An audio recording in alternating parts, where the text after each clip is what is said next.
Good morning, good afternoon, good evening, and good wherever you are. JP here at Websites for Beginners. This is a pretty lengthy tutorial and we call it Brizy Cloud Starter Kit Compendium.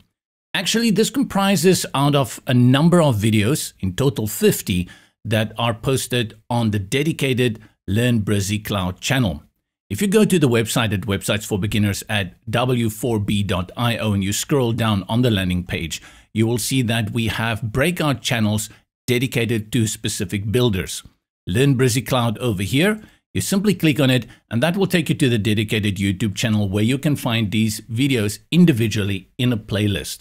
So if you're not interested in skipping around in a 3 to 5 hour long video, rather head over then to the channel and sign up there and make sure you get all the latest on Brizy Cloud.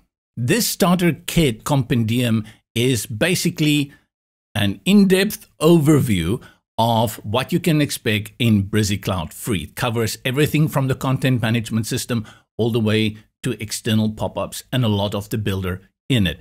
It's not comprehensive. For that, there's loads more, and then there is also the Pro version. Again, we will feature all of this dedicated on Learn Brizy Cloud. And then here on the Websites for Beginners channel, we do updates and we show some how-tos here and there so that you can still know that there are other products that you could consider instead of WordPress. I love Brizy Cloud. There are many reasons why I use it as an alternative to WordPress. And you can also try it out for free, absolutely for free. The free version is great, and everything in this very long video is done in the free version. To help you navigate through this very long video, I've put the timestamps in the description below that will help you to jump to those chapters. But again, if you prefer a little smaller chunk size way of doing it, then head over to the Learn Brizy Cloud channel. The link for that is also in the description below. Let's get rocking.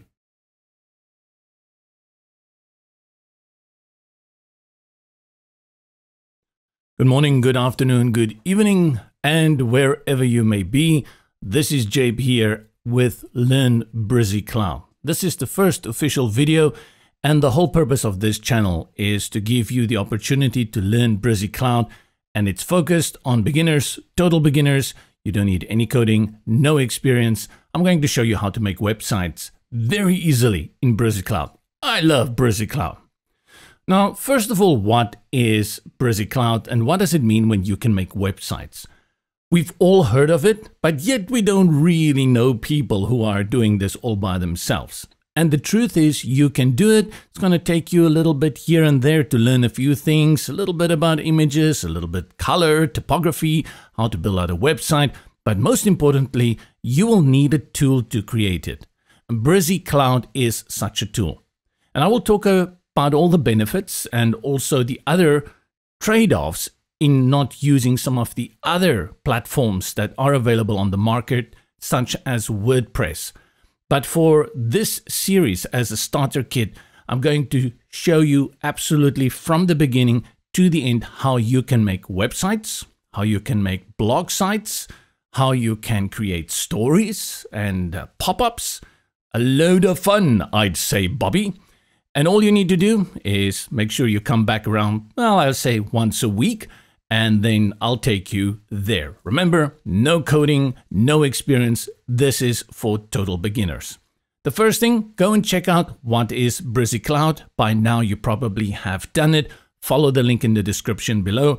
And all you need to do is have a look at what they tell you there. But the proof is in the pudding. I mean, people can talk a big story. I have signed up for a number of website creation websites, and they turn out to be pure poppycock. So the best is for me to show you how it works. The first thing I will say before we go and create an account is just to show you a few tutorial demos that I have made in the past with Brizy Cloud. And there are two versions. There's Brizy Cloud Free, and then, of course, if it's not free, it's premium, or we like to call it pro, right? Now, with Brizy Cloud Free, you can do an abundance of stuff. You're going to make your Auntie Tilly very, very happy with what you can do with Brizy Cloud Free. Her knitting club can go and have their own website, and they don't have to spend a cent or a penny. And these websites here, for example, here I have an engagement website all done with Brizy Cloud free. I don't remember when I did this. I think this is already 2 years ago. It was for a tutorial demo. And you can have a gallery there with a light box. Very nicely set out. And there's a countdown. You see, they already got married. That's at 0 with the RSVP form here at the bottom. All done, Brizy Cloud free. This one is a CV, which is, I think, a very popular way of putting yourself online professionally nowadays. Bambi Sombrino. And then you can see a little bit of our background. This is all lorem ipsum text, so just placeholder text. A little bit of a big banner, which I'm not sure is a good idea for a CV, but that's a different discussion. More about her skills. There is her full background, her education. And then some branding, maybe people that she has worked with. And then here, her curriculum vitae resume that you can download. And then again, contact details here at the bottom. Great CV website. This is a portfolio website I created from an idea I stole from someone else. And the idea is just to showcase your photography, all done with the layouts, or rather my layouts that I've made within Brizy Cloud. Again, Brizy Cloud free. Excellent way to present your portfolio online. And then again, very important, a contact form at the bottom to contact this person and make use of their services. Let's see the next one. Also portfolio, but this time for an artist. An idea that I got from somewhere and then I played around with it, came up with my own. So what you have here on this landing page is you have this big Euro image here. And then below it, you have all the works of the artist with the contact form at the bottom. But what's important is that if you go to any of these works and you click on it, it's going to open a new page for you. And then from here, you will have a little bit more about this artist or this work, the inspiration, how you planned it, colors being used, and you can purchase it on DeviantArt. And then here, very nice back home button at the top that will take you again to that landing page. And then you can cycle and go through all of the others. Actually, with the new blog feature that came in last year within Brizy, you can actually create a very nice listing for your works. You don't have to do what I did here. Something we can try out in the future. Let's have a look. Okay, this is a bakery. And you can see nice slider options here. All done in Brizy Cloud free. Nice images, tell us some more about the chef. Oh, so good. I'm hungry. And then here we have some animation just to show you can do that. Opening hours, contact details, and then more images. And finally, the ever so needed contact form at the very bottom. And the last one, also an idea I borrowed from somewhere, can't remember where. But this is again more or less like a portfolio for interior design using Parallax fixed backgrounds. You'll see what I mean when I start scrolling through it. So I've got Janet Koleski. She is the interior designer. And this is a view of her projects. And then you see as I scroll, it's going to give you that fixed background image. Very nice. One pager. In fact, is it a page? It is a page. I don't think I did. Let's see. View project. Does this take me anywhere? Did I design anything? Oh, I did. Okay. Same thing I did, similar to the portfolio I showed you earlier. Here you go then to this specific project. And it will, yeah, similar thing I did with the other one. And then you have the home button here at the top. I really like this kind of idea for portfolios. If you're an artist, a musician, and you have things that you've done in projects, excellent way in doing it. All of this was done in Brizy Cloud free. At the very end, when we've really covered Brizy Cloud free, I will show you Brizy Cloud Pro. And I really recommend you to go Pro. There are so much extra you get at a very affordable price. No nonsense. Right, so let's close this out. And before we sign up, one word about the name Brizy. You may get confused if you don't know anything about WordPress or what's happening in the world of website building, page builders, site builders, theme builders. But if you go and look online, you're going to find two instances of Brizy. One is Brizy WordPress. and then this one is Brizy Cloud. The two are the same, yet so very different. We'll be working in this channel with Brizy Cloud. So whenever I just say Brizy, I'm referring to Brizy Cloud. We're not going to be talking about Brizy WordPress, maybe now for a few seconds, and after this I will not refer to Brizy WordPress again on this channel, but you can check out the other channels for that. Brizy WordPress is similar to Brizy. It is the same builder, it can create the same kind of pages, but it isn't done in the cloud framework. It is done on a different framework called WordPress. And you can find a lot of tutorials online on Brizy WordPress. Loads of stuff, and it gives you a little bit extra flexibility, actually a lot, in terms when you want to create things like online shops, or if you want to create learning management systems like e-learning online and other listing options that you have. So why would you choose Brizy Cloud? One, it's all-in-one solution. You don't have to think about 99% of the things that you have to think about when you work with other builders and other setups and platforms. The other reason I think it's really affordable, especially Brizy Cloud free, duh. And then in general, Brizy is just very user intuitive. I love using Brizy. I enjoy the interface. It's not perfect, and I haven't found the perfect solution out there.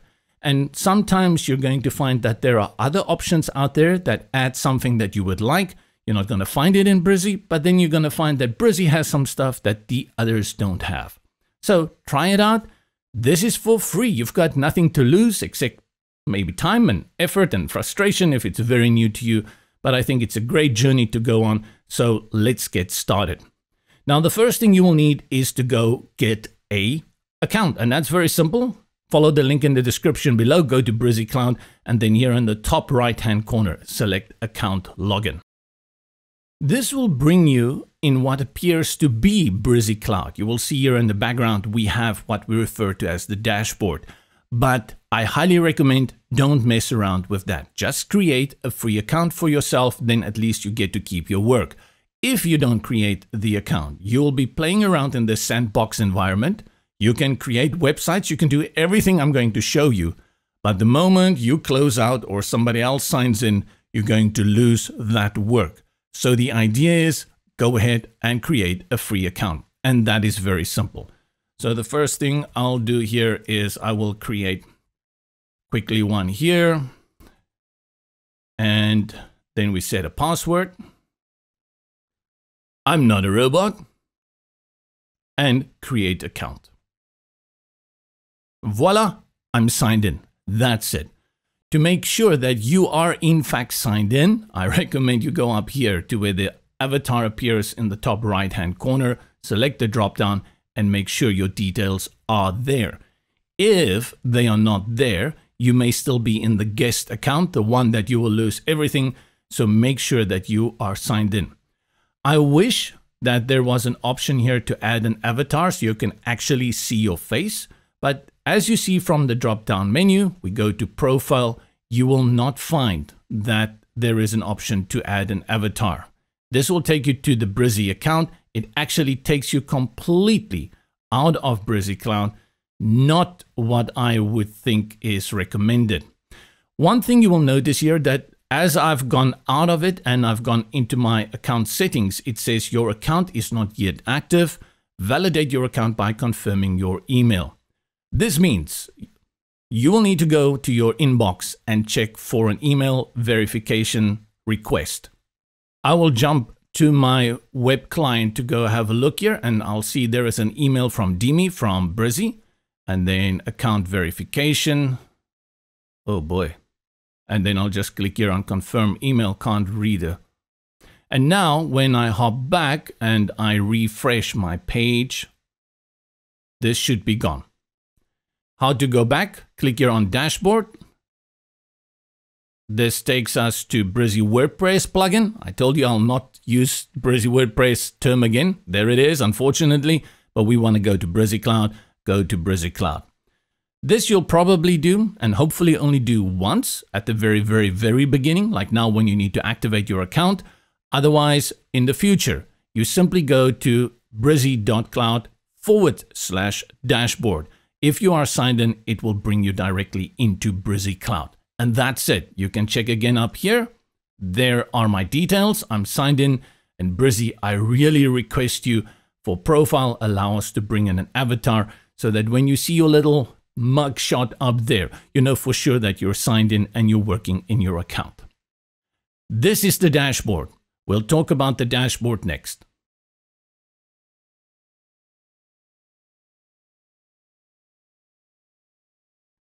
Welcome back to part 2 of Starter Kit with Brizy Cloud. My name is JP. Before we look a little bit at what's going on here with Brizy Cloud, I have referenced the free version and the premium/pro version in the previous video, and I think it's important that we just have a quick look at the differences between the two. Because if you are okay with a few compromises, you can be satisfied for life with Brizy Free, and you're going to be totally blown away by what you can do with Brizy Free. I, on the other hand, I love Brizy Pro, and you will see that, of course, with Pro comes a price, and that's a decision you can make after you have acquainted yourself with Brizy Free. And then as we look later at Pro features, you will also, take that option of whether you want to have the Pro version for those additional features. Let's go to Brizy, and this time not cloud, but .io, and you can click on the link in the description below to take you there. Over here, we're going to select pricing, and then because we are working with Brizy Cloud, we select Brizy Cloud over here. And you have two options here that you can choose from, the annual subscription or a monthly. And you can see with the annual subscription comes a 20% discount. During the year, the normal holiday stuff, Christmas, Halloween, etc. There are also discounts during that time, but this would be the regular price. And there are 3 instances which are Pro versions. To understand a little bit the difference between these Pro versions and then the free version, just scroll down a little bit and you get to the Compare Cloud plans. Now, every website site builder consists out of elements. Those are your building blocks, your text, your image, your video, your icons, etc. And it's very common that when you go from a free version to a Pro version that there are more options in the Pro versions because, that makes it worthwhile spending that price. So the first thing you will notice is that with the builder elements, you have 23, but all the essential ones are there. I had showed you those demo tutorials I had made previously. They're all done with Brizy Free. 23, and most of the time you're going to use 5 or 6. The others, very rarely, you're going to touch them. This jumps up to 34 with some nice extra elements. What I want to pinpoint here are these little infinity symbols. Host and publish on our domain, sites hosted by us on brizy.site domain. Now, Brizy gives you the opportunity to create websites and then host it on their domain and server. With that comes this extension. The website address, like a .com, you get a .brizy.site. As long as you use this extension, a .brizy.site, you can create unlimited websites. I really need to underscore that. As long as you use their website address. So I can make it jp.brizy.site or I can make it jptutorials.brizy.site. I can come up with unlimited names as long as it ends on .brizy.site. Unlimited. On the other hand, if you want to use a custom domain, that's where the Pro plans come in. So for example, my one website is Websites for Beginners, w4b.io. This does not fall here because you do need to use the Brizy domain. In that case, you are going to be using, and where do we find that? Scroll down all the way here to hosted sites on your own domains. So if you have a website and it's sheilasbakery.com, you've bought this domain and you want to use it, You will not be able to do that on the free version. If you want to do that, you can go for the personal version, which is 1, which means you pay $9 a month if you go for the monthly version. And then you can have one of those sites of yours with a custom, your own domain. You can still create unlimited .brizy.site domains, but if you want to use your custom domain, you can have one of them as a custom domain. And I will show you how to set up custom domains at the end when we finish with the free tutorial and we go pro. If you need more, let's say you're making a number of websites with custom domains, you're going to use the freelancer one, which brings you to around $30 per month if you do it on monthly. If you need much more than that, you will have to go for agency, which includes a number of other features you can see here with the check marks, and this will give you 100 custom domains. And I'm pretty sure for many of you, like 100, who's going to use 100? 100 is mostly used when you are designing for customers. And for many people, they run up to thousands. So in their case, they will probably sign up for 10 accounts to get up to 1,000. And this is how many custom domains you can then host. We will talk soon about workspaces as well, and I want to point out this difference between the free and the pro versions as well. A workspace is basically like a profile and a shared folder. In the free and in the personal, you get 1, freelancer you get 20, and agency you get 100. As I'll explain to you, workspaces are really good if you have team members and other people who will contribute and work on the websites together with you. If you're working with a client, sometimes you want to share the website with them, get some feedback from them, but you don't want client A to see the websites of client B. And that's what you will do. You will create 2 separate workspaces. Client A is in workspace A and client B is in workspace 2 or B. Then finally, you can go and check the link and you will see that there are quite a number of other limitations here as well. And we will tackle that all through this starter kit site. In the first part of this starter kit tutorial, we are working with Brizy Free. So you can practice along for free. You can do everything I do and you can follow along easily. Now that you understand what Brizy Free is, that there are some limitations, let's have a better understanding of what the hey is going on over here.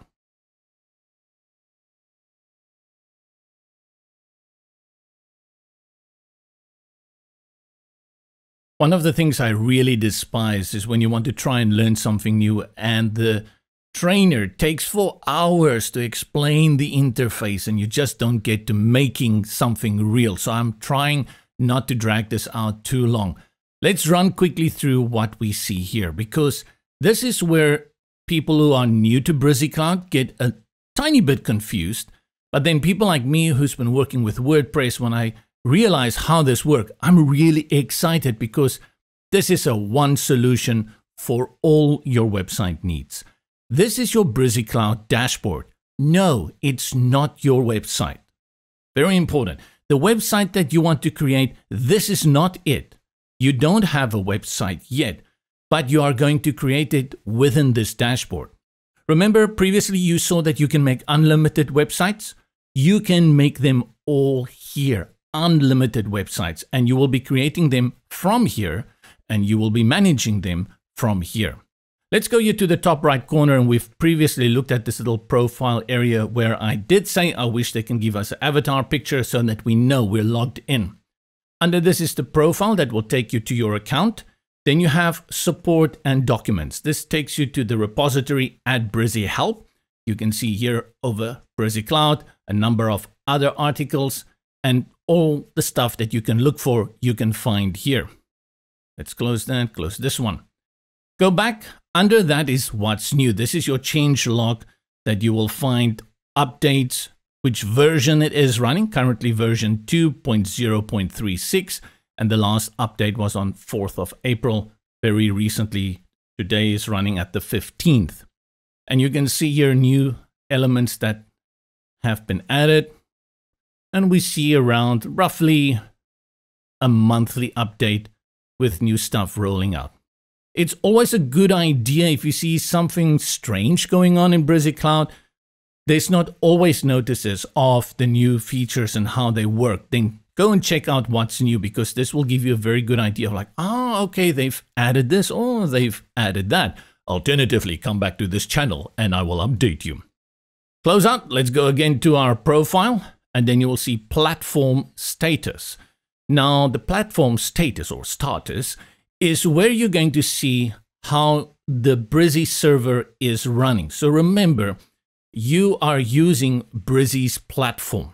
They have a server, they have all the other nice bling that you need to have a website online. They're managing that all on your and my behalf. You don't have to care about any of this, and that's why this is such a great solution. But once in a while, things go wrong everywhere, and it happens to everyone. No one is immune to this. Again, if you go into your site and you hear from people that your website isn't displaying well, or you have maybe problems with your website, you can come here and you will see any downtime. Downtime is when the server maxed out or it went offline or something went wrong. Then you can see it here, and you will notice it by these little red and orange.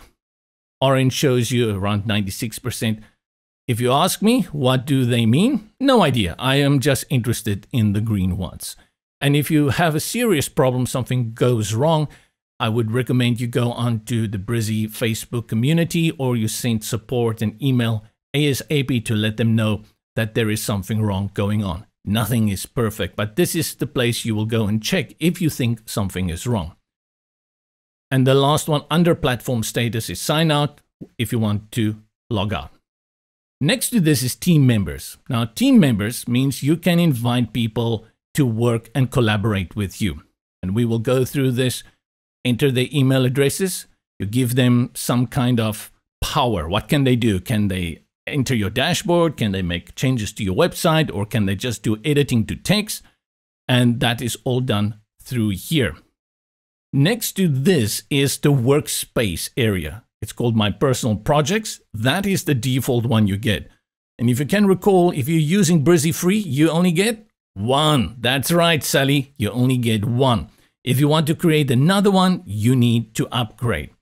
Again, just to quickly put your mind here in perspective, what is the workspace for? Under My Workspace, I can create as many websites as I want, as well as custom ones if I sign up for Pro. But because I can add members, they can also collaborate on these websites. These members are tied to this workspace. If I have more than one client and I want to give them access so that they can maybe do edits to blogs or whatever other updates they need to do, if I have more than one client and I all add them here, they can see each other's projects. And preferably, that's not what we want. And that's where you will go and create a second workspace, a third one, and a fourth one, and assign different team members to each workspace. That's kind of the idea behind it. Brizy will take you to the Brizy website, and then here is where all your projects, this is the word that Brizy likes to use, all your projects will reside in this dashboard area. And that is where we create our websites. Now you have a good idea of the dashboard. I just want to reiterate, this is not your website. You don't have a website yet. It is the starting place where you are going to be creating your websites/projects from. And that we're going to do in the next video. Well, at least create your first website.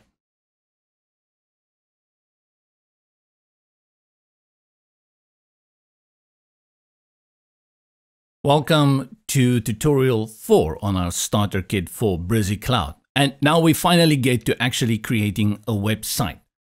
And where do we start? Now, if you look up here, you will see this filter option. You can choose between all projects, websites, pop-ups, and stories. And we're going to be focusing now on websites, and then we'll get into the glorious world of pop-ups and stories. Nifty features. You will love it. If I click on websites, nothing really changes. Even if I go to pop-ups and stories, none of this changes what happens here on our dashboard, because these three are seen together as a project. and you will have to define whether a project is a website, a pop-up, or a story. So you can just leave it here on all projects. And then to create a new website, you have to create a new project. So in Brizy Cloud, project equals website. Now, where do I go to create a new project? Well, the clue is right there, right? Click on the plus, create new project, and you get this splash screen that pops up. And not surprisingly, it gives you three options: website, pop-up, or a story. You can also see that it says website and landing page. A landing page is kind of a website page, a web page, and you're going to create it exactly the same like you will be creating a website. We're going to focus now on website, so simply click here on create. And Brizy will start thinking a little bit. It will do all the wheels spinning in the background, and it will create a new project for you, which is a website. And this project is aptly named project number 1. But of course, you're going to get confused because you can create, that's right, unlimited websites. So if you've got 1,010 here and they are called project 1, project 2, project 3, you're not going to know which project is which one. So it's better to give it a name that is indicative of what you're working on. And I think because we're working on Starter Kit, let's just call this one Starter Kit, and you can follow along. You can do exactly what I'm doing. Don't worry, if you screw up, you don't like what you've created, you can delete it. Change the name of the project, simply highlight it, and we call this one Starter Kit. You can click outside. There you go. You've changed the name. And now to begin creating your website, you will go here where it says Edit Project. And when you click on this, it will open Brizy Builder. So we're going to have a little bit of a name change here. We had Brizy Cloud, then we had the Cloud Dashboard. And now we are going into the builder. So the builder is the actual platform in which we will be creating the website. So every time I refer to the builder, it's going to have this layout. From your dashboard, create your project, edit project, and you get into the builder. And if you want to go back to the dashboard, you want to exit the builder, you're done. You go here to the bottom left, click here on more, and then you select Go to Dashboard. And that's going to take you back here to the dashboard, and here is your project still from where you can access it.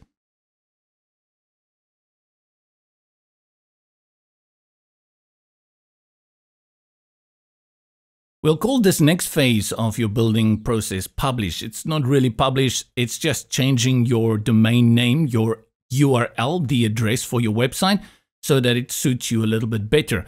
And this will also make you understand this whole thing I've been talking about, the subdomain brizy.site. What exactly does this mean? Now, from here, where your project, your first website called Starter Kit is, you can preview this site. But of course, we've not done anything, so we do not expect to see anything. The preview button over here, click on it and it will open a new tab in your browser, and it's going to show you your brand new site. And lo and behold, we're absolutely not confused because we haven't created anything. It is empty, right? That's what we see here. But what I want you to pay attention to is your website address /domain/URL. This one up here. And you will see it has this name, passionfruit1059573.brizy.site. So Brizy creates this free website address for you that you can share with your friends and family, and who else is going to access your page. Now, of course, this is not the ideal name that you want to have for a page.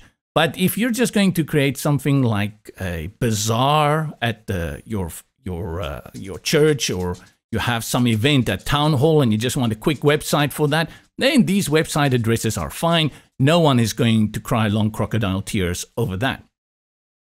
This is then these unlimited sites that you can create. In Brizy, every time you create a new website, it's going to give you a fruit plus number.brizy.site. And this is a subdomain. The main domain is brizy.site. And if you put anything in front of it, it becomes a subdomain. You can keep it, but Brizy does give you the opportunity to change the subdomain name and keep the extension .brizy.site. All right, so let's go and do that. Go back to your dashboard, and here where you see publish, click on it, and it will give you custom domain and subdomain. I refer again to the video where we looked at free versus pro, and you remember that if you're using free, you cannot use a custom domain. So I cannot say something like jpisbrilliant.io. I cannot do that. I can say jpisbrilliant.brizy.site, but I cannot bring in my own custom domain. And I'll show you when we get much further in the starter kit how you bring in a custom domain. We can, however, change a little bit on the subdomain. So we click on choose, and you will see that the .brizy.site is locked, can do nothing about that, but this one you can change. Now, of course, because there are so many people out there and you can create unlimited websites, you may sometimes run into an issue that your name is already taken. So, you know, first come, first serve. We'll call this one Starter Kit, and I'll make it 2022 because probably Starter Kit, I already tested it, I already probably locked it in. And then click here, Submit. If it's not taken, you would have seen a very quick green there at the top that says success. If it's been taken, nothing you can do about that. You have to try something different.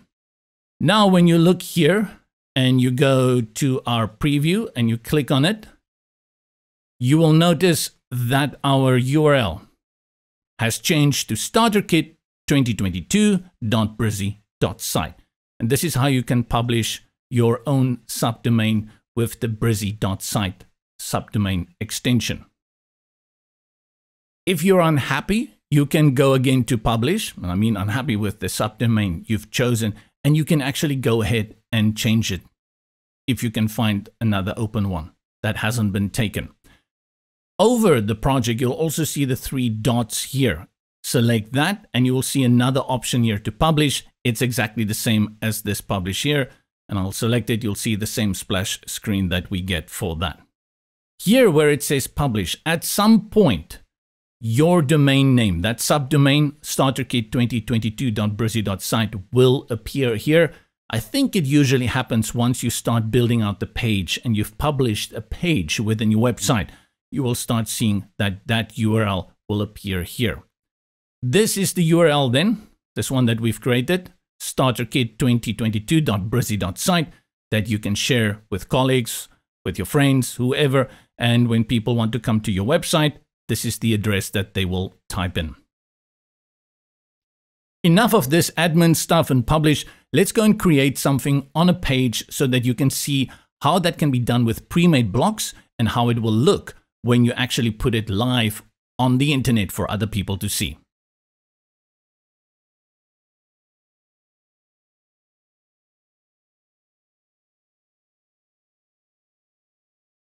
Welcome back to Learn Brizy Cloud with JP, and now let's build out some real stuff. Let's make it happen. I'm just going to close these tabs here. I am using, for your reference, Microsoft Edge, which runs for all intents and purposes on Chrome. You can use Chromium, Chrome, Firefox, the works. It should work in the browsers that are respected out there. From your starter kit to work and create your website, you click on Edit Project. And as I've mentioned earlier, this takes us into the Brizy Builder. This is where all the magic happens.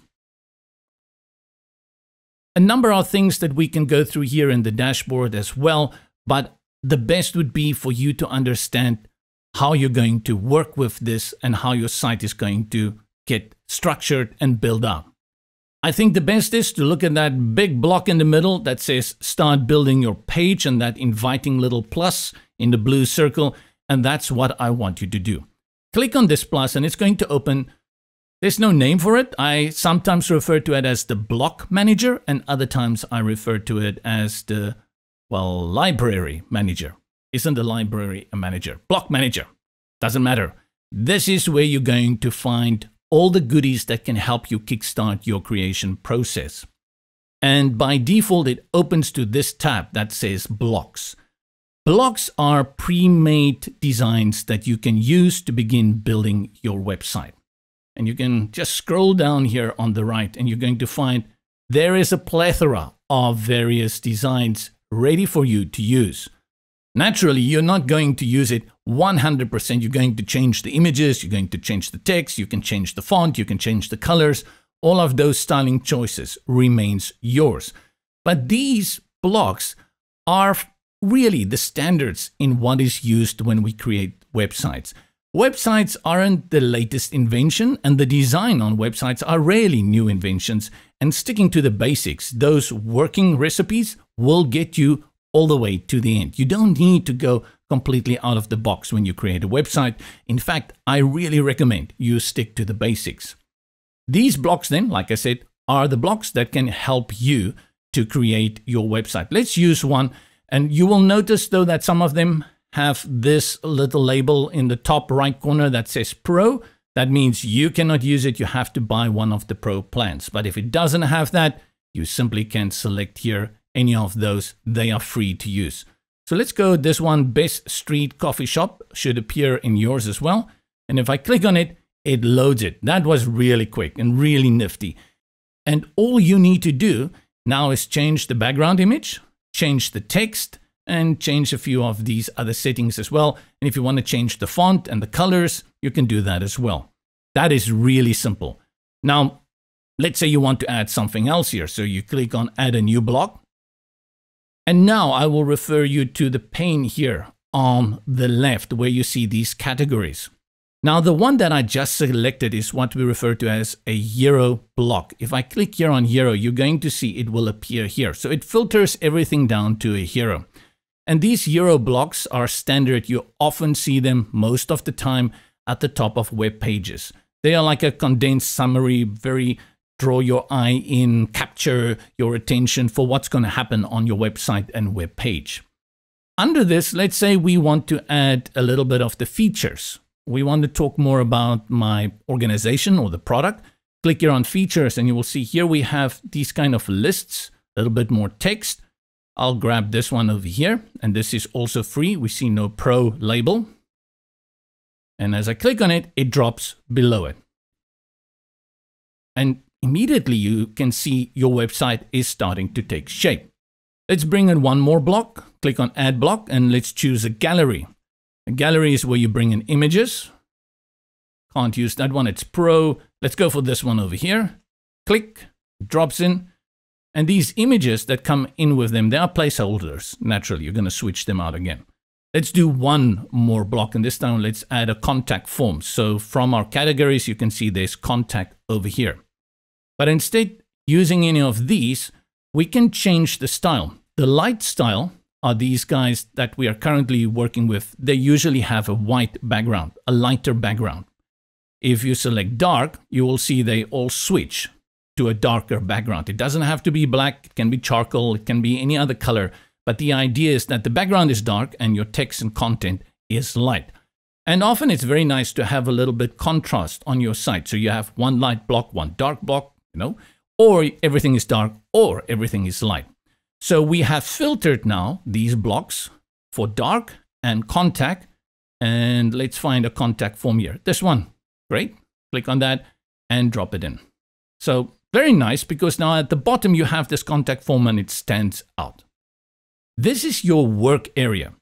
So if you were in PowerPoint, you would have made everything on the slide. Same thing here.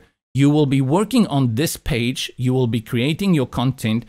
Notice as I hover over stuff, you will see all these little boxes and colors and shapes appear.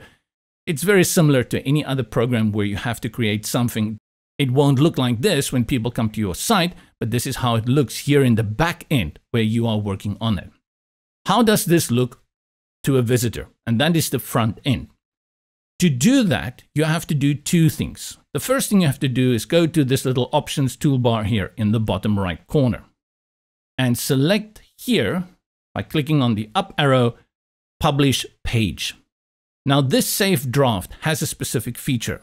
Currently, it doesn't work properly, and I hope they can fix it so I can show you how this is supposed to work. But this save draft, it's not functional at this moment. Maybe by tomorrow it will be working, but currently, absolutely no. That doesn't mean you cannot create the page. It's just a little inconvenience. Simply select here, Publish Page. And once you go to Publish Page, it means that if people have this website address, they will be able to find this page. You cannot hide it. Whereas when you do a draft, it means you can make changes to it and people won't see those changes. That's where the problem comes in. It doesn't work like that. If you click on switch draft, it completely removes the page online. It's not a staging area like we refer to it. Nonetheless, we are now in publish, and once you see that update, it means that we are now in publish mode, which means we can see this page on the front end where a visitor will access it. We can also test that, and we do that by going again to this options toolbar in the bottom right hand corner, and this icon here that says preview, click on it, it opens a new tab, and now you should be able to see your page. But hold on, it's not there. Where is my page? If this happens, it means it's still a little bit foggy, the memory hasn't cleared well, so you will have to refresh your page. On Windows, it's Control-Shift-R, and I guess Command-Shift-R works on a Mac as well. And this is you can call it a hard refresh. It clears your cache, it clears the memory of your browser and tells the browser, hey, you have to go look again at this website. Some things have changed there. And here you can see this is now my site as I have created it with those pre-made blocks. Very, very nifty. And you can see I cannot see those boxes because this is the front end. This is the part which the visitor will see. Go back to the builder. To the bottom, click on the up and select clear layout. This will remove everything that we've brought in. So select clear layout. Let's start building again so you can have a good idea of how this works. And this time from the block manager, instead of using these blocks, notice that here in the sidebar it says blocks, kit number 2. You select the drop down, you can go to kit number 1. And this is going to load, we can call it the legacy blocks. And currently it's set to dark. Let's put it on light. These were the original blocks that Brizy came in, what, 3, 4 years ago? That's why I refer to them as legacy blocks. They are still excellent blocks, and I often just use them because they are no thrills. If I choose here under kit number 1 and I choose something like features, you will see these are very nice lists and little feature paragraphs that you can use on your site. So let's build another page out quickly with this kit number 1. Start at the top with a hero, but in this case they call it a cover. And you will see all of the kit 1 blocks are free. So if you want to know free for sure, you can always go to kit number 1. Let's choose something spectacular. This one over here, click on that. And it drops it in for us. Let's add another one. Let's go to, we're there. Let's go to features again. I like this one. And you will see, though it is blue here, when it comes in onto your page, it has this green, turquoise, teal look. It's not teal, turquoise or green. Let's bring in another one. And that change in color is all about the global styling. We'll cover that. Bring in a CTA, which is a call to action. Usually just a button to ask people to do something. Quick preview. And here you will put a video in the background. Let's do 2 more. I'll do team, which should bring in some photos. Let's go for a dark background here. Team members. Excellent. And then the last one, let's do another contact form. And I'll switch back to light for that variety. Contact. Wait for it to load. Oh, there's a map. Will the map work? Let's try that. But I want to have a map. Okay, let's just use this one here. We can do the map another day. Right. Now, because you have updated this page, you will need to save your work. You can simply click here at the bottom on update. And once it has updated, you will see that that blue button will kind of gray out, fade out, showing you that it's now the latest copy that you have on your page.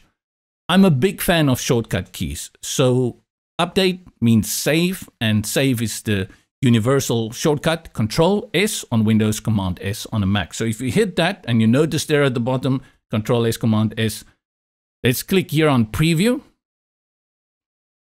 And this time it's going to show you your new page that you've just created. Great. Very simple. These ready-made blocks are excellent. If you want something quickly out there, I don't think you can go wrong with these blocks. It's in our nature to want to create everything from the beginning, but I can honestly tell you that these blocks will take you a long way. Before we continue to the next one, which is full template layouts, I will say one thing. Do not fully rely on Premade Blocks without learning the builder. A lot of the changes that you will need to make when you start bringing in your own text and images, and change the colors, will mean that you should have a very good working knowledge of the builder, and that you will need to know what tweaks had been made to get it here so that you can maybe unmake those tweaks or that you can work with them.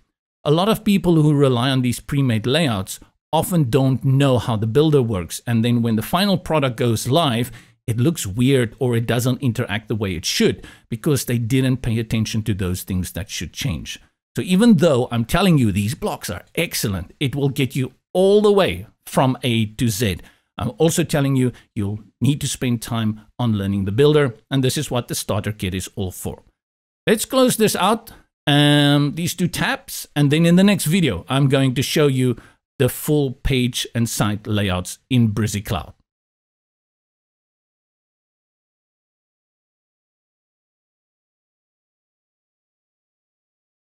So Alicia, you can bring in pre-made blocks and you can change them and make them to your site. But what is better than a pre-made block? What is better than a pre-made block is an entire website page. So I'm going to show you how to do that now in Brizy Cloud in the free version. And before we do that, question, do you remember how to clear everything entirely from your page in one go?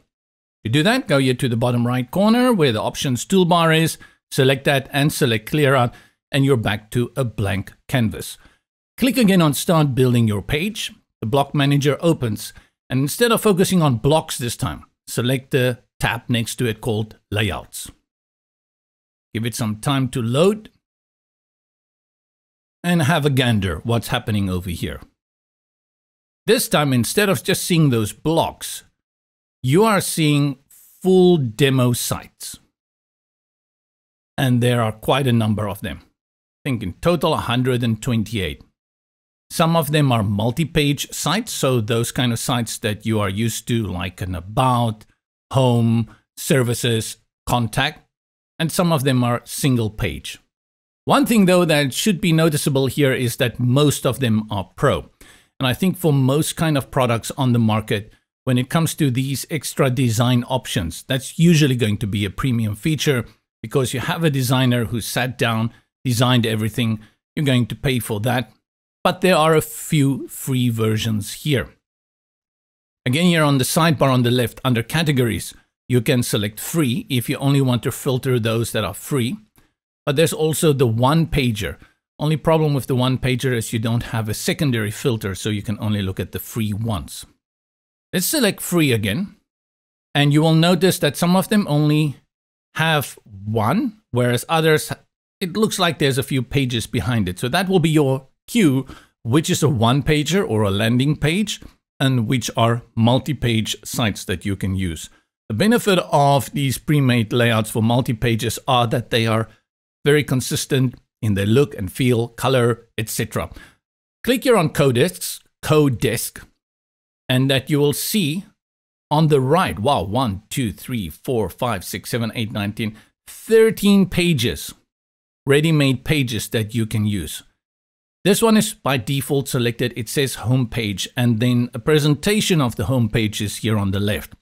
If you hover with the cursor over it near the bottom, it will scroll to the bottom, and you can see, you can already identify how many blocks have been used, and there are quite a number. Want to go to the top, just put the cursor near the top, there, and it will scroll up again. If you want to look at any of the other pages, let's go to this one. What is this? This is an about page. Same thing, it loads here. You can scroll through it. And you can use all these pages for free because this is Brizy Cloud free. Let's click back to layouts and choose a one pager. So like this one we know is a one pager. Okay, let's filter it to free. Let's see what else do we have here. There's a number of free ones there. And let's go to this one. Select app site, click on it, and you will see it's only one page. This is mostly used for landing pages. You can scroll through it. And then to use this entire page, you select your import this layout. Select that, a spinning wheel of justice and ignorance at the same time. And then once everything is loaded, it will bring it onto the page with the placeholder images and text. Again, you will note that the colors and the fonts that are being displayed here are slightly, or actually largely, very different to the ones that you saw in the preview. And that is all connected to the global styling. And then you can go through the page, have a look. And then naturally, like I've mentioned a few times, you will need to go and change out the content. And this you will learn in the upcoming videos, how to change the text, how to change the images, how to make changes to the color, how to make even changes to the width, and how to switch out icons and a number of other things. But essentially, you don't have to worry about the layout. That's already been done here. Let's test it. Make sure you have updated it. Control Command Save, the shortcut keys on your keyboard. And once that has happened, let's click again here on the preview. Opens a new tab in your browser. And then we should see this app site. I forget what is the name of this layout. Great. And that's how simple you can get a ready-made full page layout. And later on, when we work with multi-pages, we will have a look again at how do you bring in those multi-pages so that you can have an entire website ready-made. Something for your wedding or for your gym, your business. You can have a look at what is there. So you can play around with this layout. Let's clear it. And then let's clear this page again. Take everything out. Select here in the bottom. And then select Clear Layout. And that gives us a clean canvas to start off with again. I've shown you now these ready-made blocks as well as the ready-made templates. But as I highlighted and accentuated in the previous video, you need to know how to work with them. Otherwise, you're going to bring them in, you're going to try and make changes, and in the end, it won't look good. So from here on, let's start working with building it up from the bottom so that you can learn exactly how to work with blocks, rows, columns, and elements. Now you can make your page truly your own and really look good.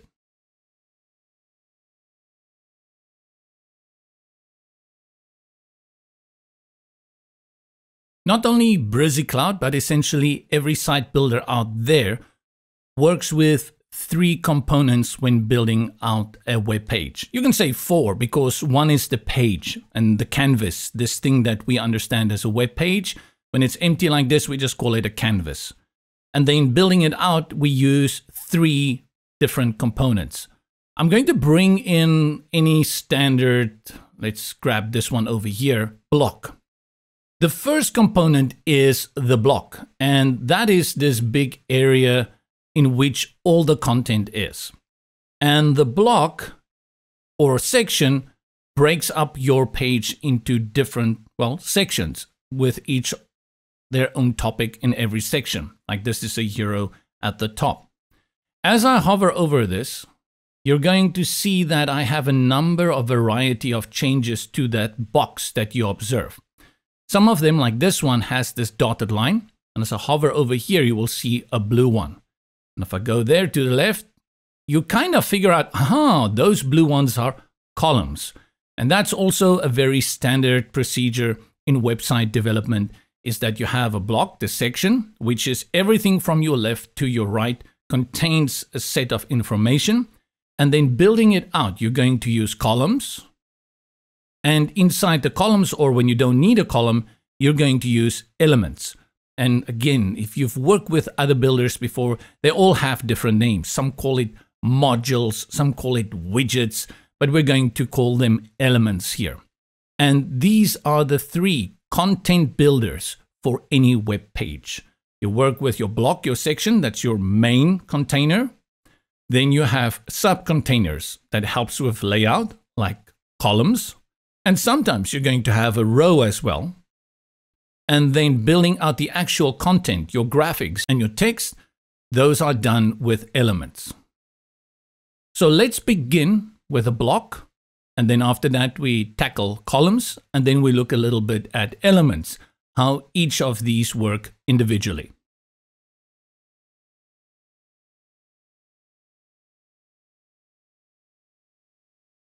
Welcome back to Brizy Cloud Starter Kit with JP. And now we're going to start talking about the block. What is a block and how do you work with it? Let's clear out this page again. Go to the bottom options toolbar, select the up arrow and select clear layout. Start building your page and then press the button above to add blocks. And I think this word you'll hear a lot.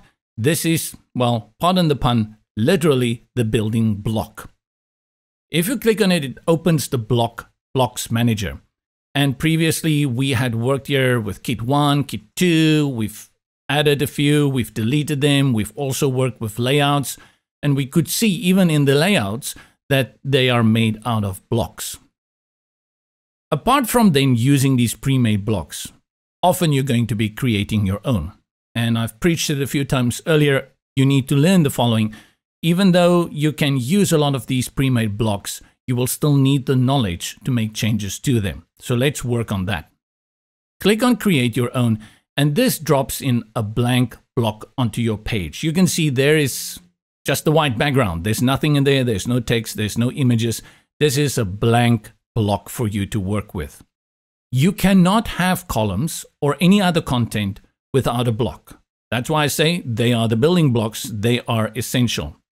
And blocks always stretch all the way from left to right. That is how web pages work. You're not going to have a block that's only half or only a third and then empty space. A block stretches the entire width of your screen. If you want to have divisions in it, we will use columns to do that. The block has a number of functions that you access with this little icon here that opens the context toolbar for the block. If you click outside it, it will close. Click on it, it opens up. The first one is probably this one here, delete. So instead of going every time and clearing out the whole canvas, if you have one specific block that you want to delete, you simply click on delete and boom, it's gone. Let's bring it back, start building your page, create your own, and the block is here again. Let's see what else we have here. And there's a number of things that we will be working with in the tutorials to come. I think the second one we can look at here is duplicate. And duplicate, if you click on it, is going to take that block and whatever is in that block and duplicate it for you. Let's go and delete this one. Delete, go up to the first block again, and then hop a few and skip until we come to this one that says colors. Select that, and this gives you this little color picker. You've seen this in Word, you've seen it in many other programs that you use, so this you shouldn't be unfamiliar with, though there may be a few things here that you will need to learn.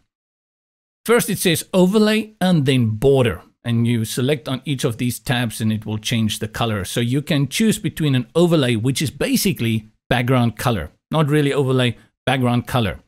And you can choose from the color picker, or you can go to the swatches at the bottom, pre-made colors that are part of the global styling. So if I select this purple, boom, there you go. The whole background is purple or teal.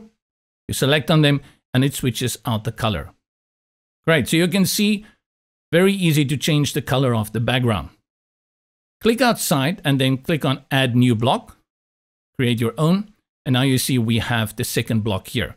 So that one's background is this teal color and this one is white. Let's go now and click on the options here and now select Duplicate. And you will see it will duplicate this block with everything you've changed to it as well as content. That is what the difference is between adding a new block and duplicating a block. Let's delete this one, delete. Also delete this one. Let's change the color again so you have an idea of how that works. Let's choose a light color like this light rose. Click outside to close it. And now take your cursor onto the block and hover it at the top. And as you hover there, you will see a slight tinted blue bar appears and it says 75 pixels. And that is the size of the space at the top, which is the padding between the content, where these dotted lines are, and the margin, the border of this block. If you hold on your mouse, click, hold, and drag, click, hold, drag down, you can see I can increase that. So I can add more space at the top. And if I go up, I can decrease that. I can do the same at the bottom. Hover here, click, hold, and drag. And I can create more space. I show you this because you're going to use this one a lot. space is probably the most important part when it comes to design. So play around with this. Just take the cursor there, move it up and down, and get used to it.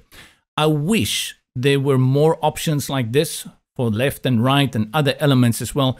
Brizy Cloud hasn't implemented that yet.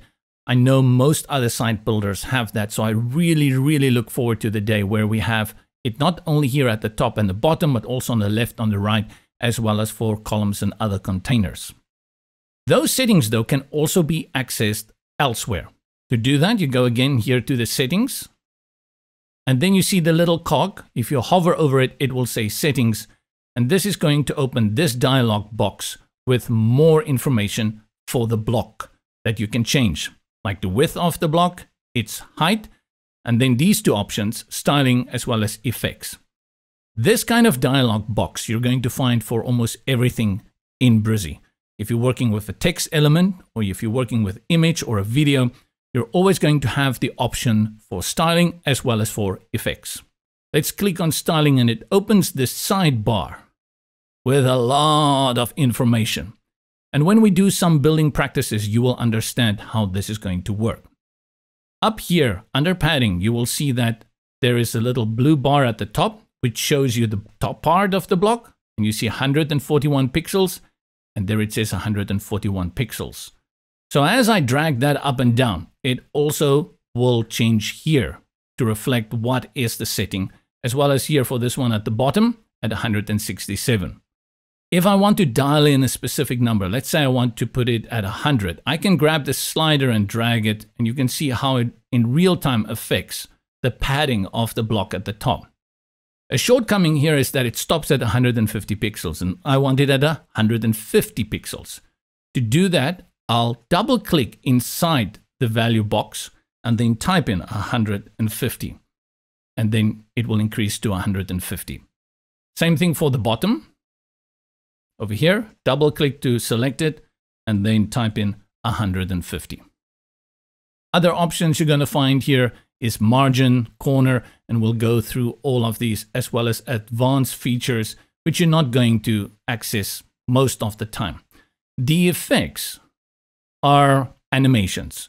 So if you want this block to make some grand entrance onto your page, you can find it here under effects. So fade is a common one. I'm not a big animator in the sense that I don't like it. I think people get a little bit carried away sometimes when they use animations on the website, and it can become distracting. And I have a few other reasons why I don't like animations. We'll get to that. But if you want them, they are here. So if I click here on fade, you will see a little animation appear there. Let's do bounce. It's a little bit more clearer. Boom, boom. Okay, rotate. And this is how the block will enter onto your site when people load it.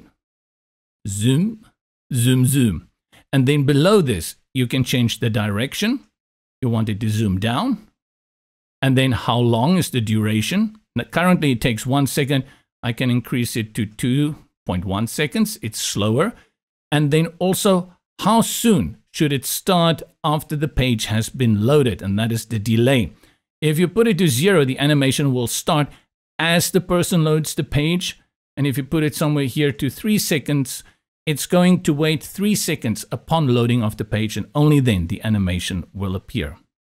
And you have the option here to also select replay animation. So let's say I choose something like bounce, and I set it to right, duration very short, and delay almost instant. And now I've already had the animation, but I can't remember how it looks. Then you select your replay animation and it will redo that for you. These two though, these two tabs, styling and effects, you're going to see them everywhere all the time. Remember, if I click outside, it will close the options. Go back here, select the cog. This little cog here is always going to be your settings. And then from here, diving in deeper, this is where you go to your styling and then the effects. Right. Let's delete the block. Select delete. And next, we're going to look at columns.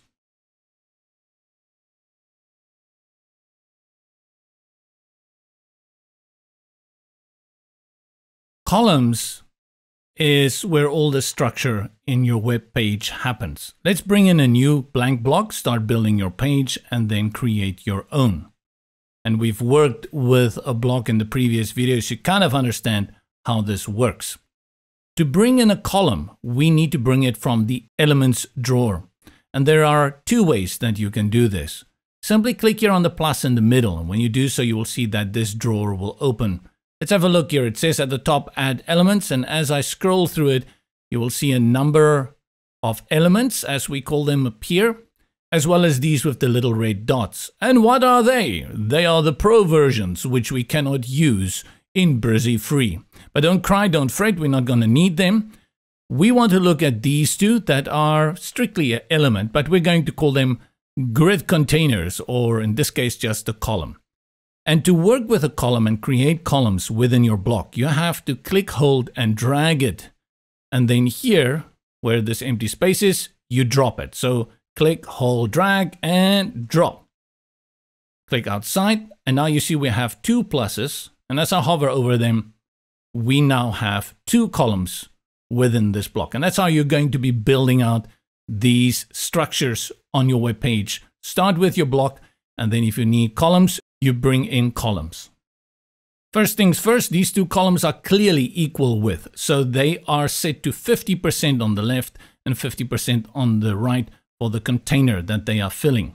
And you can change that by going to the middle here where you see that little thick handle, and click, hold, and drag it either to the left and to the right. And you can see as I do that, I change the width of these columns adjacent to each other. And we also have that little UI, that display there at the top, that tells us to which ratio we are changing them. Currently, the one on the left is 39.4%, and the one on the right is 60.6%. So let's say you want to have it 40-60, then you drag it and then carefully drag it and drag it a little bit back and try and get there to 40. And I missed it, and I'm going to, again, the reason I'm doing this, there I go, let go, and now I've got 40-60. The old days, that's how we created this kind of layout structure. You had to grab the handle here and you had to drag it to the precise value you wanted it. But that can be tricky. You saw that it can take a lot of work. So there's an easier way how we can do it now, and that is by accessing the options toolbar for the column. Now remember, the block, we go here, the block, not the blog, the block, we go here and it's up there. And then for the columns, hover over it until you see the blue bounding box. And then you see this little up arrow here with the little circle. Click on this and that opens another toolbar, but you will see it looks a little bit different, but in some cases the same. Go to the settings here, and now you will see the width slider appears here. And currently it's at 60.3. So if I want to have it at 60, I can just double click on it to select it, type in 60. And then I can go to this one, select the options toolbar option, settings, and then under width, it has already adjusted to align with the 60%. That's how you can get that pixel perfect. You are not confined to only two columns. Let's bring in another column. And to do that, go to either of these two. Let's go to this one, click on the options, and then here you will see the plus to add another column. Click, and you get 3 columns now. Remember though, we put that at 40-60, the two. The moment I bring in another column, Brizy will automatically resize them all to the same aspect ratio. So if I go to the handlebar now, and I start dragging, you should see it at 33.3%, and the same on this side. 33.3%. And if you make a mistake and you cannot get there on the 33.3% again in the future, remember, you go up here, settings, and then you type in 33.3, which I somehow got in my last effort. Let's change it. Let's make it like 20, 40, 40. So I can go here, settings, double click 20, or you can drag the slider. And then this one, I will go to 40. And then once this one is 40, this one should also be 40. Excellent. That's how you bring in more columns. To delete the columns, very similar to how we deleted the block. For the block, we went up here to the settings and selected the trash can. Same for the columns. Let's click here. And then you see again, you can delete it. But alternatively, hover with your cursor over the column, right click, and then from the context toolbar that pops up, you can just select delete. Now I have only one column left, and that's a little bit strange, you may say, but I often use one columns, and I'll show you in upcoming tutorials why I like always to work within a column. Now I only have one column left. Let's delete this one as well and click delete. And now we just have an empty block again. Let's bring in the columns again. Previously, I clicked here on this plus. You can also go here to the sidebar on the left, and then you see the same plus appears here. Click on that and it opens the elements drawer again. We scroll down and then select the column, click, hold, drag it, and drop it. Let's add another column. Go to the settings, click on the plus, and let's add one more. Click on the plus, let's add one more, and another one, and now what happened? I don't see the plus anymore. And the reason for that is that within Brizy Cloud and the current version of the builder, you can only have 6 columns. Nothing more. There are ways to work around it, but you have to take cognizance of the fact that you're only limited to 6 columns. You usually don't need more, but in some rare cases where you want to have many logos, you may want to have like 10 or so. Delete one of them. Let's delete one. Right click, delete.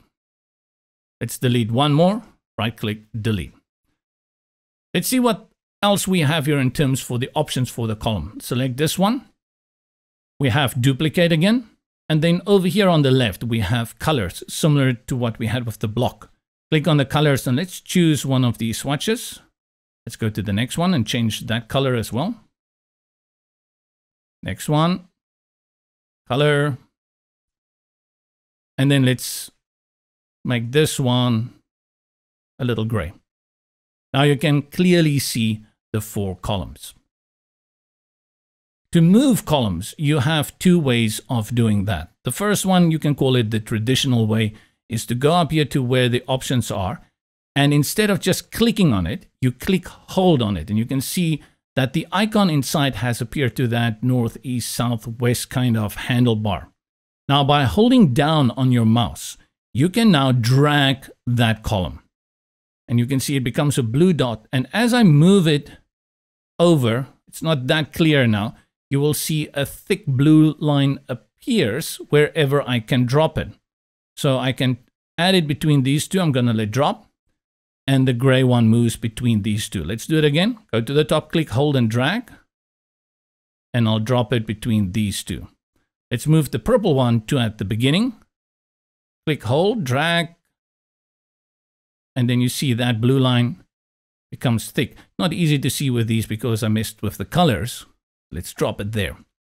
An easier way is to go up to the settings. Let's say we want this purple again at the bottom. Click on it to open the toolbar, and then you have this arrow that moves to the right and to the left. Left is grayed out because there's no space on the left. And I can simply go ahead and click and move it wherever I want it to be. Let's move this one back to the beginning. A very simple way to move and rearrange the order of the columns.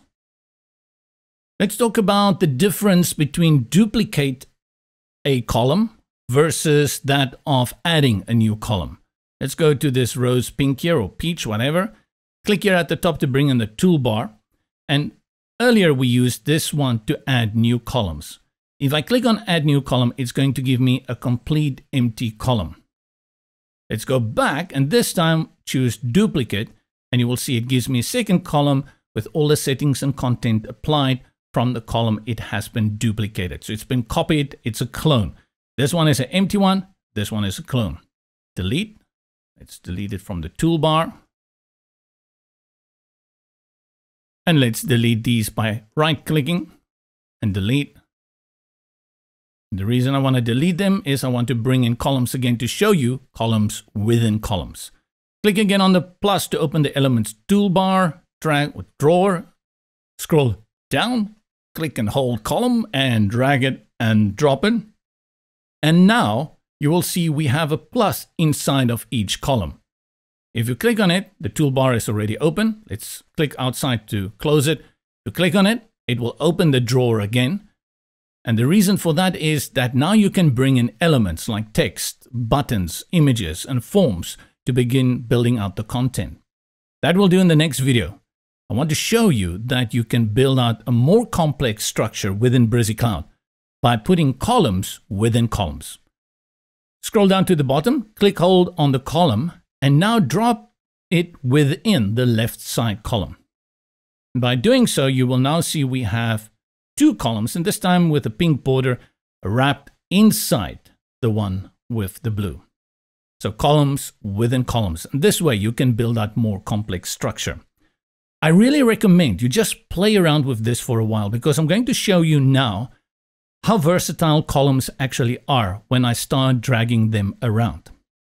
For example, you will say these are the two main columns, but look what happens if I grab this column here at the top, click, hold, and drag. Everywhere there's a thick line that appears means I can drop this column. And it also shows thick pink line. If I drop it, look at that. That column that was a blue one, I've just dragged it inside another blue one, and it dropped it next to these, and it made it a pink one. But it can get even weirder. Let's grab this pink one, and I'll drag it, and I can drag it below the other pink ones. Now I have a main blue one, two pink ones, and a pink one under this. Let's drag this one outside until I see the thick blue line. Where is that? There. I can grab this one, put it there, and I can grab this one. And very easily we now have 4 parent blue containers for our columns. And that really is how versatile columns are to help you create a structure. And you'll see as we build out blocks, sometimes you can have very interesting ways of doing it. Very simple way that, for example, drag it inside. Now it's a column within a column. I can put this one next to it where I see the pink line become thick, and I have 2 of them. If I go to this column here and I click add one, it will add next to it. But let's say I want it at the bottom. I drag it there. And then I want 2 more here. So let's say I go plus another one. I'll drag, oops, grab it, and I'll drag it again to the bottom. And now I can go and say add 1 more and 1 more. Look at that complex structure I just built out. Very easily, no mess, no fuss. But again, just to get comfortable with it, you should go and just do what I did and just play around with it. Finally, we're done now a little bit with blocks and columns. There's still a lot more to learn from this. There's a lot of settings behind the scenes, but let's get into elements so you can understand how content works in Brizy and how you can bring it into your containers so that you can start building out your web pages.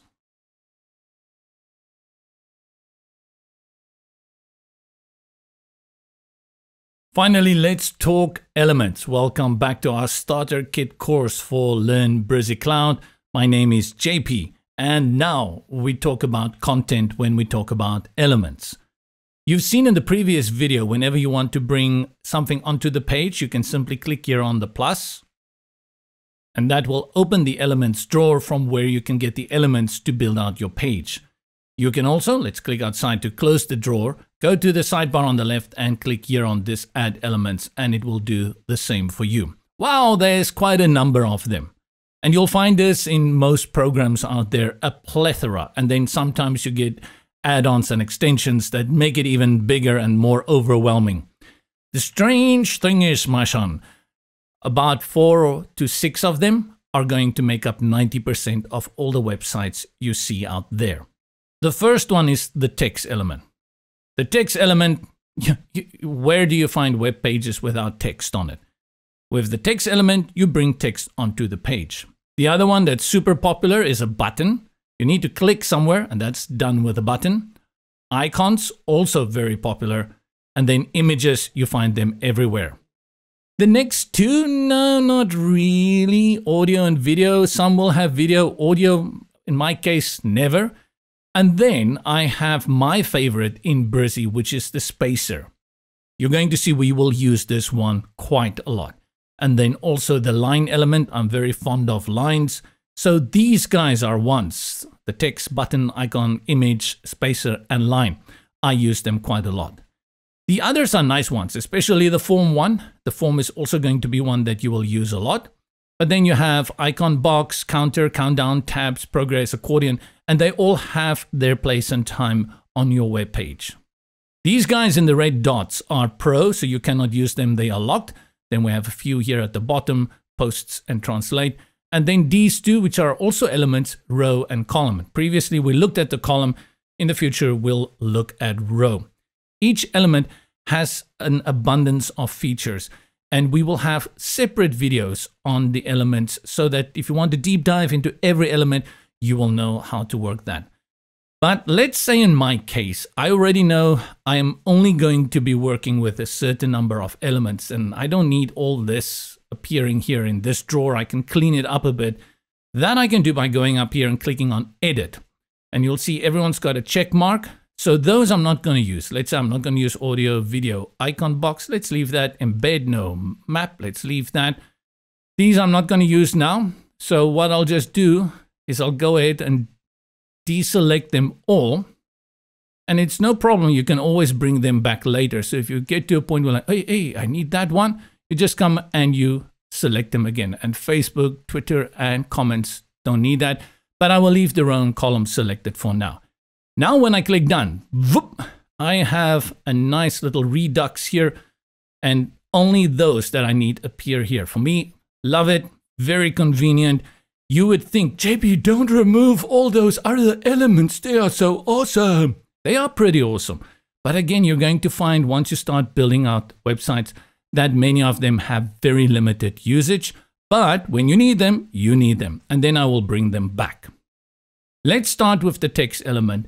The same way you brought in the column element is the same way you're going to bring in any other element. And that's by click, hold, and drag. And the moment I do that, look at all those. Let's drop it again. The moment I click on it and start dragging, Brizy shows me on the page, hey, over here. Where you see a blue line, you can drop it. Where you see a pink line, you can drop it. And that's where you can bring your text element. I'll drag it inside this column. And now you will see that there is my text with some placeholder text that Brizy provides. So you have a visual representation of what the text element can do. And at the same time, you can see it's inside this column. Now let's bring in a button. So click, hold. Again, my page lights up with where I can drop it. But I want to put it under the text. So I'll drag it all the way over here and then just hover below the text until that line turns thick, and then I'll drop it, and there's my button.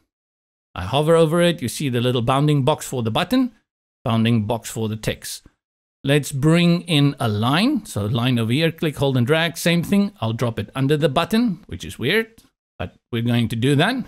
And let's bring in lastly an image. Click, hold, and drag under the line. Wait for the thick gray line and drop it. And it will have this little placeholder where you can bring the image. Click outside to close the elements drawer. This, of course, looks horrendous, and we're going to build out an entire section in the next video so that you can see how you can go from looking very chaotic to something very well arranged and organized.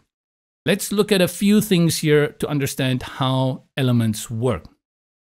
To rearrange an element, you click and hold and drag. In this case, I need to move the image to the top. I click, hold, and drag. And now you will see again, wherever I go and there's a thick gray line that appears, that's where I can drop it. I want it on top of the text, so I drop it there. Then let's go to the line. I want the line between the image and the text. So click, hold, drag. Same thing, and I drop it over there.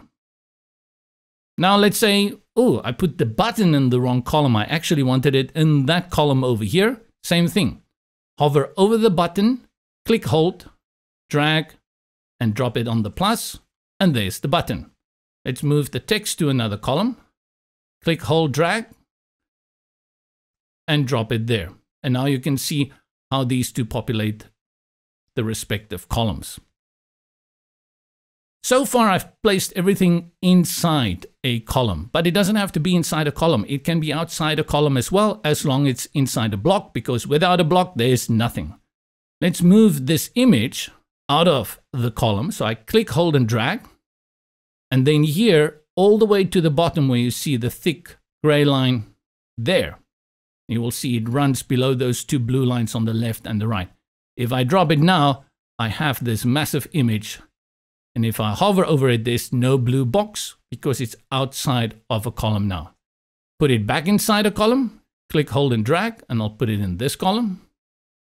And again, you can see how crazy you can go by building out and having it the way that you want it to look. That's how we move things around. So I'm going to just quickly move it into something respectable again here on the right like this. And once you get used to it, you see it can go very quickly. Each one has their own settings, like I've mentioned. And to do that, you hover over it until you see that little box appears. Like here is the line, that bounding box. That is the border of the element. And then to get the options, click on it and the options toolbar will appear. Very similar again to what we've seen previously. Here you have a delete. Let's delete it. And now let's say I want to bring it back. You can undo your move. Undo here at the bottom, or you can hit on your keyboard the shortcut key, Control Z or Command Z, and the image is back. Click on it to bring up the options toolbar. Next to that, you can duplicate it. Now we have two of them. Let's delete this one. Click on it one more time, and you'll see we have other options as well, which we will go into detail. I said it all the time, but really we will in the Elements tutorial videos. Same thing, if you want to change the line, you can click on it. There you have the options for the line again. Same for the text, and same for the button. Sometimes, like the image, and as well as here with the line, when you click on it, you will see these little handles appear. Wherever you see these handles, they are sizing handles. So you can click, hold, and drag them, and you can change size.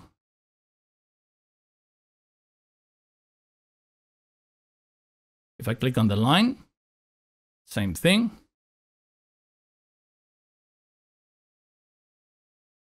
Very intuitive. With this selected, you'll also notice that we have the settings that will appear on each and every toolbar for an element. Same like before with the block. If I click on the settings, it opens with some additional settings, as well as the styling and the effects. If I select styling, we have similar sidebar again, effects up here again. And that means, great stuff. And those are the elements. Let's now see how we can actually build something out with it, change the content so that I can begin working on my website and not talk about the wonderful world of structure, layout, and settings.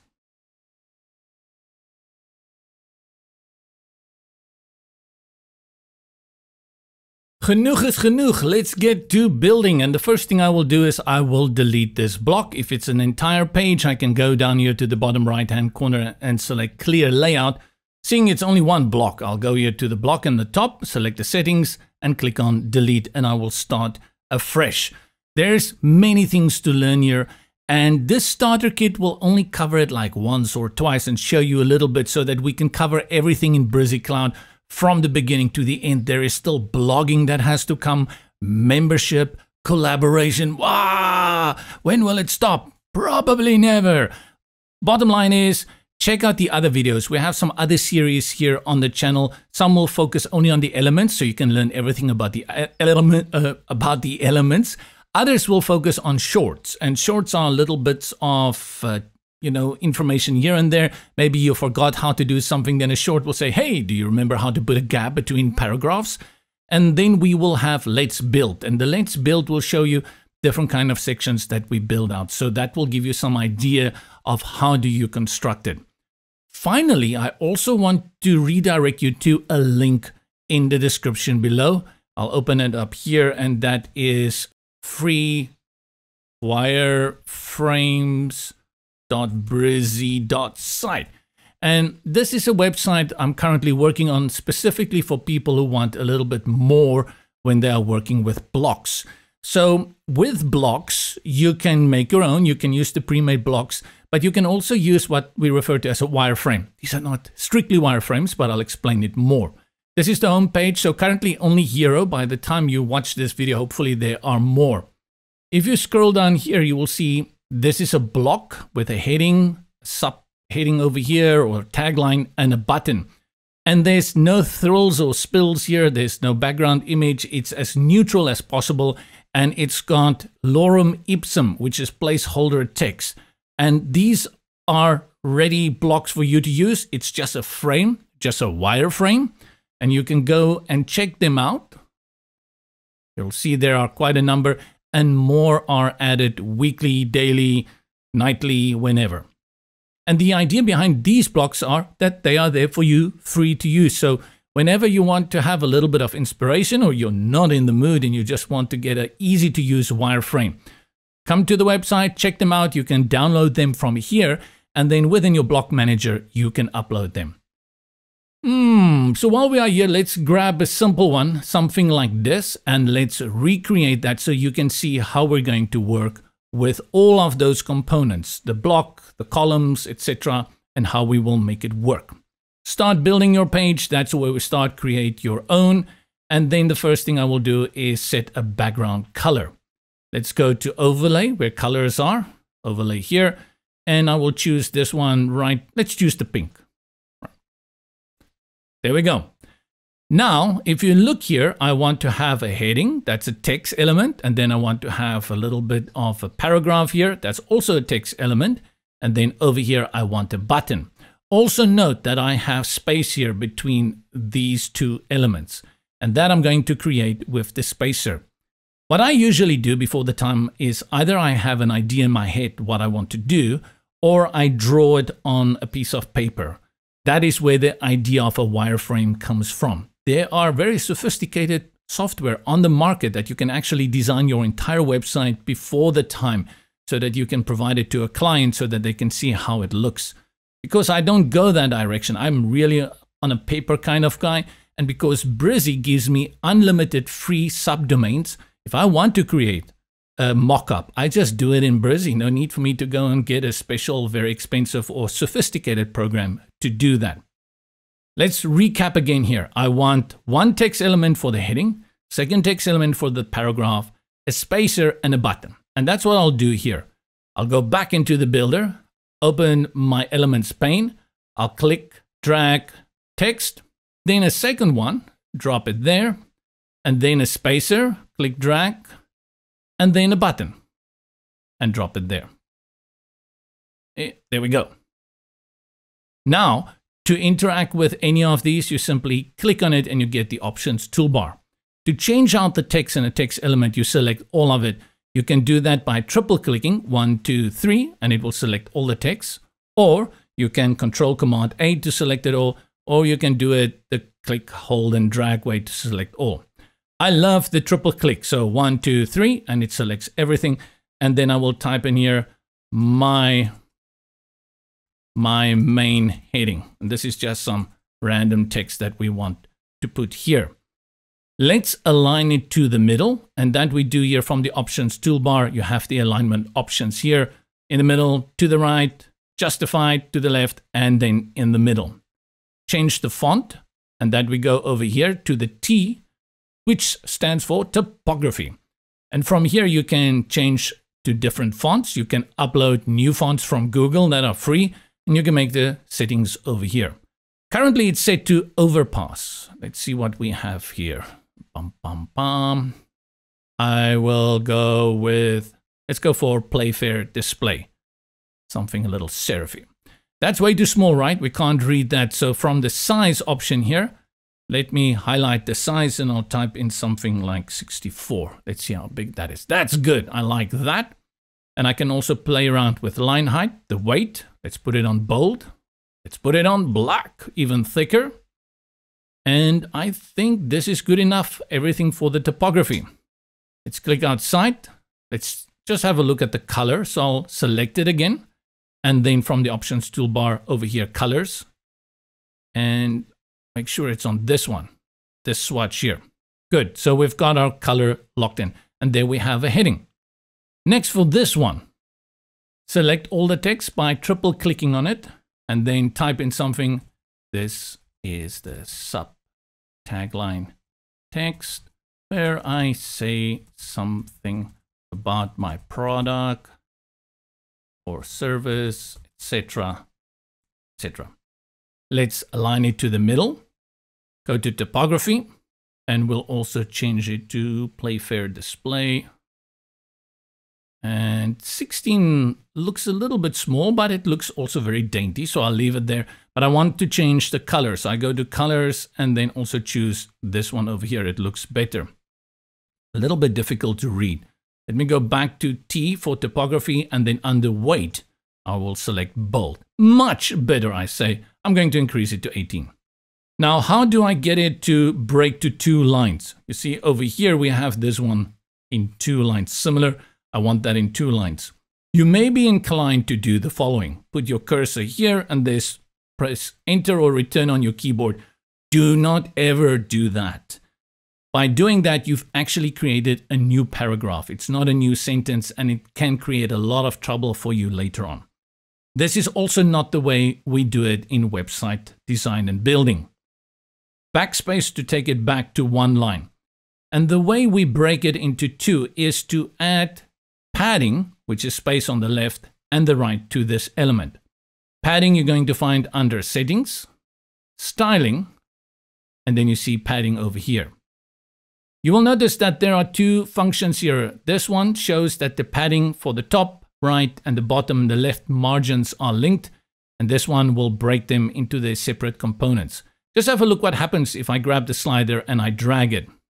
As I drag it, space is applied at the top and the bottom, as well as on the left and the right. Because it only goes to 100, you cannot really see the impact of that. But if I type in 200, you're going to see it will now, still nothing. Let's try it again. Click on it, Settings, Styling. Let me try 300.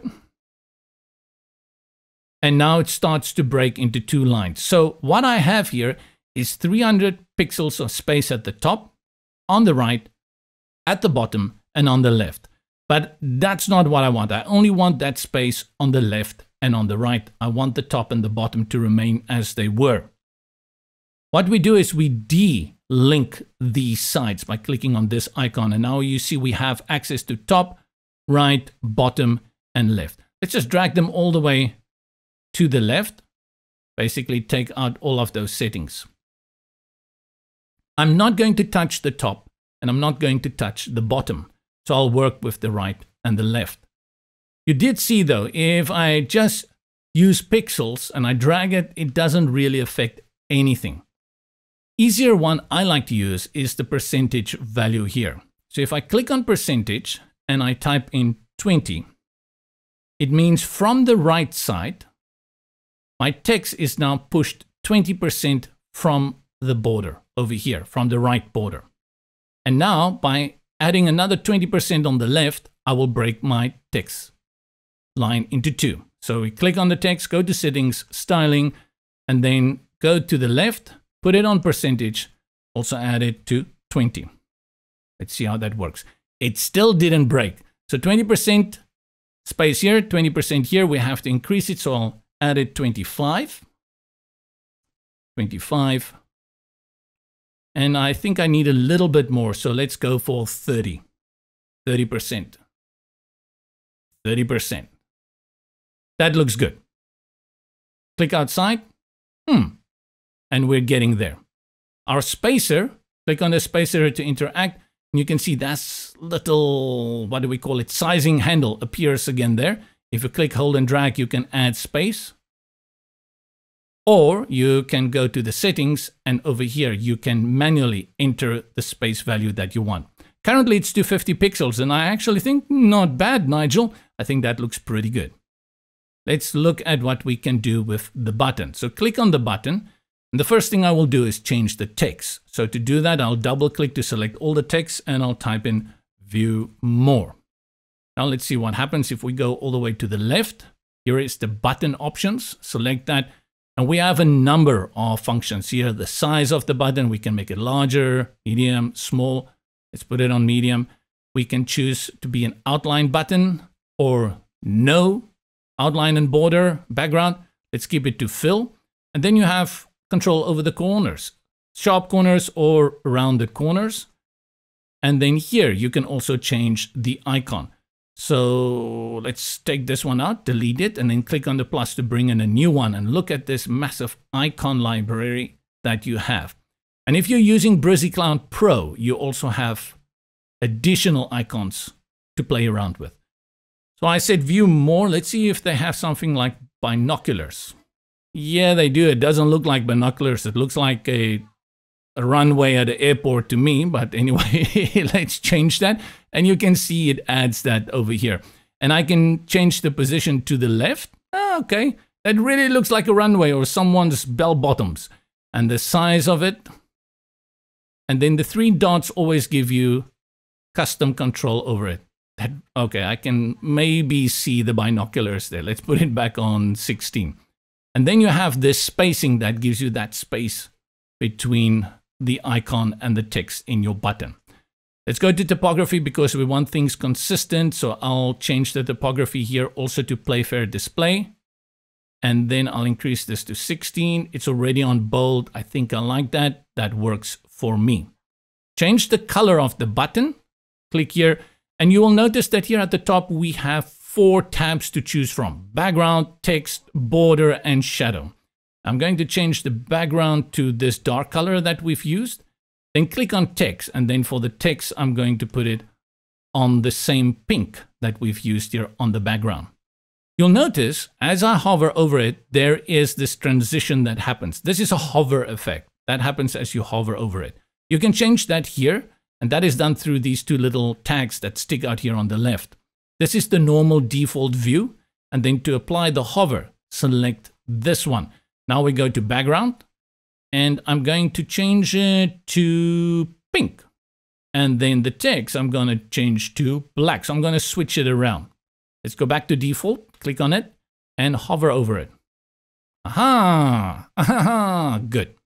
Click on it. Let's see how it looks. Not bad. Remember, I mentioned to you when we were looking at blocks, the importance of space. And most of the time, you're going to add some space at the top and at the bottom of your block, and that's done with this padding. You can dial it in here by holding and dragging. And I usually go for something like 120 to 150, and the same here at the bottom. It all depends also on your design. Often at the bottom, I may just want to add a little bit more space. Let's add that 150. And if I cannot get it in exactly where I want it, go to the block settings, styling, and then here you see the padding is applied 150. This one is 149. Double click to select it and enter 150. And it's going to give me that 1 extra pixel over which I was crying so badly. Let's close it, click outside, save your work by updating here at the bottom or hitting Ctrl S, Command S on your keyboard. And let's go and preview what we have here. Anticipation. And there we go. That's how you create your own stuff. And there's my button with its hover effect. And like I had showed you earlier, there are stuff like animation, loads more what you can do here. Having done this and having looked at it this way, there is something that has happened in the last couple of years. Well, more than a couple, it's almost 5 years, but it took some time. But now it's a very important part of designing any web page. And that is what we call responsive design. This kind of design here, which we can view here on the front end, is very typical of any desktop or laptop that you are used to. When you sit at home, the traditional computer screen you are used to, this is how it looks in a browser, whether it's Chrome or Edge or whatever. But you know that most of the day you're spending on your cell phone, you don't view it on a big screen. You view it on a mobile device or sometimes on a tablet. And this will look very different on those devices because you have to consider different kind of styling for those devices. And that's what responsive design is all about. So though we've created this excellent hero section for whatever page we are building, we need to consider how this is going to look on a cell phone device and make changes so that it can look presentable on those devices. That we will cover in the next video.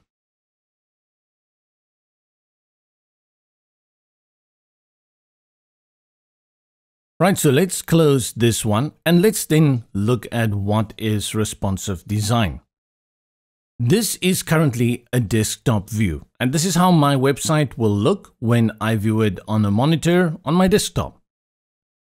Within Brizy, you have the opportunity to also design it for a tablet and for a mobile, and that will make it look more fittingly for those devices. Go to the sidebar on the left and you see this little monitor icon here. If you select it, you will see you have the three options for desktop, tablet, and mobile.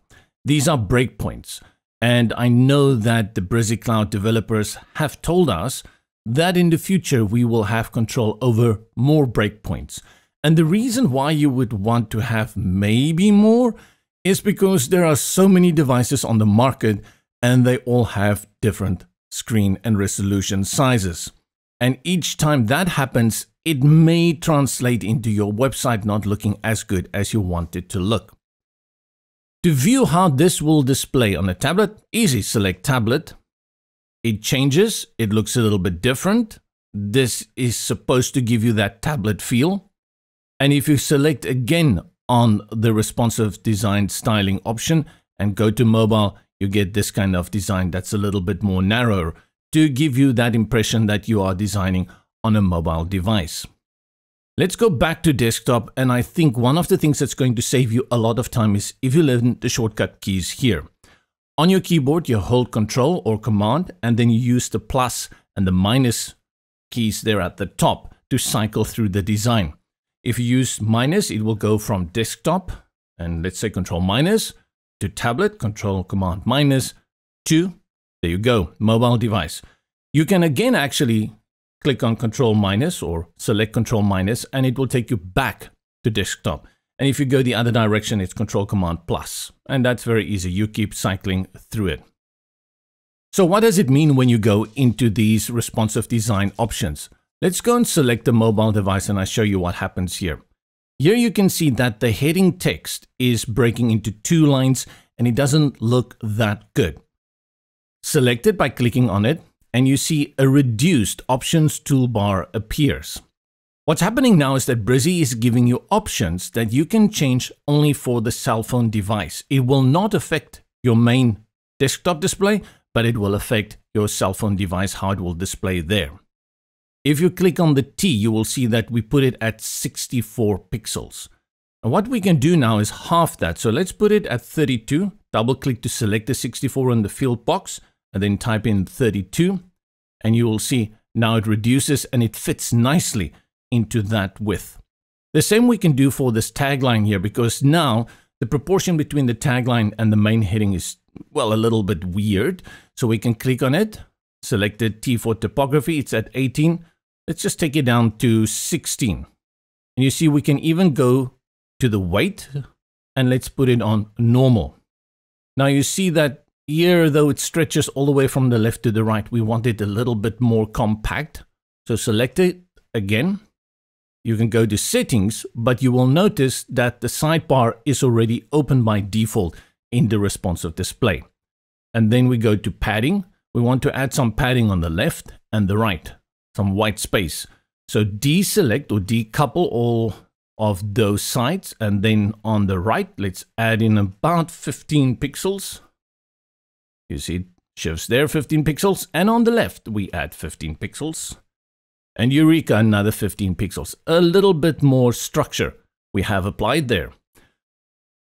Always good on a mobile device is to add a little bit more padding at the top and at the bottom of your blocks. It just gives better structure. I used that word just now. Let's put it around 55. And at the bottom, I'm going to add a little bit more. Let's take it all the way to 75. And now I have adjusted this design for my mobile display.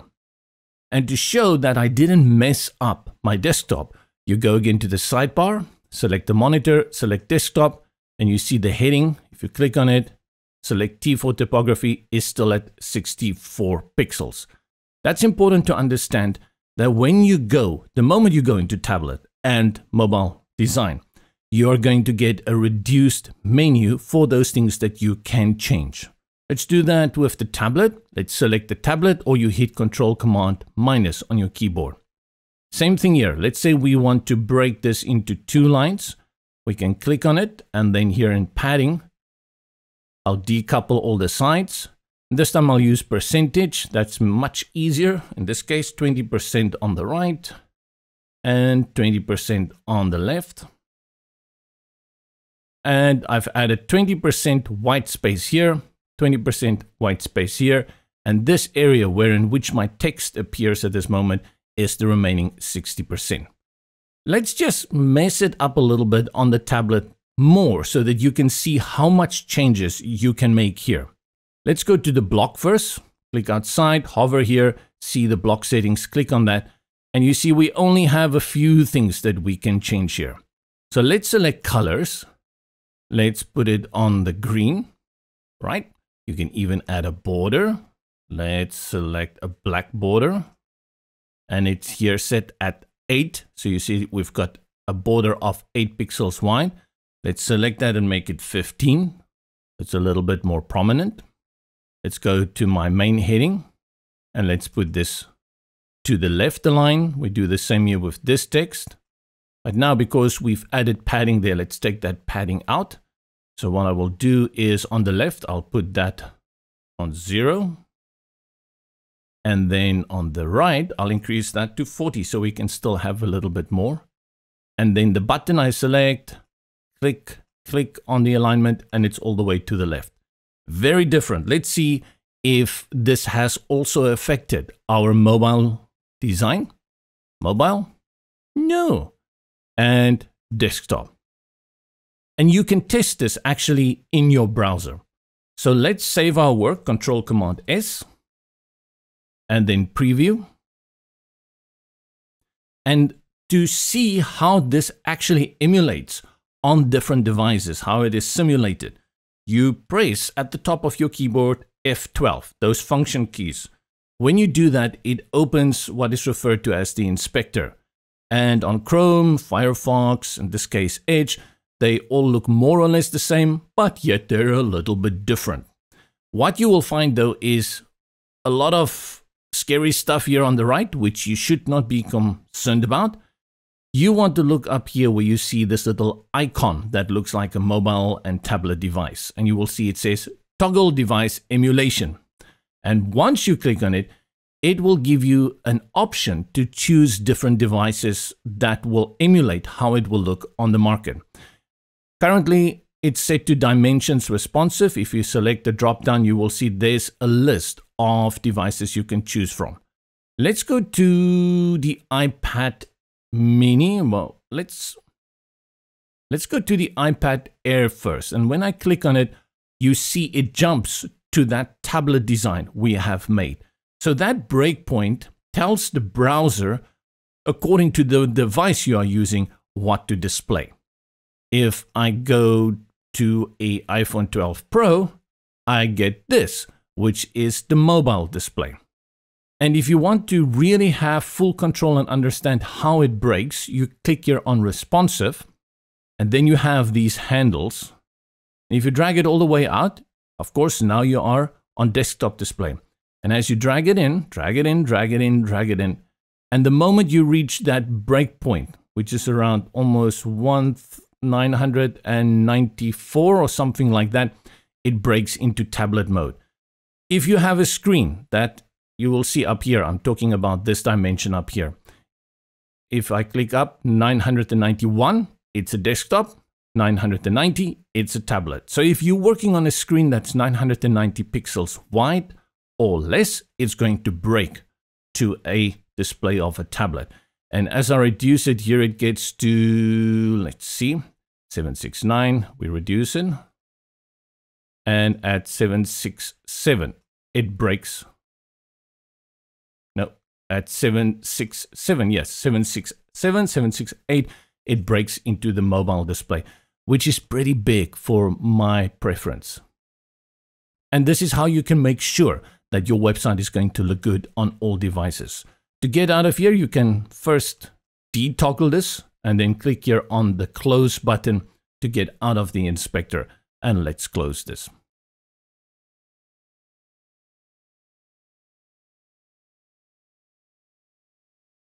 And welcome back to another tutorial in our starter kit of Brizy Cloud. And in this starter kit, we give you a high-level overview of what Brizy Cloud is and how it works. And then the other videos on the channel will give you in-depth answers to all your questions. And then, of course, we also have solution videos like full training courses on how to make a blog, how to create a pop-up, etc. In this starter kit course, I'm going to show you everything that you can find in Brizy. Like I said, not in depth, but we'll get there eventually. Let's talk about CMS and then what's the difference between that and the builder and the dashboard. First of all, let's start at the very beginning so you can quickly remember what a dashboard is. You're going to exit the builder. Currently, we are here in the builder. Go to the bottom here where you see that little arrow that says More. Select Go to Dashboard. The dashboard is your Brizy Cloud, for all intents and purposes, your account. This is where you create projects, and projects can be three types of things. It can be websites, pop-ups, and stories. We have created our first project and we called it Starter Kit, and we've made some edits to it. This area here where you create the projects, where you manage your members, where you can have more than one workspace if you're working in Brizy Cloud Pro. This is your dashboard. This is your manager. You do everything from here, making sure your websites are there, all those nice things. To build your website, you click here on Edit Project, and then you are presented with a web page. We all know web pages, right? And we started building out this first block, and you can also bring in those pre-made blocks and pre-made layouts. This here, everything you see here, and that helps you build this page, that is the builder. Some people refer to it as the editor. I really like builder. Editor for me means something that is already there that you want to change. We are creating it from scratch. And because we are doing that, we are building it. So I refer to this as the Brizy Builder. And what the Brizy Builder does is it builds out the page. If you go to any website though, you'll know that there is a little bit more required for the website. For example, most websites have more than one page, right? And where do I create those pages? Now, a page by itself, like this page here, we call content. It is something that helps you create your website. And maybe you will even create something like a pop-up on your page, and that is also content. Whenever we refer to the area or the function when we are managing the content, like your pages, your blog posts, then we refer to it as a content management system, a CMS. And it sounds very big. Yeah, it can be a little intimidating at the beginning, but think of that as the area where you manage all the content of your website. And that is accessed here in the top where you see the three little stripes or the hamburger menu. And as I hover over it, you will see that acronym CMS, or is it abbreviation CMS. When you select this, it opens an entire new dialog screen, which is going to give you all the options to manage this specific website, which is the Starter Kit website. Let's take it in very quickly so you can have some idea of what you're going to do in the CMS part of your site. There are three parts here: assets, menus, and at the bottom, project settings. This can be a little bit confusing because it's as if the project settings can actually be very important, but they appear here at the bottom. And as Brizy makes changes and brings in new stuff, these things tend to move around. What was there yesterday is not there today, is somewhere else tomorrow. Under assets, we have pages, and you will see whenever you select something here in the left pane, it's going to show on the right what that is about. So under pages, it shows us we have one page called home page. Now we never created that page. Brizy created that for us automatically. That first page that we've just worked on with that pink block here in the background, that is the home page. And that is the page that if people type in your website address, they will arrive here. Then you also have the option in Brizy Free to create a block. If I select block, you're going to see there's nothing here because we've not created anything yet, Nigel. Stories is a very interesting feature that works very great on mobile devices. Unfortunately, long crocodile tears that this you will need Brizy Pro for. Pop-ups and alerts. Pop-ups, very big feature of any website. Again, this is a pro feature. And then you have the ability to add users to this account, people who can collaborate with you in this Brizy Cloud website of yours. And as you add them, they will appear over here. Then you have under custom assets. What is that? It's a little bit like blog, but it's how you can manage and create your own blog. However, this one, even as I click on it, is not going to work in Brizy Free. It is a pro feature. Then next to assets, we have menus, and I'll show you how to do that once we've created pages. From here, you will create a menu for your page. And a menu is that little selector that appears at the top of any website: home, about, services, contact us. That's where you do your navigation. And then finally, at the bottom, project settings. This one, super duper important because this is where we enter the world of SEO. This project settings, I think a lot of people may be overlooking, but it's very important that you spend time here to make sure it looks good.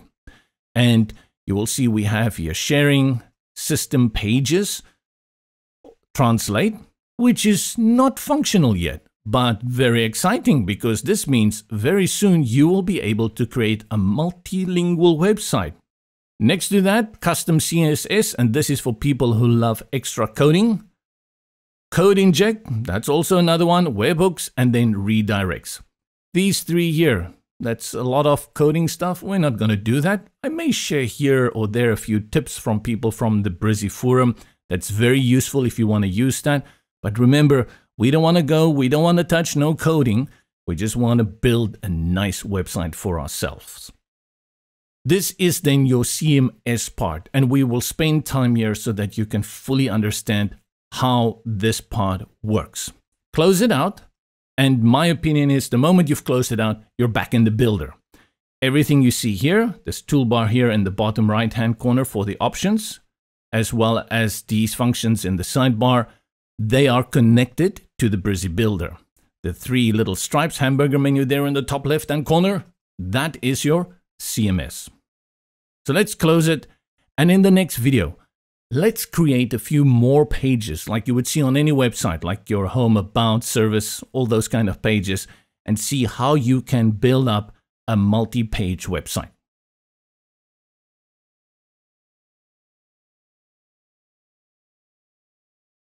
Delete this block, go to the settings and delete it, and let's bring in a full layout. Start building your page, click here on the middle. Let's go to layouts, let's select free, and we choose this one over here, the practice, and select on it. We've got a home page, then we've got an about page, contact, we want contact, careers, case studies, pricing, services. So let's use the home page, about page, contact, and services. What I want you to pay attention to is that you can see, if we click on this one, the kind of color scheme that we're working with, as well as the font. If I click on import this layout, two things we're going to talk about. The first, we're going to talk about the global styling, and the second one, we're going to talk about how Brizy is going to screw you over with the Brizy Pro element. So import this layout, and the first thing is going to be the Brizy Pro element. So this so-called free site has been designed with Pro elements. Remember those elements that you can only get on the Pro plan? And they are locked here. Thank you very much. Let's see if, yeah, there's another one down here. Do not fret. What you can do here is you can simply click here on remove this element and add your own later on. So let's click here on remove this element to clear out the page, as well as on this one, remove this element. The other thing though, is that we see that that color scheme that we had worked with has changed. It's now this, what is it, purple and teal color scheme that we've seen the whole time. Where does this come from? And how can I use the color scheme from the template that we saw in the library? Let me show you first where this is coming from. Go to the sidebar on the left where you see the little paintbrush. It says styling. As you select it, you're going to see this color swatch selection appears here. And that style of color swatches are called overpass. If I select overpass, you will see I have a selection of more to choose from. Go through it, select magazine, and you will see all of the colors update on the page very smoothly. Let's go again and select this time graceful. And you will note not only the colors are updating, but as well as the typography. And that is done down here. So the current style is called graceful, and then you have the color swatches as well as global typography that will update that in one go. This is super useful because if you decide, yeah, this color is not working for me, or you're designing a website for a client who comes back and says, I need a font that's a little bit more serious, instead of going to each of these text elements and changing out the font, you can simply go ahead and very easily change it here. That we'll do in a video document on global styling. Alrighty, so what does this mean when you import a template? Templates are associated with their own global styling. Clear this page. Go to the bottom, options, select, and select clear layout. Start build your page, go to layouts again, select free, and this one we found down here, which is called the practice. Select the home page again to make sure this is what we're going to load. But before you click on import this layout, you're going to select this one, replace global styling. And what this will do is it will bring in that preset for this template. So click on replace global styling, import this layout, and now we will notice two things again. First, we're going to notice the pro elements that we do not want to use or cannot. Remove this element and remove this element. But then we're going to see that the typography and the colors are coming in as per the template. If you go to the sidebar and select styling, you will see now that current style is now set to the practice. What Brizy has done when you had selected import the global styling or override, I forgot, it added that here all the way at the bottom. Nice. Now you can work with what you had seen. This is our home page and we have created it. So let's say update. Now we want to create an about page. To do that, we go to the CMS function here, and then it will automatically go to pages. That's very simple. Here the button says add new page.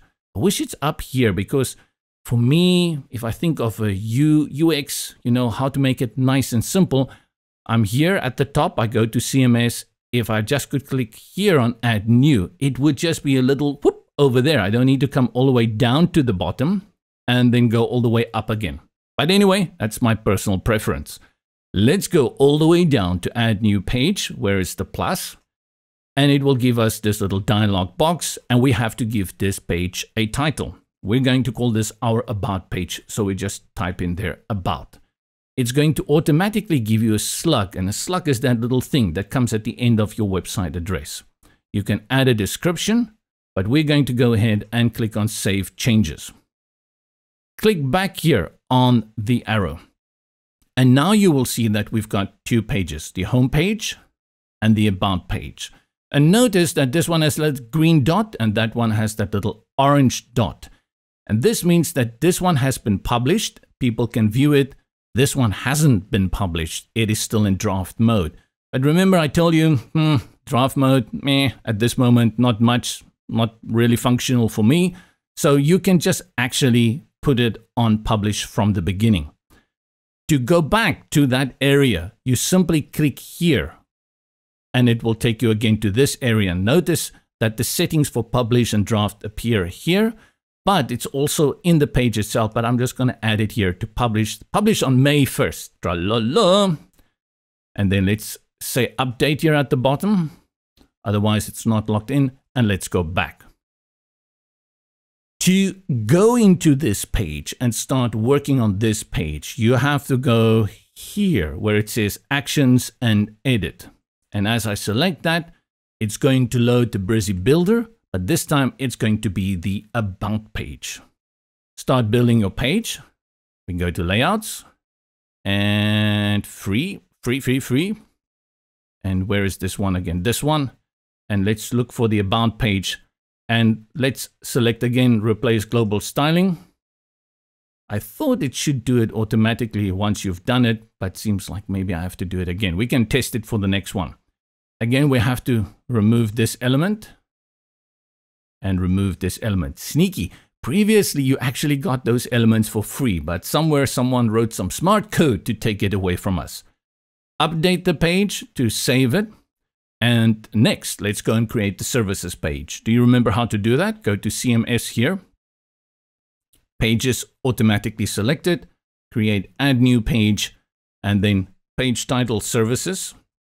Slug will automatically update. Put it on published and then click on save changes.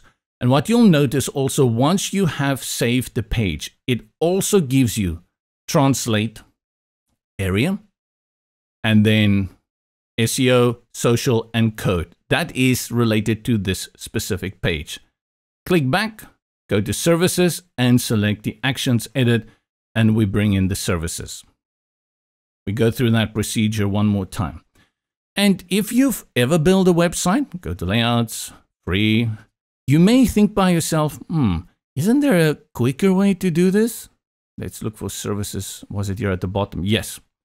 I'm not going to select replace global styling. Sorry, I didn't test it before the time, but I think it should import those colors. Yes, you don't have to do it a second time because your global styling is already set here under the paintbrush at the practice. So you don't need to do that every time. Remove the element and we go to the bottom, remove this element and we save it again. And one more page we're going to create now is the contact page. Let's go again to the CMS function and we create that new page. We call it contact. We can call this one contact us. And then there's your slug contact -us and we put it under published and save changes. From here, you don't have to click back. You will see here on the right, you can immediately go to edit the page.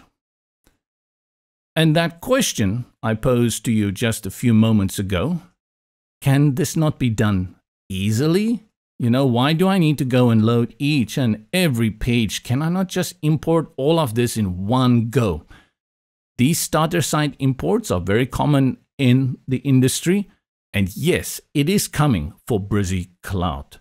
This is in the works and the Brizy developers have already done some work on it. It can be done in the WordPress plugin, but not yet in Cloud. But what this will mean in the future, that if you come to this site, the starter site, and you want to import everything, what you do is you click on one button, it will import all the pages, create the pages for you. No mess, no fuss. But until then, you create it by yourselves. And we are looking for contact, which is this one, and import this layout. And now we just remove this element again. And if you have Brizy Pro, that will be populated with something amazing. And then we click on update. And there we go. Let's go to the CMS again. Pages and have a look at what's going on here. So we have 4 pages in total. The home page, our about page, our services page, and our contact us page. If you want to preview any of these pages directly from here, you just click on this under the link. So if I want to see services, I click here on the /services, and it's going to open a preview and it will show us that starter template that we have loaded. Very, very simple. And let's look at one more, about. Let's do the same for about. And this brings us to the next part in the journey. How am I going to display links to all 4 of these pages at the top so that when people come and visit my site, they can easily navigate to those? Let's have a look at how you're going to do that. In Brizy Pro, it's very easy. In Brizy Free, you need to do a little bit of work. Let's close this, and then let's talk menus.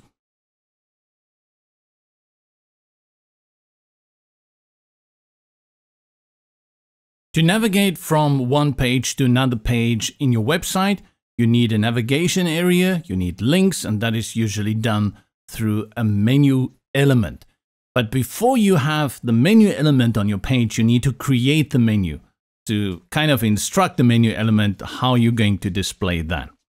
In your CMS area, and if you're not here, click outside to close it. You can be on any page.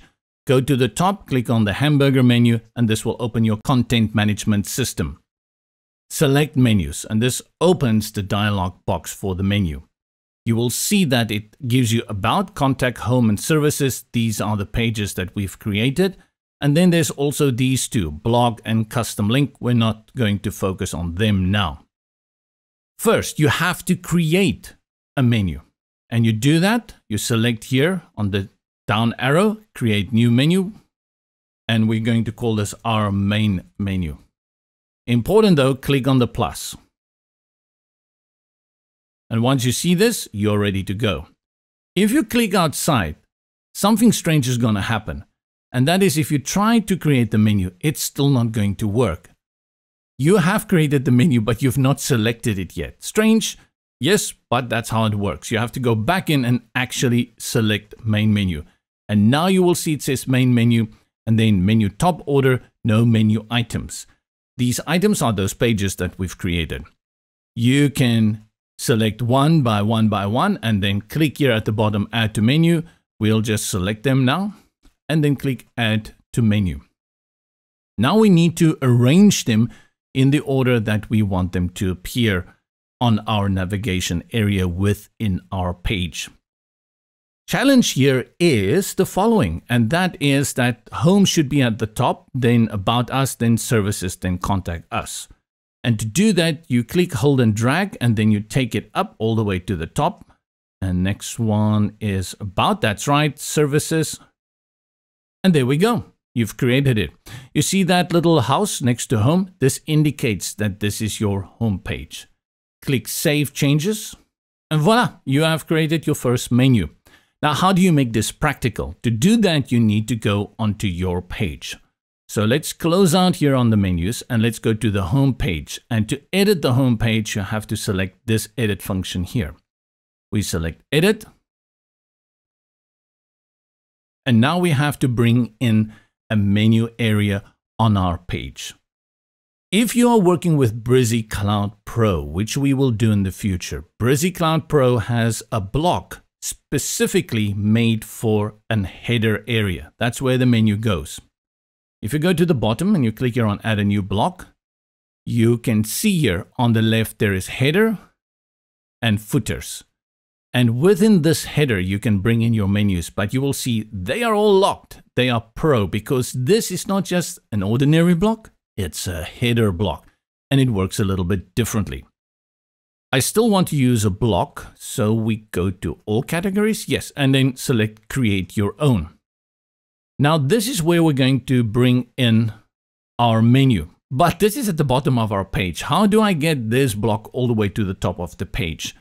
Go to the sidebar on the left and you will see this little file or block that says Reorder Blocks, and that's where we're going to do that. Select this and the drawer opens and you will see each block is represented here by a thumbnail recreation of how that block looks. Very nice. To get this block at the bottom all the way to the top, simply click, hold and drag, and drop it at the top, and there we go. Now click on the plus in the block and we have to bring in a menu. Now previously I had deselected the menu element, so I need to bring it back. So I'll click here on edit If I go down, you will see there's menu and there's menu. Select both of them so you can see what the difference is between these two, and then select done. The difference is this menu is a Pro one. So of course, Pro means additional features. This menu is going to be limited, but hey, it's free, so don't complain. We cannot use this one. If I click and drag, nothing happens. So what I will do is I'll go back to edit and I'll remove this one because, well, why waste my space? Here though, I would really like to see two different kinds of icons for these menus, or a different way to identify between the two of them, just so that you don't get confused when you're using Brizy Cloud Pro, because these two elements are completely different. Click on this menu element and drag it and drop it in that block, and you will see there's a little hamburger menu that appears. And look at that. It automatically grabs those pages that I have created: home, about, services, and contact us.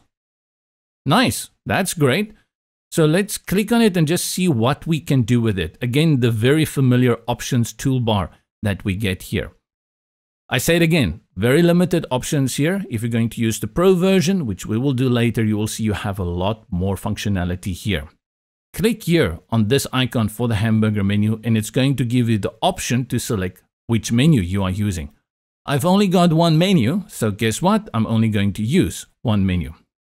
Spacing will add spacing between the menu links. So if I increase that, which I think looks much better, let's put it around 50. And if I cannot get it there, 50, you can just double click and type it in there. Next, I want to make sure that at least these fonts are representative of the fonts on my page. If I click on this one and I select the T for typography, it is set to custom. Let me see, Lato. But if I look for another nice font like this one, let's click on this, and T, it's set to Montserrat. So I need to make sure that I'm consistent throughout my website. Select it again, go to T for typography, and here is Montserrat. Select it very easily. I can make it bigger. All those other functions that we had earlier. I want to make it a little bit more lighter, normal. I like it. It fits this page a little bit better. So let's put it on 18, a little bigger. Change the color. Make sure it's on this one, darker. I like that. And you see here, we have three options. This is how it will display when it is just lying there, not selected. When you hover over it, let's choose this one, red. And then when it is selected, let's choose also a red. Let's choose this red. So let's put it back on normal or default. Select outside. And now you will see home is red because this is the page we're working on. And as I hover over the others, they're supposed to turn red. Let me check it again. It's on red. It's not working. Let's go test it on the front end. To do that, we first need to save the page. Control-Command-S. And then click here on front end, preview. And let's see if those hover functions work. Something tells me I'm going to be super disappointed. Oh no, as I hover over them, they work. And let's click on About. And this takes us now to the About page. Super. Except we don't have a menu here. Icona, what can we do here? Now this is where we're going to work with global blocks. Massive cool feature within Brizy and very easy to use. Basically what we need to do is this area that we've created with our menu, we want it to appear on each and every page. In Brizy Free, you're going to do that manually, but you can do it. How we do that is, first we're going to save this block. We're going to actually put it in the library. And then from there, we're going to make it a global block. What am I talking about? Let's go to the bottom and just click here on Add a New Block. You are familiar with this interface, but you've also noticed that there are these two options called Saved and Global Blocks. You can save blocks. So if I click outside here and I go to this one over here, make sure you select the block settings, and then you see the little heart Save Blocks. I click on that. And once it has spun its wheels, go to Add a New Block, go to Saved, and you will see there it is. If I click on it again, it's going to load it now onto my page, just like it would a normal pre-made block, you can use it again and again all over your site. So let's delete this one. We don't need that. The difference is that when you have a saved block and you make changes to one of them, the other one will not update. And it could be that in the future, you're going to add more pages to your site and you want to make sure that it updates on all your sites. And that is where we call it a global block. And that's a different place on your settings. Go to the block settings and then you go zoom all the way to the left where it says block. Click on that. And then you have this option here, make it global. Doom. And now you will see this little blue icon appears there in the top. That shows you that this is now a global block. You go to the bottom and click on add a new block. Go to global blocks this time. You will now see it also appears here. Saved though, still has the one that we saved. You can delete it because we're going to only work with the global block. Let's close it. So how does this global block feature work? What we need to do now is add this block to each and every page on our site. If you work with Brizy Pro, there's an easy way to do it in one click. And that is by going to the settings, all the way to block, and where you see display conditions, you click on that and you add them here. But Brizy reminds you that you have to get Pro to do that. But we can do it manually, which is more than enough if you're working with free. So let me show you how to do that. Go to our content management system, and from our pages, we're going to edit all of these guys now. So let's start here with about. Let's click on that. Oh, it says leave, which means we didn't save this page. Thanks for reminding me. Control Command S. Let's go back. Pages, about. And now we're going to bring in the global block for this page as well. You don't have to scroll all the way to the bottom and click here on add a new block. Between the blocks, you will see there's also a blue line with a plus in the middle. Select that, it gives you the same. And now you go to global blocks and you select this one and it brings in that global block that we had created. You'll see there again is the little global indicator. We need to move it to the top, sidebar, reorder blocks, and drag it to the top. Remember to save it. Control Command S, scroll up, Control Command S. And now you do that for the other two pages as well. Hamburger menu, content management system, services.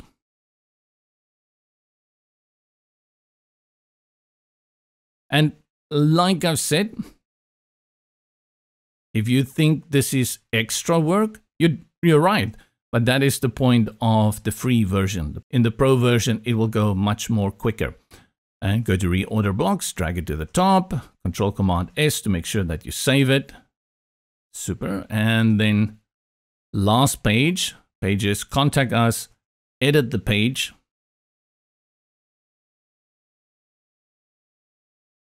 And then click here on the plus, go to Global Blocks, add that one, go to Reorder Blocks, drag it to the top, and then say Update. Let's select preview from here. And now what we expect to see is that that menu will appear on each and every page. And then I will also quickly show you what is the benefit of using a global block. As you hover over it, you can see it highlights. And then let's go to the home page.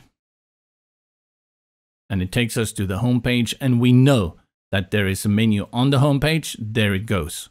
Interesting, it's not working for the active page. I don't see it light up for the active page. That's a little bug, but I know it works in the pro version. Don't forget about the freebies, okay? Excellent, it works. Now let's talk about why a global block is so important here. Any changes I make to this block here will update across my page. Let's go to the block settings, overlay, and let's change the background color to this gray. Then we go to our menu, select a color, and we make it white. For the hover, we make it this color. And then for the active one, we make it the same one. Now we have changed this block, but we've done that on the Contact Us page. However, this is a global block. So what we expect with a global block is for it to change across all of the pages. Let's save it, Control-Command-S, and then you click here on Preview. And this is going to display on the Contact Us page as we just did. But will it also translate through to the other pages? If I click on the About page, let's see, and there we go. Gray color in the background, hover is red. If we go to Home page, it should be the same. Splendid, splendid, splendid. Now we've created multiple pages. We've created a navigation area for our header, and we've added a menu to it. Let's talk next about the site title and a little bit of a description, as well as your favicon or your site logo. Let's close this preview.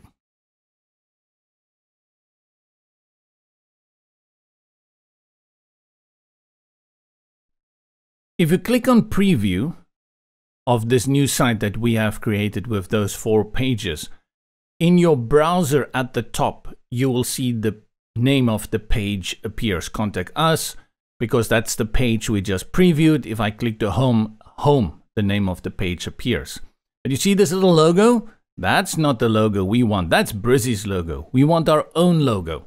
And to do that, we have to change the site title, a little bit of a description of our site, as well as change that logo, which is referred to favicon, fav icon, or site logo. To do that, go back into the project, and I will leave this page open so we can just refresh and see how that changes. Go to that CMS area, and then we go to project settings, because now we're talking about the entire site. From the project settings, you will see the first option is this one with SEO. If you don't know what that is, do not let it scare you, because you do need these 3 things. They're very important. The first thing we're going to change is the site title. I forgot, what was that layout's name? Something like the practice. Yeah, so let's just call our site title the same, and I'm going to call it the practice.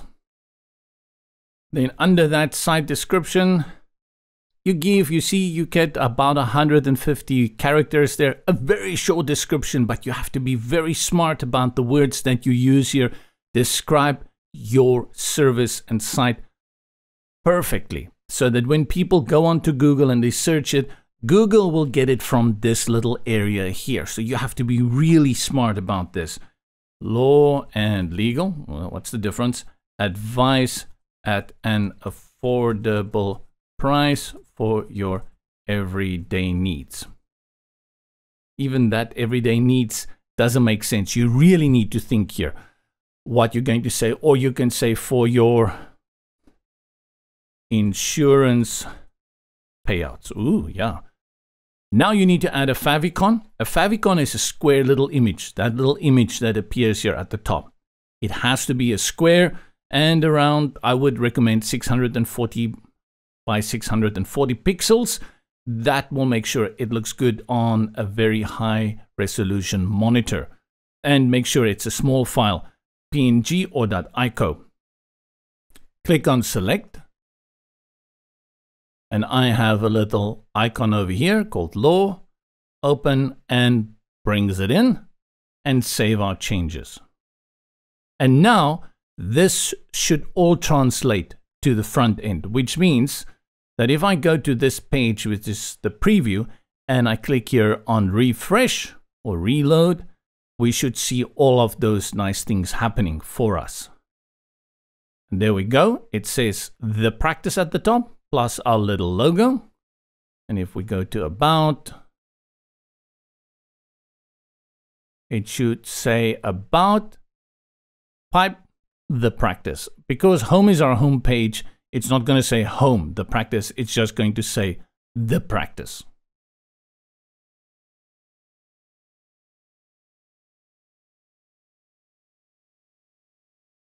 Hi, and welcome back to Learn Brizy Cloud. This is JP here, and we are moving along very nicely in our starter kit series for Learn Brizy Cloud. Let's look at a few more things before we hop on over to Brizy Cloud Pro. That can be done in free. And one of them is import and export of saved blocks. And I showed you earlier global blocks as well as saved blocks. And let's talk a little bit more again about saved blocks and the whole purpose behind a saved block. I want to just go to the home page. To navigate to the home page within the builder, go to the CMS area. Under pages, go to home and select here on edit. And this will take us to the home page so that we are all on the same page.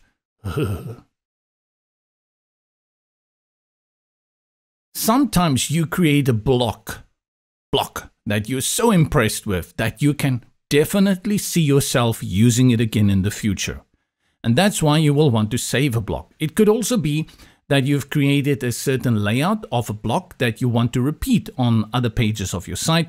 And again, that is why you're going to create and save that block. The other option also is you will create maybe other websites and then you want to use that block again. So a save block is not only related to this website, it can be used within the workspace. And that means you can use it on all the other projects in that workspace. Let's take this block here and say I want to use this one again in the future. I've put in a lot of hard work designing it. Well, Brizy has. And now I want to make sure that in the future, I can simply use it again on another page or on another website. Go to the block and you click here on save and now it has been saved. Right, so let's go down, down, down, add a new block, go to saved, and you will see the thumbnail appears over here. I can use this now again anywhere on my site. So if I close out and I choose a different page and we choose about, edit my about page, I can bring in that block. This is a saved block. The difference between this and a global block is that if I change anything in one, it will not update the other. So add a new one, go to saved, click here,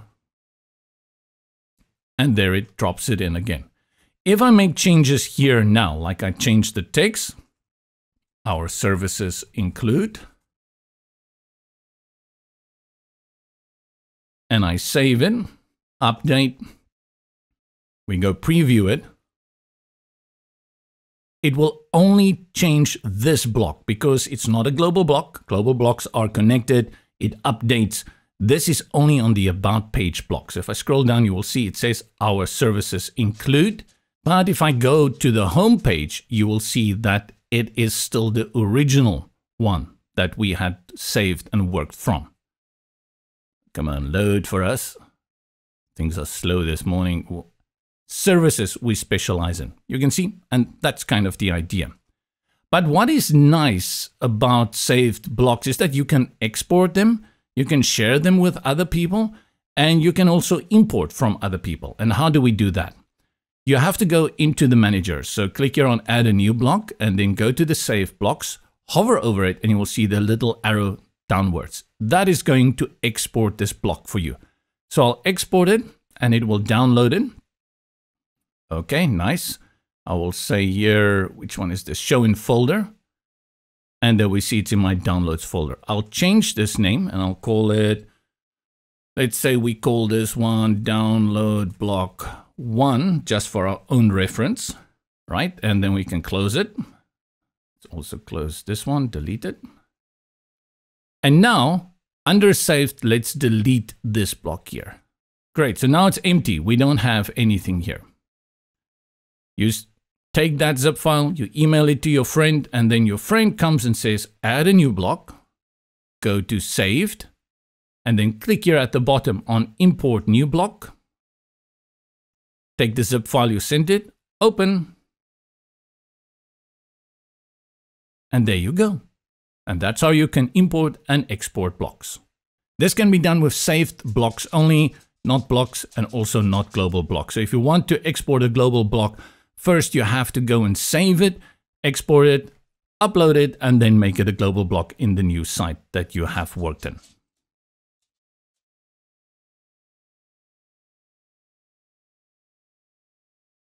The same way you can save, export, and import blocks, you can do it with entire layouts. And earlier we had seen how you can get those pre-made layouts that Brizy includes. To refresh your memory, let's add a new block. And then here in the block manager, you will see layouts on the left. And this is where you can import all these pre-made layouts. Say though, you've created your own layout and you want to save that. And the reason you would want to do that is perhaps you create a structure of your layout that you want to repeat on other pages, like a blog, or you just have something that is pretty large amount of content and you want to repeat it. Then you would go ahead and save the entire layout. In this case, to do that, and let's just take this page here as an example while we're here on the home page of this one that we have created. Go here to the bottom and you will see here appears Save Layout. That is similar to Save Block. Now we're just saving the entire page with all the different components. And depending on the amount of content that you have on that page, the save layout may take some time, but that was pretty quick. To find this layout, go to your block manager and then under saved, you're going to see only that block we had previously saved. But notice here in the sidebar on the left, this is where you can select between the blocks and layouts. So if I click on the layouts, we expect to see that one we had just saved. And similar to the blocks, you can click now on it and that will load this entire layout under the current layout we already have, which is completely nonsensical. Or you can delete it if you decide you don't want to have it here anymore, it's not needed. Or like before, you can click here on the download button. That's going to download it as a zip file. And then later on, if you want to use it, all you need to do is click here. Let's go ahead and delete this and then click on Import New Layout. Grab that one, give it some time, and there we go. This way you can create layouts, you can save it with others, or if you are concerned that you may lose it at some point, you can just download it and save it on your computer's hard drive or somewhere in the cloud to make sure that you have it in the future as well.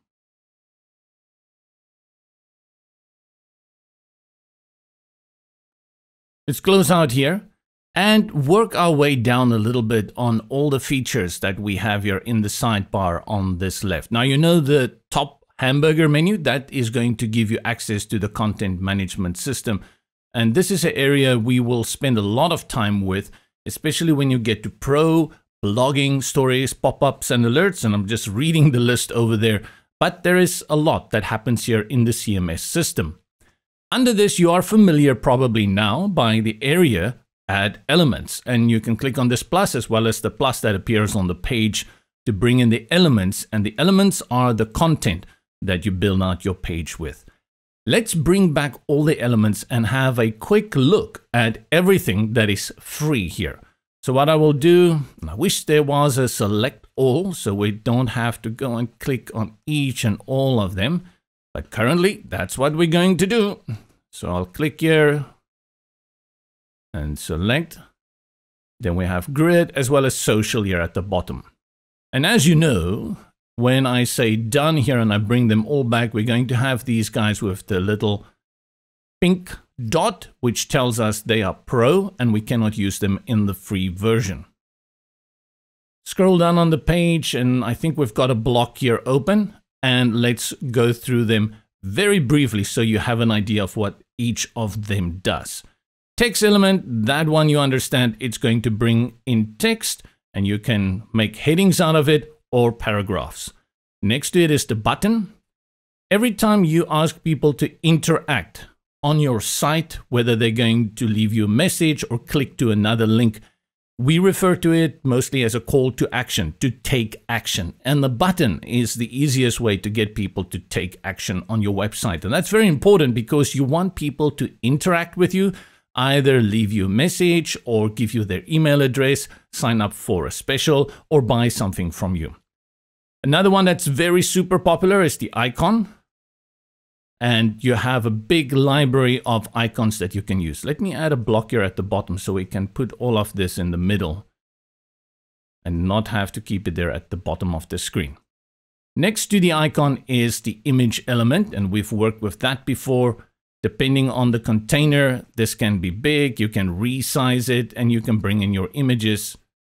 And that is what makes a website and web page very colorful.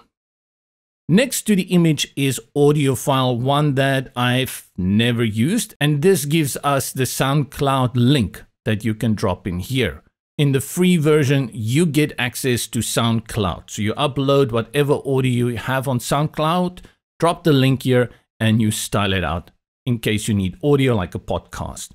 Video, though, is one that does appear to be popular on many websites. And there you link YouTube. And I think the other one is Vimeo. You have the type of YouTube, Vimeo, as well as a URL. And videos, very popular. Next to this is one that I've used now a few times, the spacer. I really enjoy the spacer. Very flexible, especially when we go into responsive design, like for the tablets and the mobiles. Spacer is followed by line, one that I also like to use a lot. And this is mostly a design choice. If you like using lines in your design, of course, you're going to drop line in here all the time. But if you're not much of a liner, then you're not going to use it. The line does have a nice feature here, and this can be used for above and subtitles, is that you can add a text in between your line. You can also place it on the left and right like so, or you can add a icon, and this gives it that little effect of, well, another kind of divider that you can use on your page. Nice little feature. Next to line, one that is also very useful on your Contact Us pages is the map. And I really enjoy the map feature in Brizy. First of all, I don't have to bring in any API or any kind of settings or key. It's already there. I can just use it as is. And I think this map is pretty decent. It works very well. And I really don't think you need too much more. People sometimes want to go very spectacular with their maps, but I think just having a map on your contact page so that people can click from here and go to Google Maps on their phone, more than enough. You don't need to do it directly from the website. This one I really enjoy. Embed, and we may cover this in one of the video tutorials a little bit more in depth. You can see it says here, paste your HTML code here. As we don't touch coding, and as I don't believe it's necessary for most of the websites we'll be making here, this area you're going to avoid. There are people who like to do some low coding or coding, and they will bring in stuff here. And sometimes when you work on other platforms and you want to bring in like a text chat or a service or social proof, you will need to drop in some coding on your page. You don't have to type it yourself or code it yourself. It's something that someone will give you. You can drop it in here. Like I mentioned, that we will cover in a video document. And in fact, all of these we will cover in more detail in video documents. Let's talk about probably, I would say, one of the features in Brizy that totally blows it out of the water compared to many other builders on the market, and that is the free form integrated element that comes with Brizy. The form is an essential feature on any website. It is where you can have people interact with you, you can collect email addresses, you can have people sign up for competitions, and you can also have mailer integration. If you have a distribution list on a platform such as MailChimp, all of those things are done via the form. And this generates leads, and we'll talk about that in the video document on forms and leads so you can understand how that works. Essentially, what it means is you get an integrated form. Many other builders on the market will give you excellent builder, but they don't give you a form element. So you need to go get a third-party form element and bring that onto your page, which is fine. There's nothing wrong with that, but it is really convenient to have it here in Brizy, especially in Brizy Free, as this is usually a pro element. Of course, with this one, you get certain features that is only available in the pro version, but you're going to be so satisfied with the free one. And if you make, like I'm busy now with an engagement RSVP site, then this one is going to go all the way in giving you what you need. Lovely little element. Icon box is what I often refer to as an info box, and it doesn't look good like this because what we need to do is let's bring in a few columns. That makes it look a little bit more structured. And I will duplicate this column, and then from my icon box here, I'll click and drag it into this column, and you'll see now it looks a little bit more shaped. And this is the idea with an icon box, is that you have an icon, the feature, whatever you're talking about, a little description, and if you want people to click through on that, you add a button. Something you may use quite a lot when you do features on your web page. The counter, let's drop that in here. Also something that you often see on websites. This is something I can use on my wireframe site, for example, for the Brizy Cloud wireframes.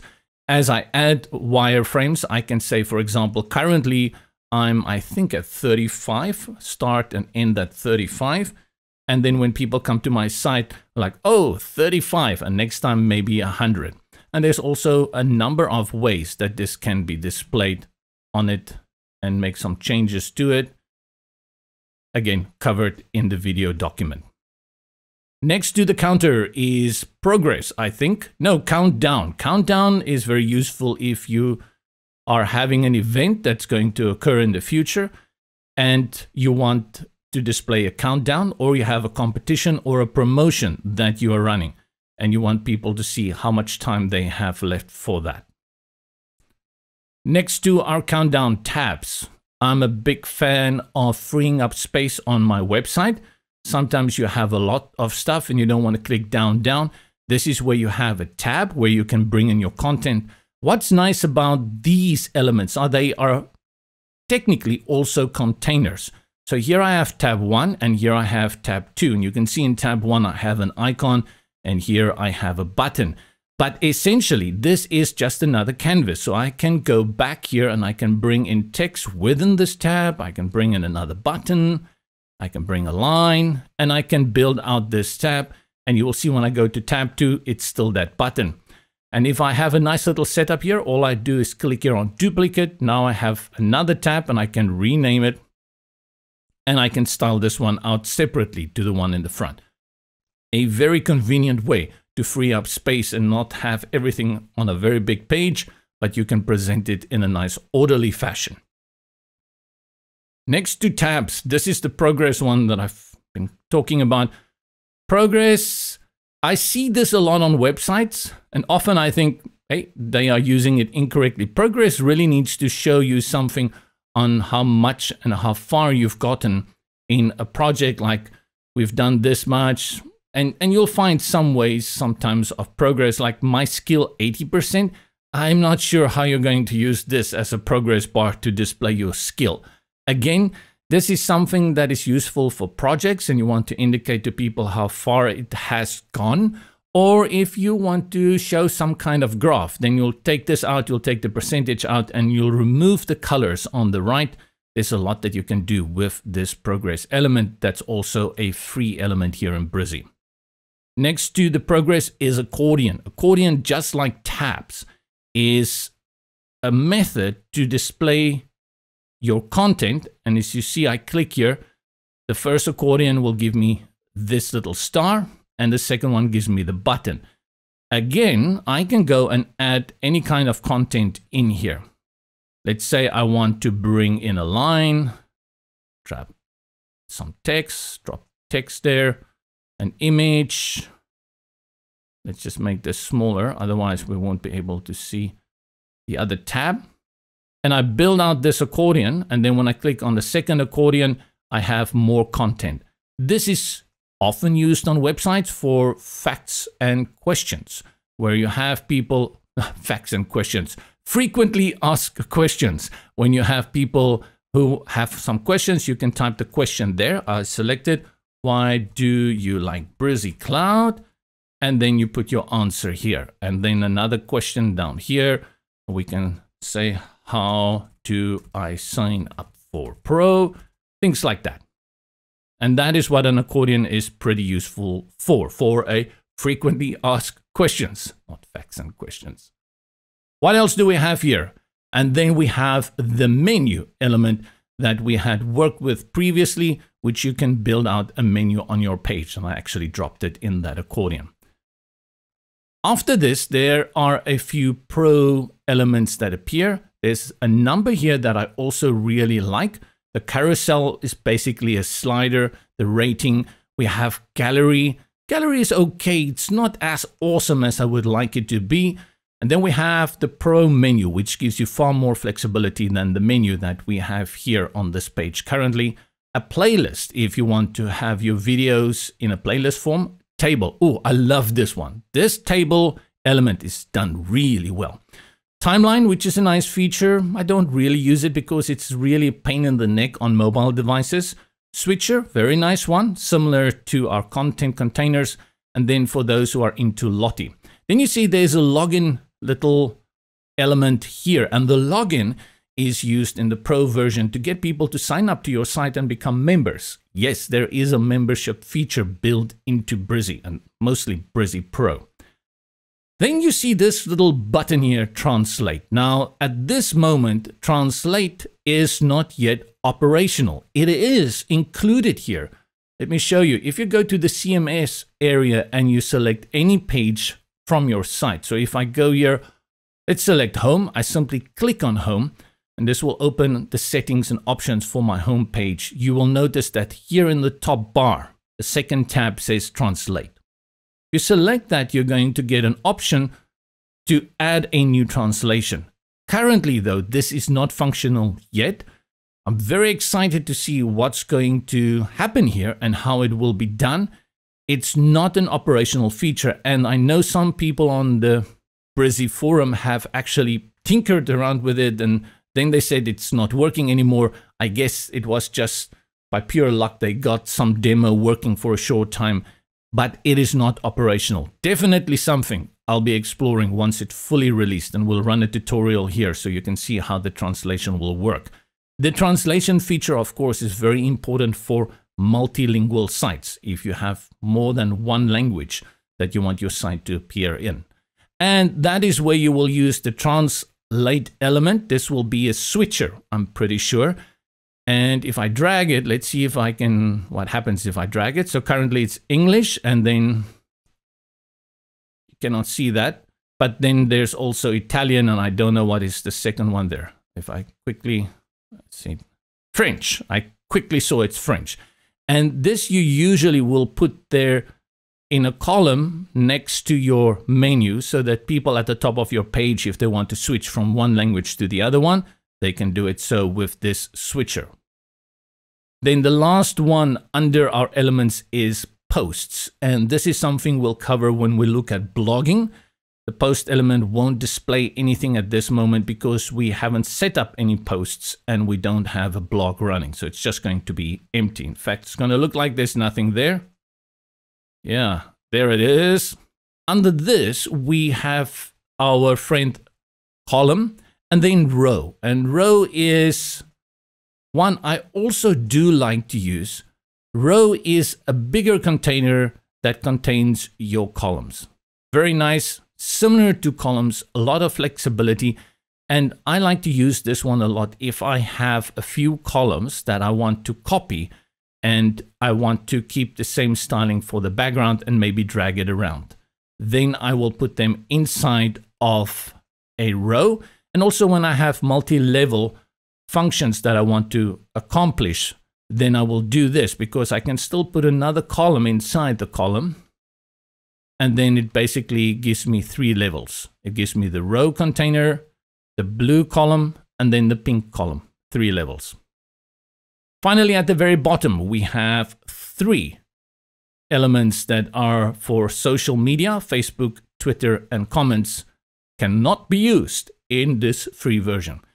And those are all the elements. They're not that much at this moment when you look here in the sidebar, which is great. Often people will look at the amount of elements and go, oh, we need so much more. You're going to find that text, button, icon, image, form, spacer for me, and then line for me.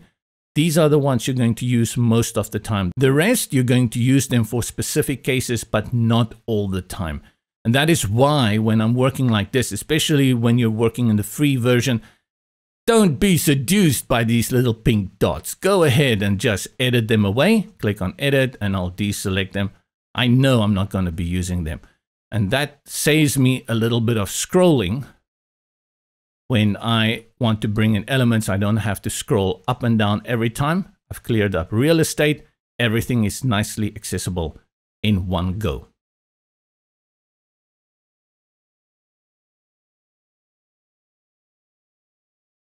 This area here on the left, as I hover over it, it should give me that little tooltip that says styling. And we can call this the global styling area. We looked at it previously. Let's understand exactly the two parts here. One is the global colors and the second part is the global typography. Select it and then let's focus just quickly again on this current style setting up here, which is the global styling for the theme we had imported earlier from the layouts. The takeaway here is that you can clearly see that the colors from this color palette is representative of the colors on this page that we had brought in. That is the color theme or the color scheme or color palette that is used for this page and this website layout. But as I had shown you in the previous video, when we worked through all those free elements, when I brought them onto the page, you will see that many of them who have color brings in the color automatically from this color palette. So these are preset styles to certain elements that are brought in. And I've brought in those including the button, icon box, counter, as well as the progress bar, and then text, and how they are affected by the color palette. Let's select another color palette here from the current styles, and I think we just go to the default one, which is connected to Kit 2 blocks in the block library called Overpass. And I select that, and you will see how the color as well as the fonts update in real time. The challenge I have for you here is which of these 8 colors are connected to the button and the icon, as well as the counter and the progress bar. I think in this case it should be very easy, but let's choose another style. And we just choose the next one, magazine. And graceful. Let's go for ashen. And one more, oblivion. And with oblivion, I think it becomes very apparent that it's the third swatch from the left, this one, that determines the default color of the buttons and the icons and some other elements. Naturally, if you bring in a layout like we did with the practice, and let's set it back to the practice, and it always loads at the bottom of the current style selector, you may be very happy with the color scheme that they've brought in. It could also be that you want to change the color scheme. That can be done very, very easily. But before that, I want to give you a warning that there is no reset button here. You can go ahead and change the colors out. But if you then later on decide that you want to go back to the default colors for the practice, you won't be able to do so. Even if you go load the layout for the practice, this one is forever and ever changed. So take that into consideration before you just start making changes. Think carefully about it because there is no reset button. There are in total 3 swatches here that determine default colors. The first one is going to be the one for the text. This text, if you select it, and you get the options toolbar that pops up and you select colors, you will see that the second swatch from the right is selected by default. And that will always determine the text that is brought in by default. I don't want to mess up the styling for the practice. I think I just want to leave that. What I'm going to do is from the current style, select something else. Let's go to samurai. And what I will do now is show you how you can change it out. Let's just go back to styling. And we identified that this second swatch from the right is the color for any default paragraph text that is brought in. I select it and I'm going to just drag this selector around. and you will see that the color of the text changes. Not only on these default elements that I've brought in, but you can see it also updates all over on this page. And it looks really bad. But this is very visual and very self-explanatory as to how this swatch works. The second swatch that comes in my default, we've identified as this third one from the left. This is going to affect the buttons and the icons, the counters, and any other element that brings in color by default. I select it, and let's just change the use slider over here to the over here, something pink. And again, you can see how it updates all over very easily. Now, this is updating all over your entire website. Not only this page, this is global styling. And those are the two default colors set with the global colors. The rest are up to you to decide which colors you want to add there. And that will all be dependent on your color theme. You can change them out the way you like. And you can see if we look at this page that had been created, that here they have that light bronze color. That is going to be this one all the way to the left. This is a random color, nothing special to it. It is one that you can go ahead and change. And this way you can move through all these colors and set up the scheme you want. Also important to note, when you look at this color picker, select, let's choose this one all the way to the right. Let's change the color. Nothing changes. No, we have a few areas where it has changed to a darker, I think almost black. Yes, it is black.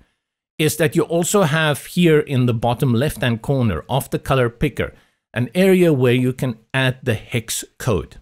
If you're not sure what a hex code is, that is basically the name of a color. All the colors that you can see on your screen has a name. It's a 6 code. The easiest way for me to show you a little bit about that is to take you to another website called coolors.co, coolors.co. And there are many sites like this online that you can use. Let's accept all the cookies. And what Coolors does is it helps you to generate themes, color palettes that you can use. Very, very inspirational if you don't know what to do for your next website or even any other project you are working on. Click here on this Start the Generator and we'll take you to where you can begin to play around with themes. And all you need to do here is actually press the spacebar to generate color palettes. So on your keyboard, hit spacebar and it will randomly, or maybe through an algorithm, create for you a color theme. And actually, I like this kind of color theme. You throw me orange with a little bit of mute colors in there, you've got me hooked. And what you will note is that for each of these colors, Coolors has given it a name, and that is this code down here. Let's press spacebar again, and I'll keep pressing it to get to something really funky. I think this is funky enough. And then what I'll do is simply click here on this name, select color, and you will see that over there the color also appears. Similar color picker, use slider, as to what we had seen previously in Brizy. I click here on this one that says copy the color. So that color code has been copied and we call it the hex code, H-E-X. Go back to Brizy and then with this selected, I'll just Control-Command-V, paste the color and you can see it updates there. Not a good color for that background, but in general, this is not a good color scheme. And this method allows you to bring in any color that you've seen somewhere else and you want to use. There are many ways to get the names of colors. You'll see actually here at the bottom, it's called Satin Sheen Gold. I sometimes love just coming here to Coolors and checking out the names of the colors that I'm using. It just gives me something a little bit more tangible to work with. Let's go back into Brizy and now you've learned all about the color picker. This you set up once and then it is there to use throughout your site. Why you would maybe want to work through all of these color styles is that you may not be 100% sure which color style you want to use. So you set up one and then like, yeah, I'm not so sure. Let me try another one. So let's say we go to something like chubby. Now we have locked in chubby. I actually like this color scheme a lot for this kind of website as well. And this allows you to go back to the styling, change out colors, set up a second color palette, and that you can now have different versions, especially if you're working with a friend or a customer that you're making a website for and you want to display different versions for them so that they can choose, you know, A/B kind of testing. Then this is the ideal way of doing it. That's it. I think one thing I will point out to you is, of course, that color picker appears all over where you can work with color. If I select this text here, you know that we have colors within the options toolbar and everything appears here, plus our fixed global colors appear here at the bottom. And if you select this little cog on the right, you're going to see that the global colors pop up here. Note though that you still have the ability to override this color. If I select colors and I change the color, let's put it somewhere there on pink and make it quite bright so we can see it better. Now you have made this a custom color. If I select it again, you will see none of the swatches are selected down here. If I go to global colors and I change and I select something else, in this case magazine, everything that is connected to a global color will change except this one because we've overridden it. So you only have 8 slots, which is more than enough to set up your global colors. But be aware that if you do go and make a custom color change and later on you make changes to the global colors, it will not affect that specific area. It's easy to bring it back into the fold, and that is by simply selecting the swatch again when it is selected, and voila, it is back. Last thing I will say about the global colors, personal little point here. Brizy was one of the first, together with others as well, to bring in this ability to set global colors so that you can change them if you feel you've made a mistake to colors. Before that, you had to literally go and change each and every color individually everywhere on your page and every page, which could be really annoying if you had a load of pages. So this thing really sped it up. But I feel it's kind of become long in the tooth and that it needs a serious update. For example, I've now set this on magazine. I want to make a second version of this magazine theme. But what I would like to do is just copy this magazine to a second style so that I can just make a few changes so I can do that A/B testing. No way I can do it. Second thing I complained about, there's no reset button. Third one, there is no option for me to create a new one. I cannot override any of these in terms of their naming. I cannot create a new one and add my own name.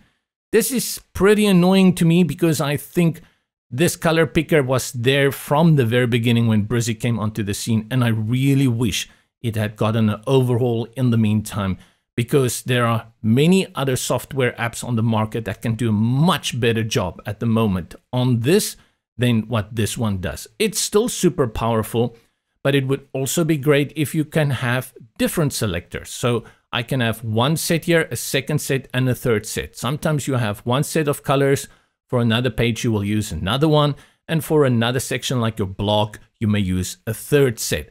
And then you can assign each of them to different areas on your website.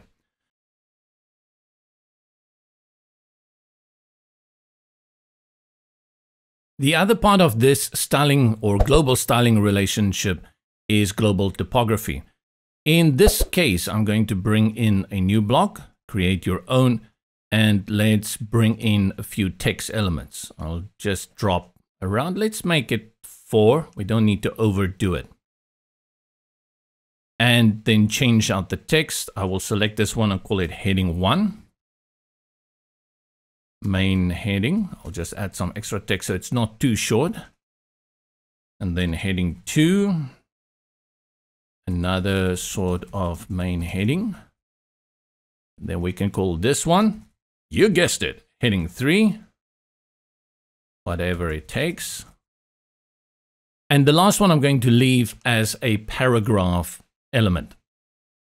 So follow along. Click on the first one, go to the options toolbar where you see the T for typography, And now let's look at this area that says typography. Currently it is set to paragraph.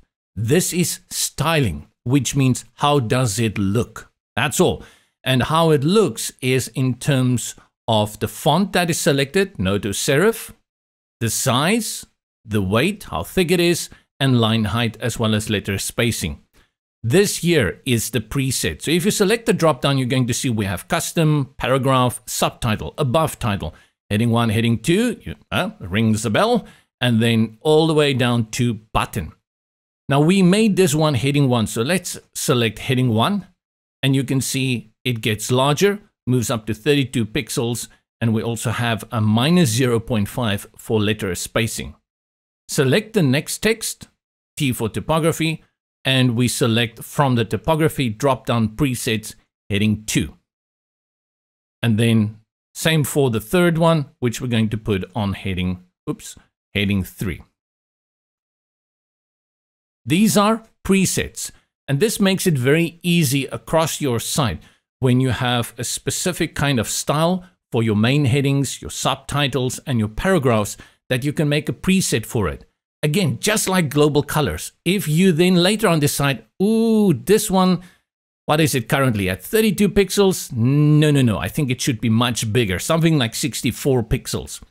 Instead then of going everywhere on your page and change it to 64 pixels, because it's a preset, you can just go to the preset and change it there. Where is that preset? Yes, Nancy, you guessed it right. Same place we found the global colors. Go to the stylings in the sidebar on the left, and that's all done down here. And you can see all of those custom presets that we had seen appears here. It starts with paragraph, and that is this one, the text element that is brought in by default. So every time you say add element, go to text, and you drag it in, it's going to give you paragraph text. If you wanted a heading, you have to do what we did, go and select it, and change it here to one of those presets.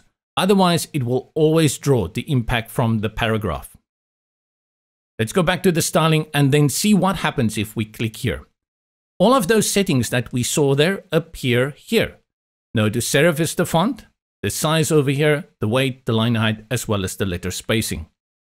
If I then now decide that, hey, my paragraph, I don't like no to serif, I don't like this font. I prefer to put it on Montserrat or any other font of your choice, and I select it. Look how quickly it updates there on my page.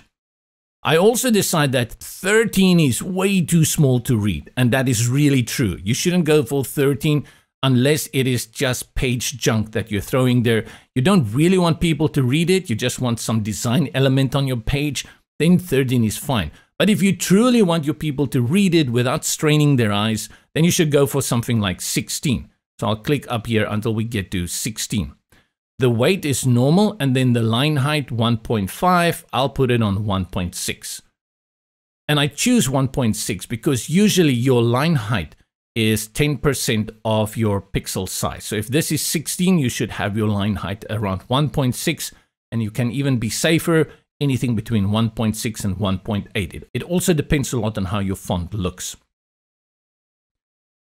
Now, we've updated the paragraph, we put it on Montserrat, we've made those changes. Let's go do the rest as well. We have heading 1 here, and we know, so heading 1 is not on no to serif. Let's see, it's put on Cardo. And what I will do here is I will put heading 1 also on Montserrat. Look how quickly that updates. I'm going to increase it to 64 pixels. Boom, that's big. And you see the weight here is set to extra light. Let's put it on light. And then the line height, 1.5, letter spacing, we can reduce to -1. Let's make it even -1.5. Very simple how we've updated that. Same for heading 2. To globally adjust the heading 2, we also put it on Montserrat. I'll increase this to 36 pixels. And I think the rest of these settings are fine. And that's how you go through this entire list of presets that you have here. Honest to Bob, you're not going to use all of them. If you select again this text and you go through everything that is here, you see it starts with paragraph, subtitle, above title, and then you have 6 headings plus a button. But wait, there's more. If you go to your styling and you scroll all the way to the bottom here, you're going to see it says Add New. I can create my own style. I'll click on Add New, scroll down again to access it. There where it says New Style, I'll triple click to select everything and I say JP's Style. And now I can design something new. So I'll say Alex Brush, put it on 48. I don't think it's just normal, and that's it. Now, if I go to this text here, let's say heading 3, T for typography, and I scroll all the way down from the presets, you will see JP's style appears here. And if I select it, it will update to that style I had created. The thing is that I can delete this one. So if I scroll all the way down to JP style, there is a delete. I can select delete. It will remove it, and it will still keep the last formatting that was applied to it. But we know this is a heading 3, so we can go here and then put it back on heading 3. Note, there is one feature we've not talked about from this presets, and that is custom. All over my site, I'm using this heading 2, but maybe there is one place where I want it to be larger than the rest. And then if I click on my typography and I say, okay, this specific place here, I want it at 48. So I'll select it and put it on 48. And the moment you do that, you will see it overrides the preset and calls it custom. Here you have the same problem as you had with the color previously, that this one is now excluded from your global styling, which means that if you go later on and you say, ooh, I need to change all my fonts, Montserrat, not a good idea for this site. So you go to heading 2 and you change Montserrat to Quicksand, you will see everything where a heading 2 was will update except this heading 2 because it's custom. If you need to have that full control, try and avoid custom as much as possible, because you'll come back months, years, decades later, or another lifetime. And when you come and change it, you won't remember which ones you've put on custom. Really important to remember that. Another major feature here, which you have to be really aware of, is that all of these settings that we've locked in now is for the desktop. And Brizy gives you the opportunity also to make presets for your typography for tablet as well as mobile device, which is pretty cool. Go to the styling again. Let's select paragraph, and you will notice that up here it is set to desktop. If you select tablet, you will see the size goes down to 13, and if you select mobile, no changes. Which means that for the paragraph on desktop, it's going to display at 16 pixels. If you go to tablet, it will go to 13. And if you go to mobile device, it's also 13. That makes it again responsive so that you have better sizing options for those devices. Point of criticism here is that what is very confusing and can be really disruptive is that you will be here, you will put it on tablet, and you'll start making changes and you don't see any updates here because it's not on tablet. So the first thing you have to do is go to the responsive choice here at the bottom where it says mobile view and select tablet, or you can use Control-Control+ on your keyboard to cycle through those views. Now if you go to your styling and you select heading or paragraph, let's select paragraph, you can make changes. But here is the thing. You're going to start making changes and what's going on? Nothing is changing. And the reason is you actually first have to go and select tablet. The responsive view and this little setting here, they are not linked, which is a major problem because I run into this all the time. You will have to make sure that when you're in tablet view, you select tablet view. And now if you look here at the paragraph text and I increase it, you're going to see it will increase. But only when you have done both of that. Now, let's say, for example, I decide I want to also make changes to the paragraph in mobile view. I'll say Command- on my keyboard. And now scroll down to get to the paragraphs I have here. Go again to styling, select the paragraph. And again, it's by default to desktop. Why? It cannot just automatically go to mobile device so I don't make a mistake. You have to be really aware of this. I've pointed it out to you. And because you are not going to do this often, you do this like once when you set up a website. when you start styling out your headings. You're going to forget about it. And then next time when you do your next website, it's going to catch you off guard. One last thing I want to mention, if you understand what HTML tags are. This over here is styling. It's got nothing to do with HTML tags. In the world of WordPress and many other builders and SEO, when we see heading 1 or H1, we think of a HTML tag. That is not the case in Brizy. This is completely independent from your HTML tag. In Brizy, you can set the HTML tag by clicking on the text and go to settings here with the cog, and you will see HTML tag, and from here you will set it. There are also a number of other places within Brizy that you can even set HTML tags for your containers. But this is not linked to the styling. Unfortunately, in my case, how I'm setting up this website, I would like my heading 1 to be an H2. Even though it's heading 1, it's a H2 for me, and I would like that to be throughout my site.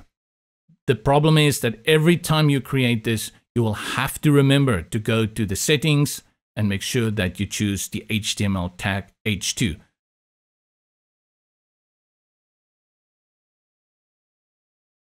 Welcome back to Learn Brizy Cloud Starter Kit here with me, JP. And this already, I think, is video number 23 here in 2022, learning more about Brizy Cloud. The starter kit is really to give you a very good overview and understanding of what's going on in Brizy Cloud. It doesn't mean you're going to know 100% everything, and that's why we have other tutorials here on the site as well, like shorts with tips. We also have video documents and landing page. Let's build all of that, which you can follow along. The starter kit will help you though to get a really good idea of what you can and cannot do and what the power of Brizy Cloud is. We worked previously with the reorder blocks when we had created a header. I'd shown you how you can bring in a header and then drag it all the way to the top with the reorder blocks function. Let's have a quick look at that again. On your page, you are working with blocks, and you can have a visual representation of that in a thumbnail view by going to the sidebar on the left, and just above our styling, you click here on Reorder Blocks. And that will give you all the blocks currently on your page with a thumbnail generated for each one of that. If you feel that a certain block you've created should be somewhere else on the page, click hold on that block and then drag it to wherever you want it to go, and it will drop there. This is a very, very simple process. Simply drag and drop it. The other option you have here is to delete blocks that you do not wish to use. This is much easier if you have a number of blocks to delete. You can also go to the block itself, click on the settings, and then select the trash can here to delete it. But like I said, if you have a number, it's much easier in the reorder blocks. These three that I have created at the bottom, simply click on the delete X next to it, and you remove it that easily from the page.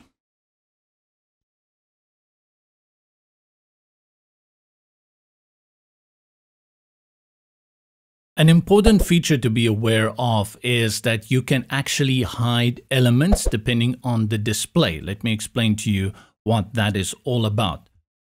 If you go into tablet and then of course if you go into mobile display, you will find that sometimes things get very crowded, especially when you are displaying a lot of images on your site. If that information or that image isn't that important, it's basically just eye candy, you can actually go and hide it on certain displays. You can set it to hide on tablet or only on mobile or both, or even on desktop. Let me show you how we can do that. I'll go to desktop and I'll just bring in an image here for us. I'll drag this all the way to the bottom and we make this a very big image. Click on the element and then go and select image to upload one. Click here, I call this one big image. And this is going to be a very big prominent image that looks pretty good on your desktop display. Let's save this, Control Command S, and then we go to our mobile views. tablet first, and you can use the shortcut key on your keyboard, which is Control Command minus, and that takes us into tablet view. Let's have a look on mobile. And in this case, I feel like it doesn't work on mobile for whatever reason. To hide it only on mobile, select the image or the element, and you will see from the toolbar there's this little eye icon.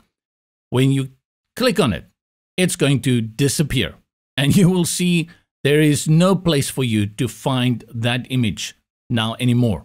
If you go up one level to tablet, Control Command plus, image is still there. And if you go one more to desktop, the image is still there. And you can test it on the front end. Let's save it again.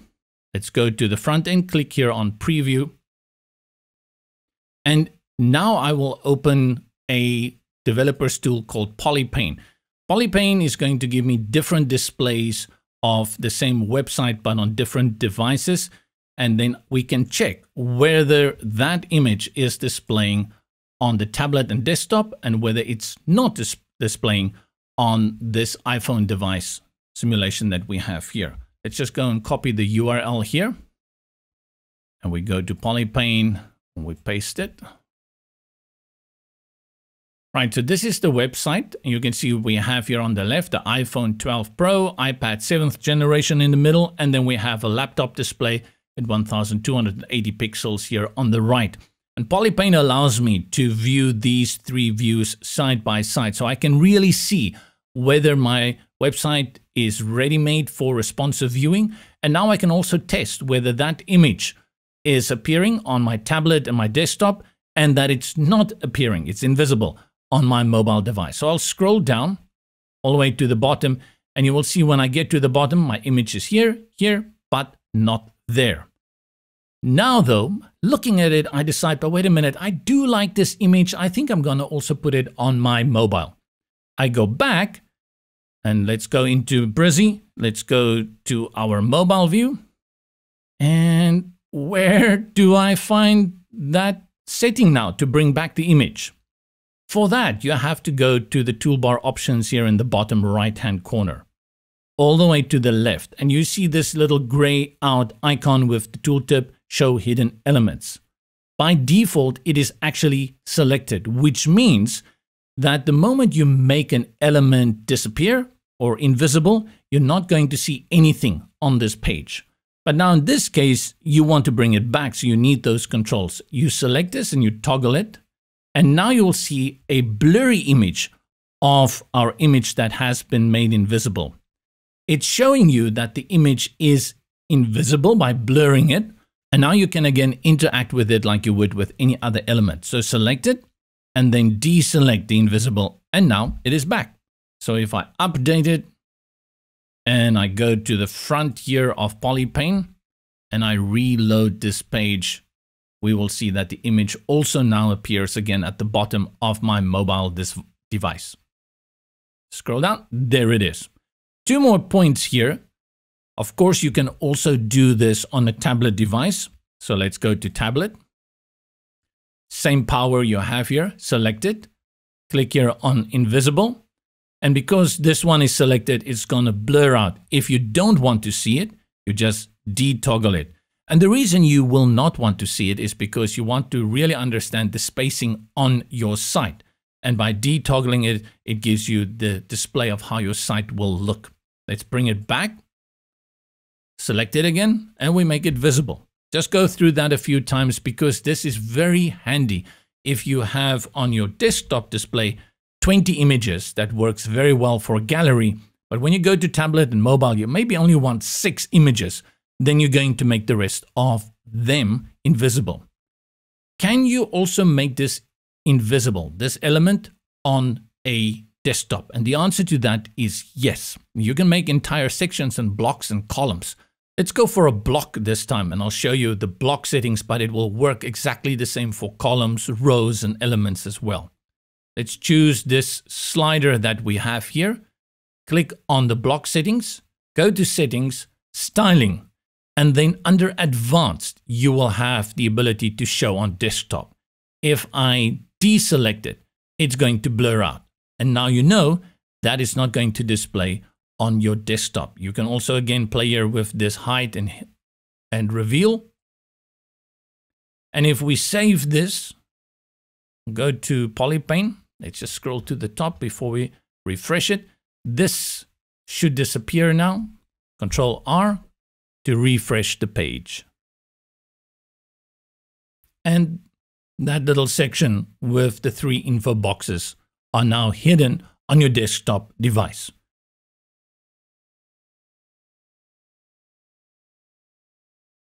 Brizy has a right-click function that gives you access to more functions. If I go to this text element here and I right-click, you will see that at the top there is a label that tells you what this element is. If I go to this image and I right-click, it will tell me it's an image. Let's find something else here. What else do we have here? What is this? Button. Right-click and it will tell me it's a button. Then you have copy, paste, paste styles, duplicate, delete. And you can also from here at the bottom cycle up to the column in which it is placed. And you have a few more actions here as well. Don't get too attached to it. There are a few right-click functions that I use a lot. One is delete and duplicate. However, some of them, especially these shortcut keys, do not work on Windows. I'm not entirely sure if they work on Mac, but on Windows, most of them are pretty useless. I'm not even sure why they are there, and if anyone has ever tested them, I cannot get them to work. I'm on Windows 11, but I remember on Windows 10, I also didn't get them to work. It just doesn't work, and I'm not always sure in which context it is supposed to work. Having said that, I told you that the one function I use a lot is the right click for delete. That just makes deleting so much easier. So this image that I want to delete, right click and select delete.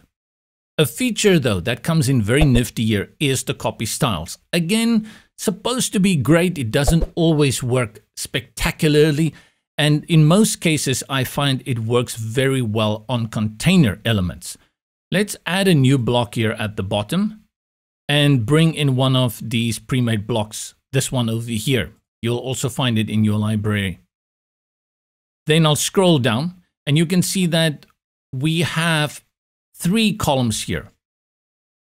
I'll make a change to this column, go to the settings of the column, and let's apply a little bit of a color in the back, and then go to the settings, styling, and I will also apply margin to create a box effect. And then I will add more padding to give it a little bit of structure. And now after I've done it, I realize, how am I going to do that to these 2 columns as well? Which means I'll have to remember the settings, write it down, and then go and do it for these 2 respectively. That's where the copy paste styles, which is a right click function, comes in really handy. Go again to the column, right click, and then select copy. Make sure it is the column, and you will know it's the column because the label will appear there at the top. Select copy, and then go to this column, right click, and say paste styles. Aha! And another one, paste styles. Aha! That's very easy. Like I said, it doesn't always work with other elements, especially very complicated elements, but if it's related to layout, for example, your margins and your padding, then it will work. For example, if we take this text element here, let's increase the text size to 18. Let's change the color. We put it on purple. And then we go and we choose a little bit of margin at the bottom. Not a little, we add a lot of margin. Let's even add some margin at the top. Let's add some margin on the left. Now, we hover over it, right click, select copy, and then when we go to this text element, right click, make sure it says text and say paste styles. And lo and behold, kind of what I expected, it gives me all the layout settings that we've changed, the padding and the margin, but it does not bring the color and the changes to the content over. So that right click function of copy paste styles, super if you're working with containers. And if you're working with layout features like padding, margins, and gaps, but not content styling.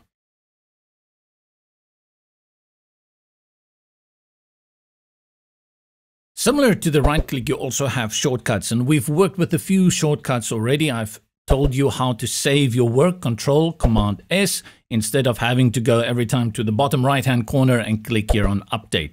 That is just the master shortcut key that you have to remember. It just makes work so much easier when you just hit Control S, Command S on your keyboard.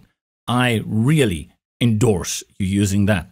And then the other one that you'll get used to a lot is Undo, which is Control Command Z. Also here in the toolbar in the bottom, you will see you have an option for that. So if you cannot remember what the shortcut key is, you can go there to the Control Command Z. We've also talked about how you cycle through the different display views from desktop to tablet to mobile. You can go to the sidebar on the left and mobile view, select your tablet and then select mobile, or you can just use Control Command and then the plus and minus keys on your keyboard to cycle through it. And you can just keep, like now, I keep pressing plus. So I go tablet, desktop, and then next one, mobile. Tablet, desktop, mobile, or you can go the other way with a minus, and then you will cycle in the reverse, desktop, tablet, mobile, desktop, and so on.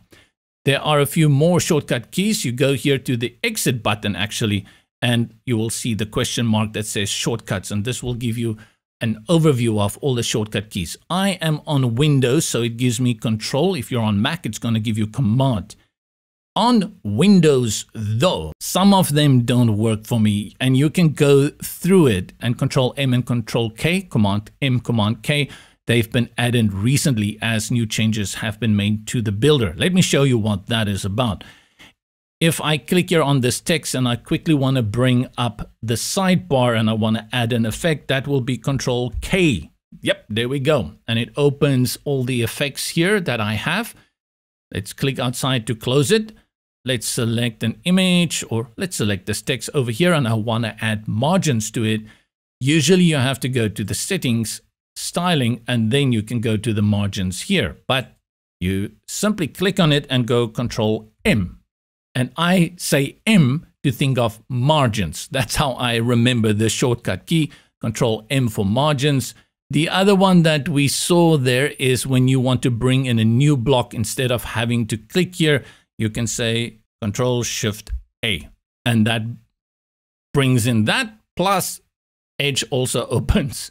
Go through the list here, and I would suggest every now and again just go and refresh your memory as to which of these guys are there that you can use them and get used to them.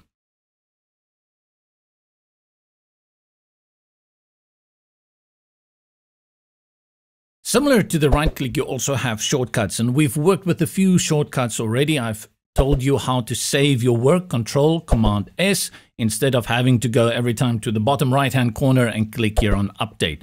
That is just the master shortcut key that you have to remember. It just makes work so much easier when you just hit Control S, Command S on your keyboard. I really endorse you using that. And then the other one that you'll get used to a lot is Undo, which is Control Command Z. Also here in the toolbar in the bottom, you will see you have an option for that. So if you cannot remember what the shortcut key is, you can go there to the Control Command Z. We've also talked about how you cycle through the different display views from desktop to tablet to mobile. You can go to the sidebar on the left and mobile view, select your tablet and then select mobile, or you can just use Control Command and then the plus and minus keys on your keyboard to cycle through it. And you can just keep, like now, I keep pressing plus. So I go tablet, desktop, and then next one, mobile. Tablet, desktop, mobile, or you can go the other way with a minus, and then you will cycle in the reverse, desktop, tablet, mobile, desktop, and so on. There are a few more shortcut keys. You go here to the exit button actually, and you will see the question mark that says shortcuts, and this will give you an overview of all the shortcut keys. I am on Windows, so it gives me Control. If you're on Mac, it's going to give you Command. On Windows, though, some of them don't work for me, and you can go through it and Control M and Control K, Command M, Command K. They've been added recently as new changes have been made to the builder. Let me show you what that is about. If I click here on this text and I quickly want to bring up the sidebar and I want to add an effect, that will be Control K. Yep, there we go. And it opens all the effects here that I have. Let's click outside to close it. Let's select an image, or let's select this text over here, and I want to add margins to it. Usually you have to go to the settings, styling, and then you can go to the margins here. But you simply click on it and go Control M. And I say M to think of margins. That's how I remember the shortcut key, Control M for margins. The other one that we saw there is when you want to bring in a new block, instead of having to click here, you can say Control Shift A. And that brings in that, plus Edge also opens. Go through the list here, and I would suggest every now and again just go and refresh your memory as to which of these guys are there that you can use them and get used to them. Welcome back to the Starter Kit series with JP, that's me, and here at Learn Brizy Cloud. A reminder that the Starter Kit is a general idea of what Brizy is all about. There are so many aspects to this builder and to this content management system that allows you to create unlimited websites, pop-ups, stories. It's just mind-blowing that the Starter Kit is to really get you starting, and then the other videos on the channel will help you build it out and build it up. I really appreciate the support. Thank you very much for that. And remember to follow the links in the description below if you're interested in other builders, to see what other channels we have under the Websites for Beginners umbrella. A new feature that rolled out to Brizy Cloud Free and Brizy Cloud Pro in the last few months is called Collaborate, or the collaboration tool. And you may have observed it when we were looking at the content management system. I'm just going to save here, Control Command S, because I don't remember when was the last time I had saved. Go to the sidebar on the left, and you will find just under the reorder and styling these little bubbles, text bubbles, and then as you hover over it, it will give you that tooltip that says Collaborate.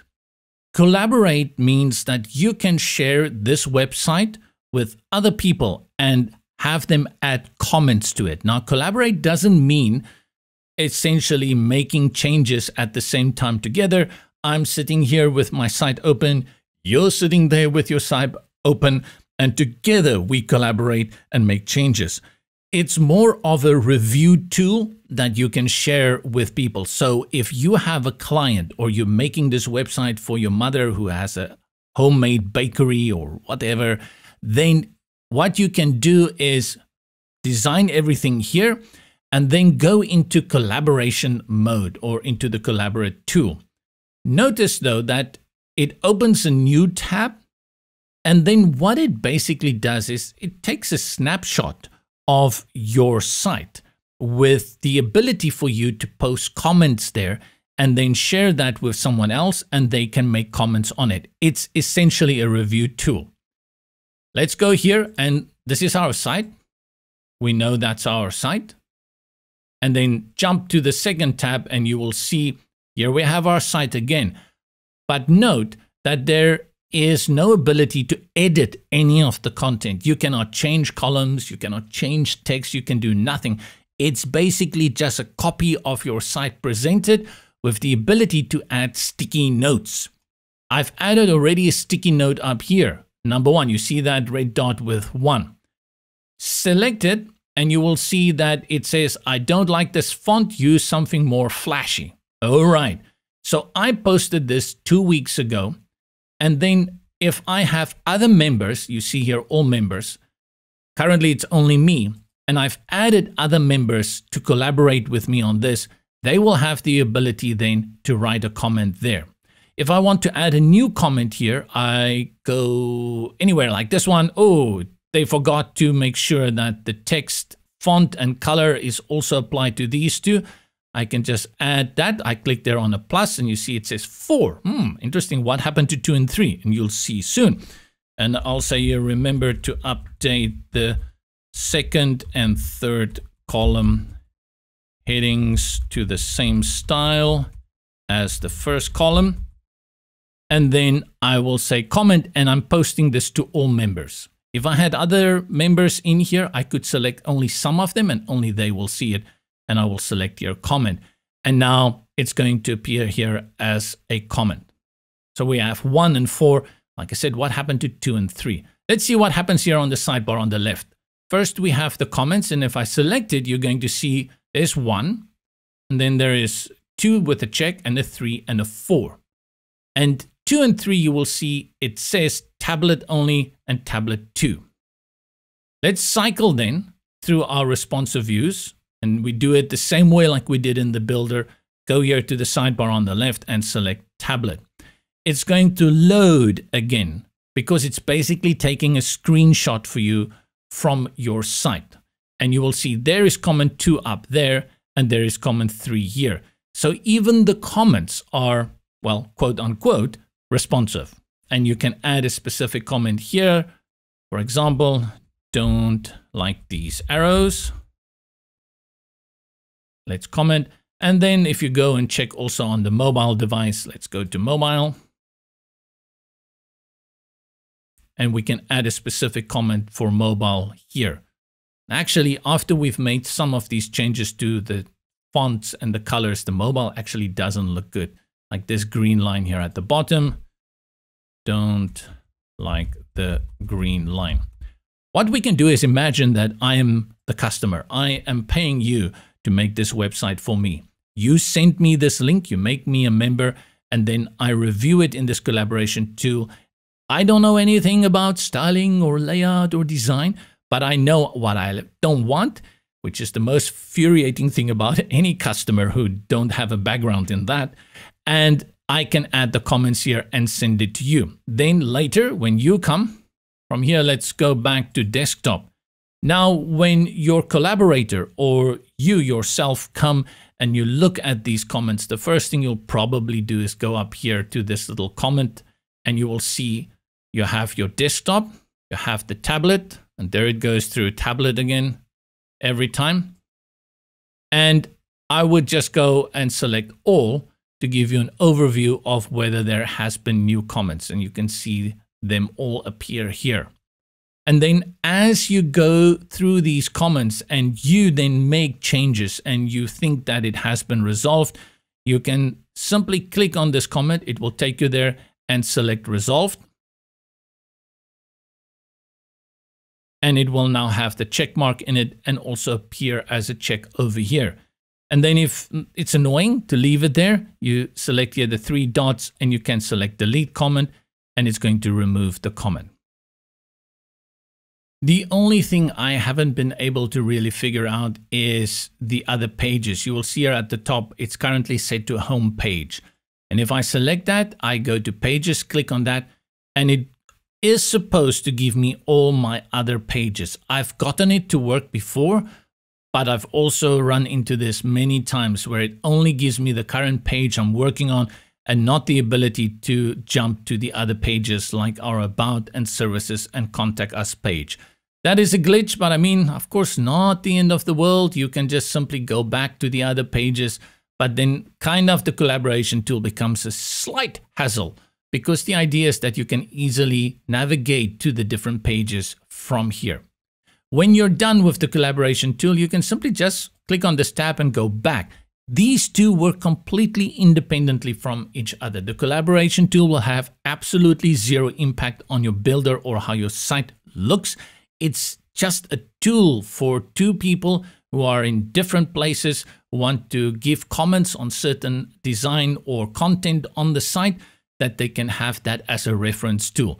You don't really need to do this over here that says go to edit page, because you can simply just click back here on this edit page. Of course, if you make changes here, you will need to update this page or reload it to have those changes. Nice little tool to have there if you are collaborating and working with other people, if you want to share it with a client who wants to give you feedback. But if you're just a one-person show, then really you're almost never going to use the collaboration tool. Know where it is, and when you need it, you use it.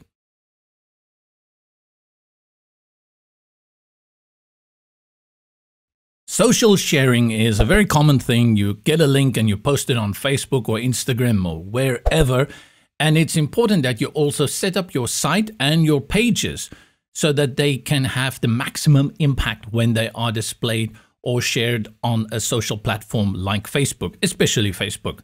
To do that, you go into the content management system area, which is accessed with these three little stripes or the hamburger menu. The first one for social sharing relates to your entire website.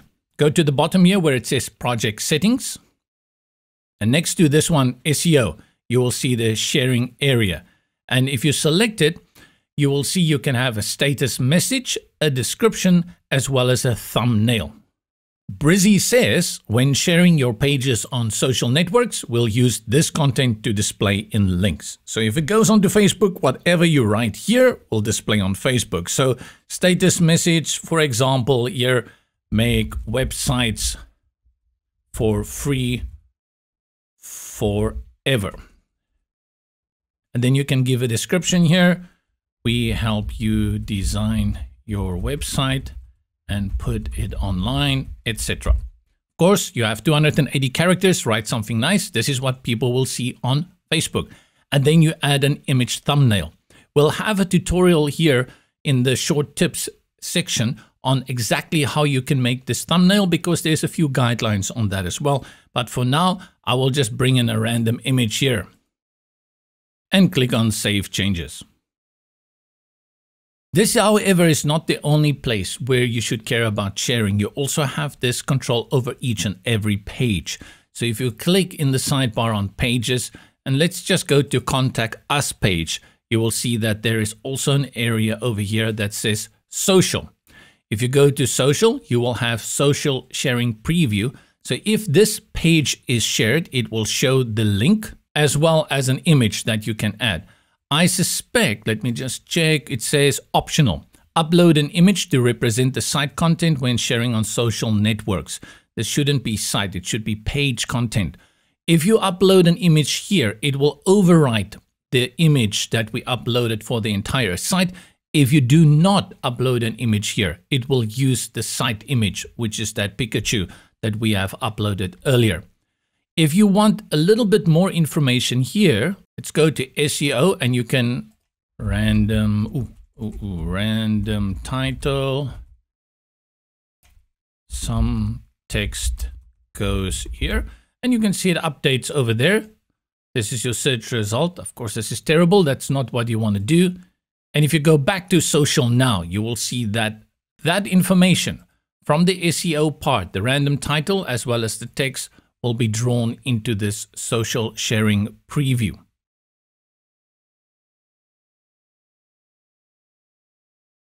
Let's talk about something that's going to be very useful for you at some point, and you may have come across this. I'm pretty confident you've come across this, that you've entered the website address, and one of two things happen when you go to the website. One is there's a coming soon page. It says, yes, we'll be here, something big is gonna happen coming soon.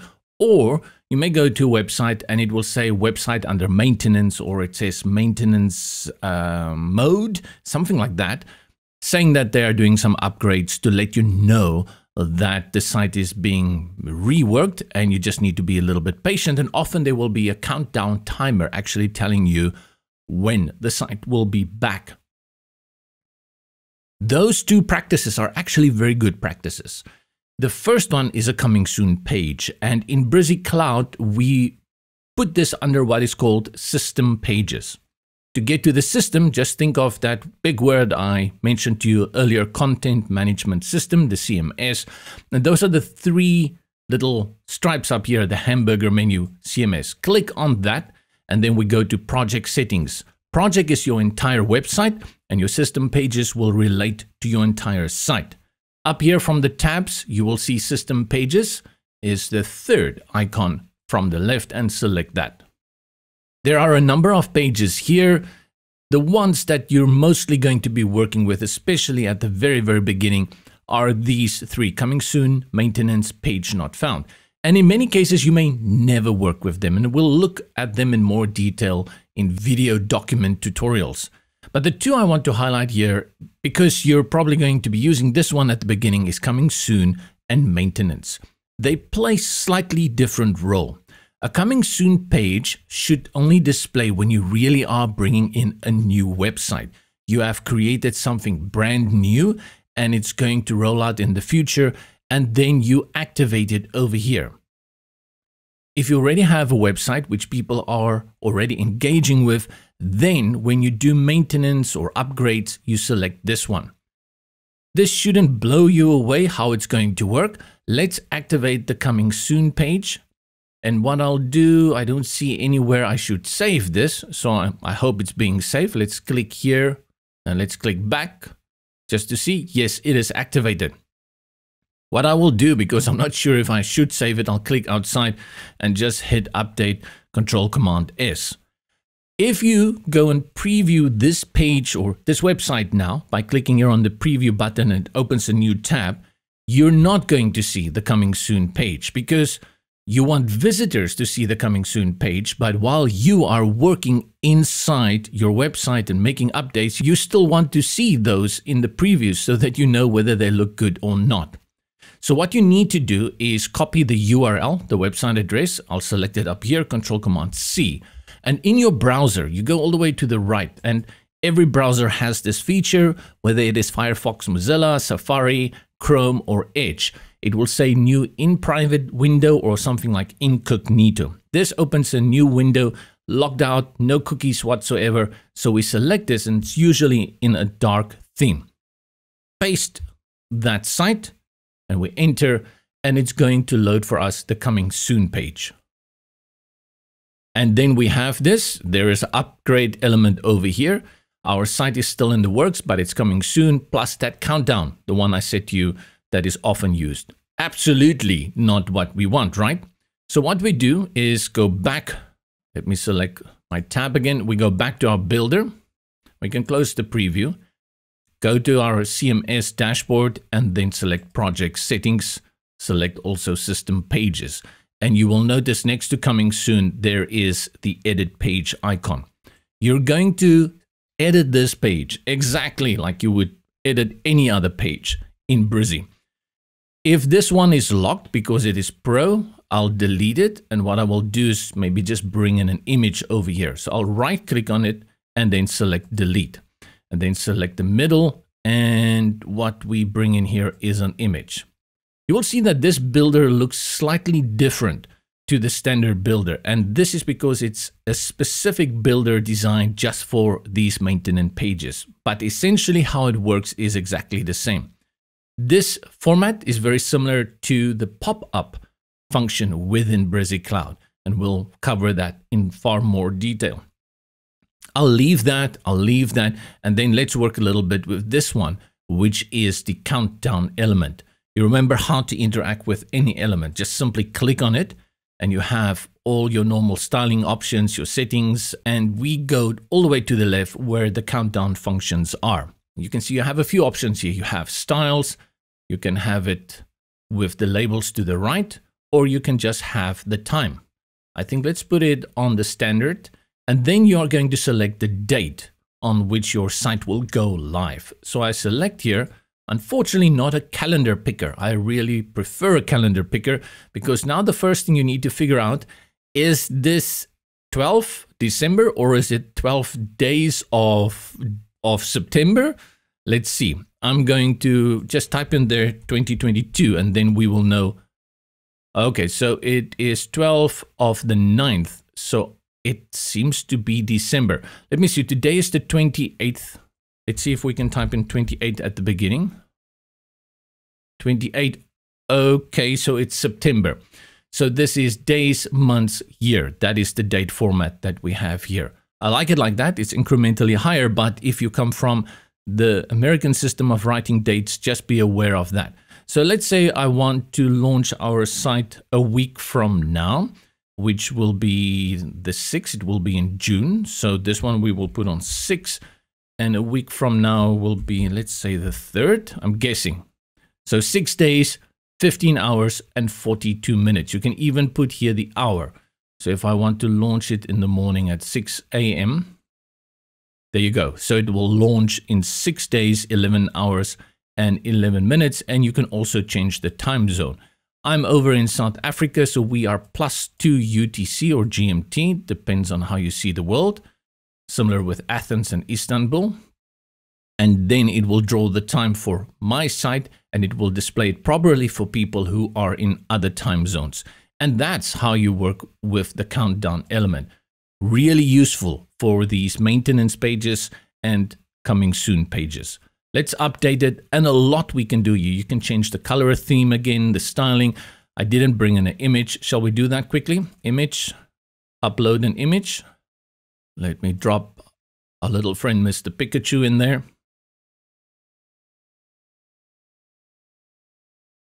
And save our work, update.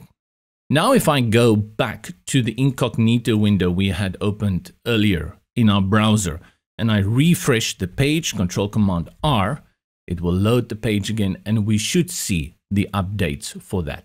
There we go. And that is how you work with the system pages.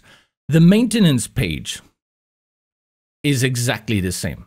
So select again your CMS thumbnail. We go to project settings and then select system pages here. And then the maintenance page, same thing, it has your edit page function over here. Important, these two you should not activate at the same time. They are exclusive and they like to go only one by one, not together. So if you've got a coming soon page, you do not have a maintenance page. And if you have a maintenance page, make sure that the coming soon page is deactivated.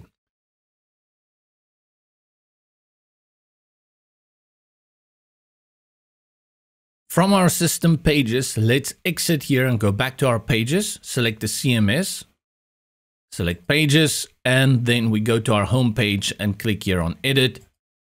And we're going to work with a feature that's really exclusive to Brizy, something they brought in from day one. Very nice to work with, and that is the block slider. In fact, this template that we have loaded works with a block slider from the get-go. And we deleted something over here, I'm not sure, cannot remember, but this one over here is a block slider. You see I have these arrows to the left and the right, and you've seen this on sites, a carousel or a slider, but those are not blocks. Those are elements within a section or a block. So there's a slight difference here. And this comes in Brizy Cloud free, which is usually a pro feature in most other builders, but you find this in Brizy Cloud free. This is an entire block. Does Brizy have a slider for just a section within a block? The answer is yes, but that is a pro feature. So let's quickly have a look at what a block slider is. And the best way for you to understand that is for me to build it for you from scratch. Let's go to the very bottom, click on add a new block, create your own, and we'll do a little testimonial, which is a very standard component on any website. I will have an image of the person who's giving the testimonial, then some text, and then their name. So that tells us we need three elements: image, text, and text. Click on the plus to bring in the features that we will be using. Click drag an image. Then I'll grab text, just scroll down here. Don't worry about the size at this moment, drop it there. And this is how I usually build out a site, because I will have a little bit of a wireframe on a piece of paper that I know what I want to do, or I will use something as a reference as to what I want to do. And then I bring in all my elements from the beginning. Let's bring in the image first. Click on the image to activate it. Then go to the left and click here on the upload for the image. I'll grab this one here. Some random images from way back. To interact with the image, because it's way too small, you simply click on the image and you will see that these little dots appear. These are the handles that will allow you to resize the image. To uniformly resize it to its aspect ratio, grab the handle in the corner and then hold it and drag it in, and you see, there we go, looking much, much better. And you can also go here to the settings where you have control over the width, put it on percentage or pixels, and height. Because at this moment, I really don't care how beautiful it looks. I'm just going to go for this size. And then we'll add some text here. And the first thing I will do is align the text. And the text that comes in here by default is dummy text. So I don't really have a quote to add here, so I'll bring in random text, and for that we bring in our random text generator, which is loremipsum.io. I'll go to the new tab and type in loremipsum.io and grab text from our good friend Lorem Ipsum. Let's grab a nice little paragraph here, like so. Right click and copy, and now we're going to run into something that is pretty annoying in Brizy. Let's go back to Brizy, triple click to select all the text or highlight it all with Control Command A. And now we're going to paste it. So that is a Control V or a Command V. And I get this. Now what Brizy does, it takes the formatting of this page and it copies it and it pastes it. And we definitely don't want that. We want it to be the text as we set it up here. Unfortunately, removing this is a major headache. This little annoyance has been there in Brizy from day one. And lo and behold, they've not really given us a clear formatting option. A clear formatting option is usually a little option that takes all of the colors and styling applied and it takes it away in one go and brings it back to maybe a default paragraph setting. Even if I go here to T, you will see it is set to paragraph. So those colors are applied, not what I want. The only way to sidestep this is you have to open an editor like Word or Notepad or any kind of default little text thingy that you can do that. What I will do is I will open Notepad. Let me see, where is my Notepad? So search for Notepad. And then when you bring the text from Lorem Ipsum, I'll paste it here, Control Command V. And then all you do is select it again, Control A, Control C for copy and Command A, Command C. And now, unfortunately, I've already ruined the formatting of this text element. I'll need to delete this text element and bring in a new one. Yep. So be cognizant of that. It can be very annoying, but there is a workaround. Select all the text again. I'll triple click and then Control V, Command V, and there goes my text. Center align it again. I'll add space here on the left and right. I'll do that with padding, and that is done here through the settings. And then styling. The padding is currently linked, so we first delink all the sides, otherwise we'll be adding padding to the top and the bottom as well. We only want to add this to the right and then this one to the left. And I'll put it on percentage because that makes it very easy. I know I can add like 15% on the right and the left, and that will bring in the text closer and add some negative space there for us on the side. You see, limiting it looks much more fancier. This one, I'll triple click to select it and I'll call her Samantha Davies. We'll style this a little bit differently. Let's go to the color, make it darker. And let's put her typography weight here on bold and then center align it. Now we have a very nice testimonial section. Let me just add a little bit of padding at the top. Click, hold, and drag there to 100. Let's do the same for the bottom. Let's get to 100 there. Can I get, there we go. Let's change the background because currently the background of these two sections are similar. So I'll select the block and then go to colors. Let's put it on this light deal. Now we have a much better idea of how this testimonial look. What we want to achieve now is a second and a third testimonial with the block slider. To do that, you go to the block, settings all the way to the left, and you will see the option here, make it a slider. Once you select this toggle, what Brizy is going to do is turn this block, copy the same block a few times, and turn it into a slider. And you will see all the magic happens as I click on it. Voila!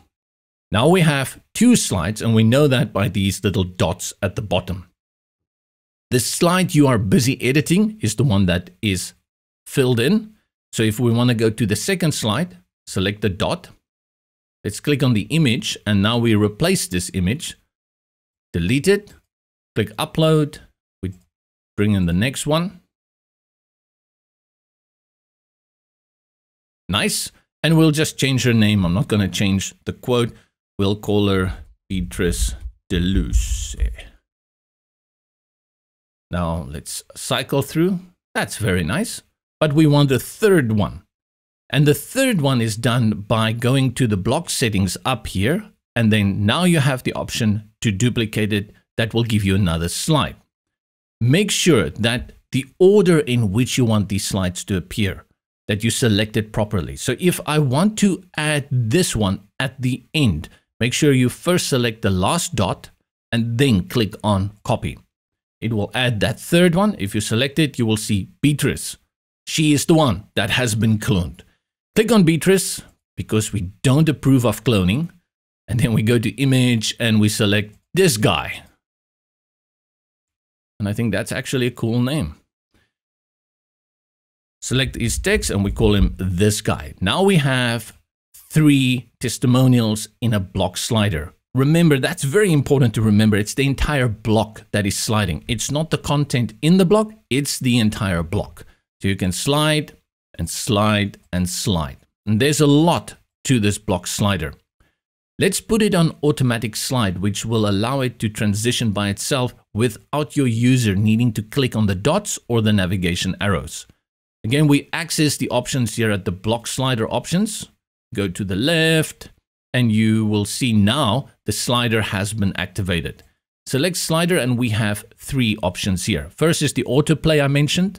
Under that, the dots navigation, and you can switch it off. If you don't want dots navigation there, you take it away. You can also have diamonds and you can have squares, but usually we go for the little dots. And then the arrows on the side, you can also remove that and you have a few others as well. I'll leave in all of that, but we'll activate autoplay and you will see now the speed is the amount of time. I don't think this is actually speed. I think this is more the duration of the slide, not the transition. So 3 seconds mean that every slide will display for 3 seconds and then it will transition to the next one. Let's reduce this to 2 seconds so that we can view it on the front end to see how it works. Click outside and select on update. Preview, select here.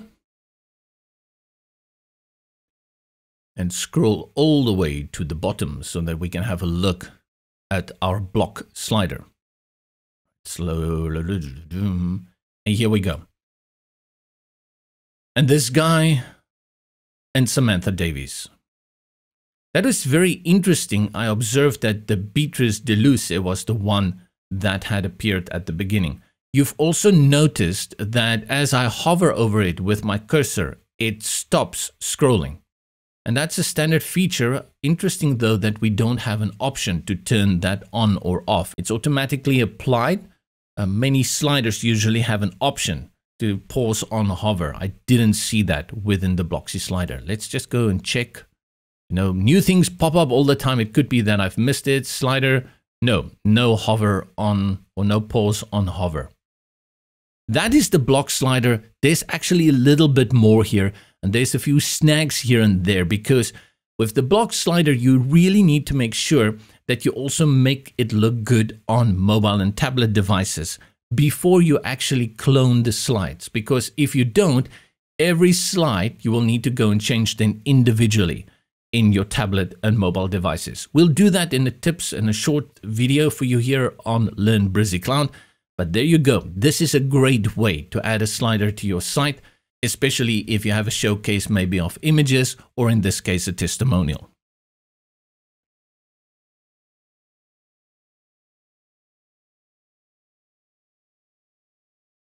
Apart from the block slider, the block also has a few other tricks up its sleeve. And one of them very popular on many websites is a full height block. And what do we mean by a full height block? So a little bit of terminology here, because yes, everything has their little bit of jargon and lingo that you need to learn.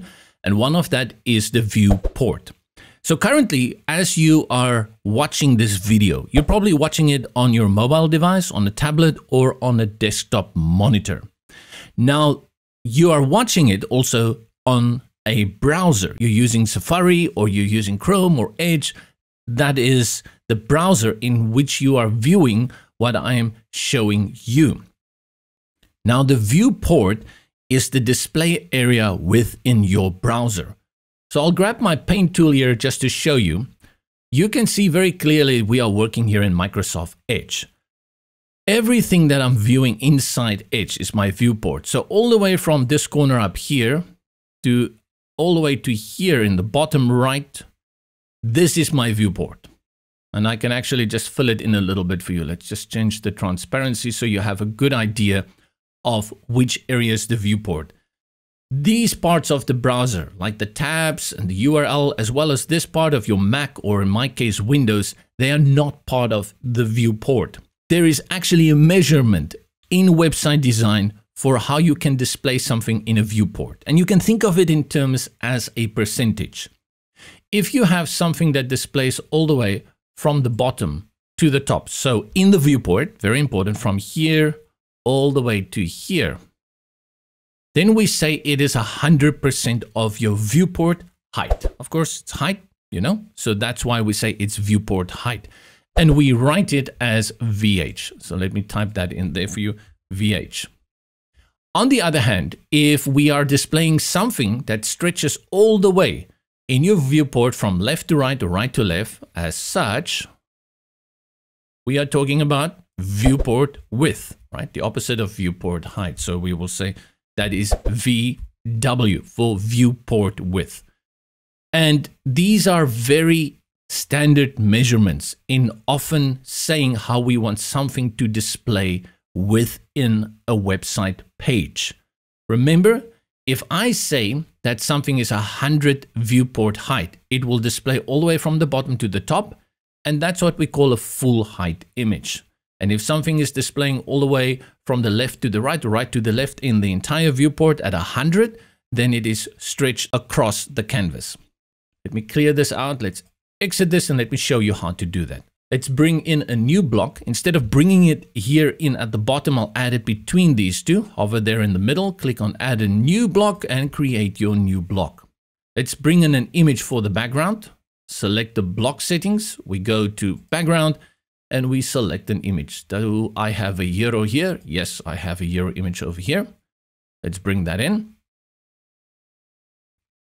And to make this a full height, which is 100 VH for viewport height, you go to the settings of the block over here, and you will see that we have height currently set to auto, and then we have full height over here. If I select full height, it's going to jump to the full height of my monitor. That's very important. I'm viewing it currently on my monitor, and it will fill the viewport height on my monitor. It will look at the height of my viewport in my browser and it will fill it accordingly. On yours, it's going to look different, and I'll show you soon on responsive devices how that changes. Again, just to give you a little bit of an idea, if I put it in there and I grab my little tool here, now this image is stretching in the viewport all the way from the bottom all the way to the top at 100%. From top to bottom or bottom to top, which gives us 100 VH viewport height. That is a full height image. The impact here is that if you go to other displays, for example, if I select here tablet, Control Command minus, you will see now it will still stretch all the way from the top to the bottom, but it is narrower. And if I go over here to mobile, you will see the same, but there's no mobile device on earth that is this lengthy and that narrow. So we have to view it on something a little bit more realistic. Let's save it, Control S, Command S, and preview it, select preview. And then we're going into inspector mode. To activate inspector mode, you hit F12, that shortcut key and the function key at the top of your keyboard. Let's scroll to the bottom where we have our full height image. And then hit F12 on your keyboard, which will open the inspector. Make sure you go into the responsive viewing. You will see that little icon appears up there. And this will give us these settings. The first one I will do is let's select an iPad Air. And you will see that as I scroll, this image, once it gets into my display within my viewport, it's going to stretch all the way from the top to the bottom. If I choose a mobile device like the iPhone SE, you will see even the height now is 100% of this height of my iPhone SE, which is 667 pixels. If I choose another device, let's go, what do we have here? Samsung Galaxy. You will see my height is a little bit more, and now it stretches to full that height. Exit the responsive view here. Let's close our inspector and let's go back, because there's another cool feature that is often used in website design when we work with images in the background, and that is the parallax or fixed effect of images. The first thing I'll do here is select the settings of this image and go all the way to this one where we have the image. And here we have parallax. Currently it's set to none, and you have two here, fixed and animated. I highly recommend to stick to fixed. Animated seems very cool, but you're hardly going to use it. It's not that good, and it often, if you don't have a very, very high resolution image, it may actually not look really good on your page. So what does these two do? Let's select fixed, and you will see there's a little bit of a change. It shifted a little bit. But now when I scroll, you will see that my image remains set in the back. It remains fixed. And that is a very common parallax effect that we have in website design. One I personally use quite often. Don't overdo it, but it's a nice way of revealing and also giving a little bit of a design flair to your website. Not to be left outside in the cold, let's go have a look at what the animated one does for us. Go to parallax and select animated. Now as I scroll, you will see that the image remains kind of fixed in the background, but at the same time, it's also moving just a little bit. This one is not that common, but still plenty used on many a website, and it is something that may fit you when you're using it. So let's just update it and go view it on the front end preview. I've got so many preview tabs open at this moment because it's always good to go and have a look on the front, and it's always good to test it on different browsers and different devices. I scroll down, and then I get here, and interestingly enough, it doesn't do the animated. You see what I mean about testing it? As I'm not a big animated user, and I'm pretty sure it's going to work on Chrome or maybe one of the other browsers, but this is a bug. It's not working. Let's update it one more time, because it's better to test it twice, thrice, until you go blue in the face. Let's see if it has made any changes. Load for us. Do I need to scroll? Ugh. Nope, it still remains fixed. In fact, it doesn't only remain fixed. This is what I mean about animated. It actually changes the size of the image. It's added the spacer at the bottom, but the animation is not playing through. So let's go back to fixed. Make sure that this is not a bug also for the fixed version. And I'm troubleshooting a little bit as we talk here. We put it on fix, update, go to the front, refresh this page. Freshalicious. And now we have true fixed again. Yeah, so the animated one not working, especially not on my Microsoft Edge. And lately, if you find it doesn't work, try and find something else. Then don't push yourself to make it work. You're just going to be crying crocodile tears very soon. And the best is rather to go with something that works 100%. So two great features that you can apply on your website. The first one is full height. That gives you a nice hero section kind of effect. And then if you apply that together with this parallax fixed effect, you really have stepped up your design game here with Brizy Cloud.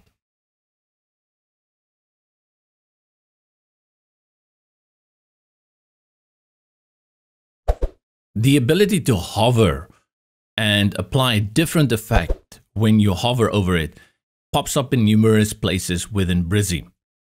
You have seen hover before, you've used it before. And that is where you have your cursor and you move it somewhere over a page. There's something that changes. You see, for example, here, this button, read more. As I take the cursor and I hover over it, it changes to purple. That's what we mean by hover. And there's many kinds of usage cases that can go into hover effect. We won't go into all of them. In fact, we're only going to go into one of them. I rather want to show you what to look out for when you're looking for hover, because it's a little bit hidden and easily overlooked. Let's go to the image that we had created for the parallax full height background. and select up here our settings. And then we go to an overlay. Let's say overlay, or I think we can even do it with the image. Yes, Brizy allows us to do it with the image. And the reason how I know that there is a hover effect that we can apply here is because I can see it. And that is done with this little label that sticks out here. You have the one at the top, and you will see that says normal, or that's what we often refer to as default. And then under it is the hover state. What happens is the moment I select hover, anything that can change in the hover state will appear now here in the dialog box. So you can see the only thing from the original where we have options to putting a movie in the background or even putting a map, changing the size, changing the parallax. Once we go into hover mode, the only thing we have now that we can change for hover is the image. So I'll delete the image. Let's bring in another one, and I'll choose this image. I hope it's big enough. I think it should be fine. And now we have another image. It's not fine, it's too small, so that's why we have all this pixelation occurring there. It's a good example though. If you select normal again, you will see it goes back to the normal image. So let's go test it on the front end. And the reason it's changing now like that is because I'm hovering over it with my cursor even inside the builder. Update, Control Command S. Preview. Scroll down to the image over here, hover over it, and you see it changes. The moment you hover over it, we get the second image. And that is where you access the hover state, or where you will notice hover states. For example, if I go to overlay, you will also see that we have a hover state here. Not everything can be changed in hover, actually only a few things, but be aware of that, like things like images, buttons, columns, backgrounds, and overlays and colors. These often have hover states that you can apply.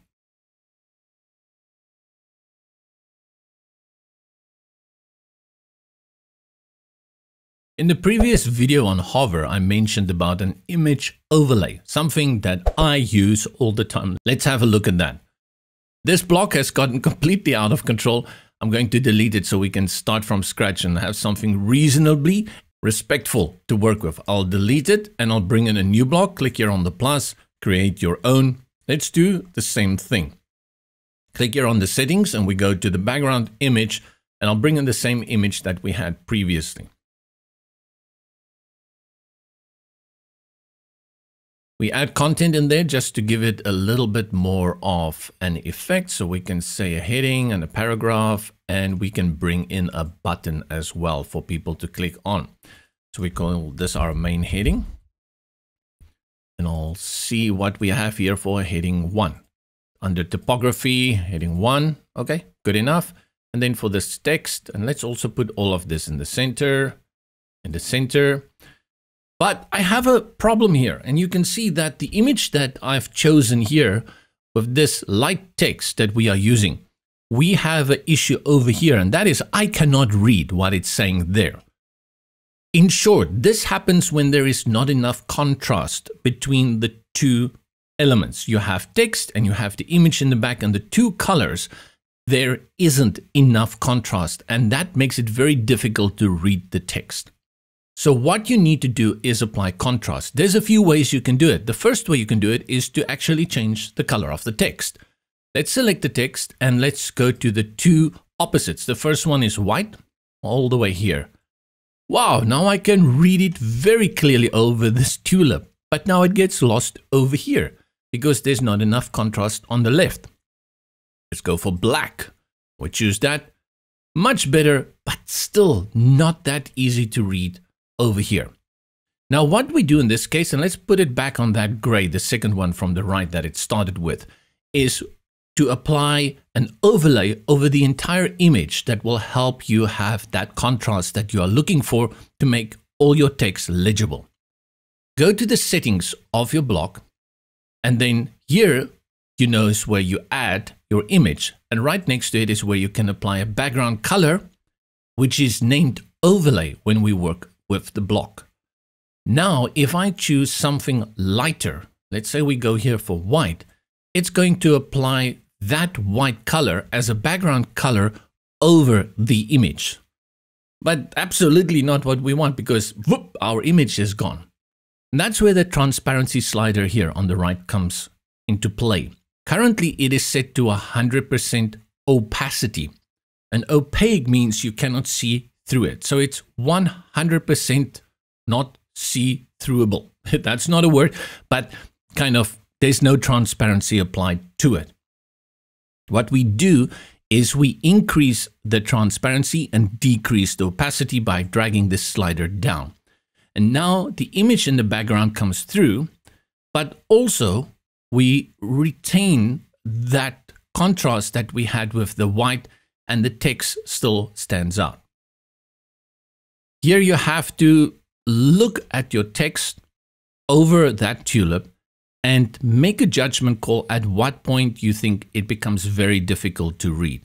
And I'm going to put it here on 60. And if you're unsure, the safest bet is always to add a little bit more opacity, so less transparency, and we put it there at 70. This is a big mistake that a lot of new beginners to design make, is that they don't pay enough attention to the legibility of your text.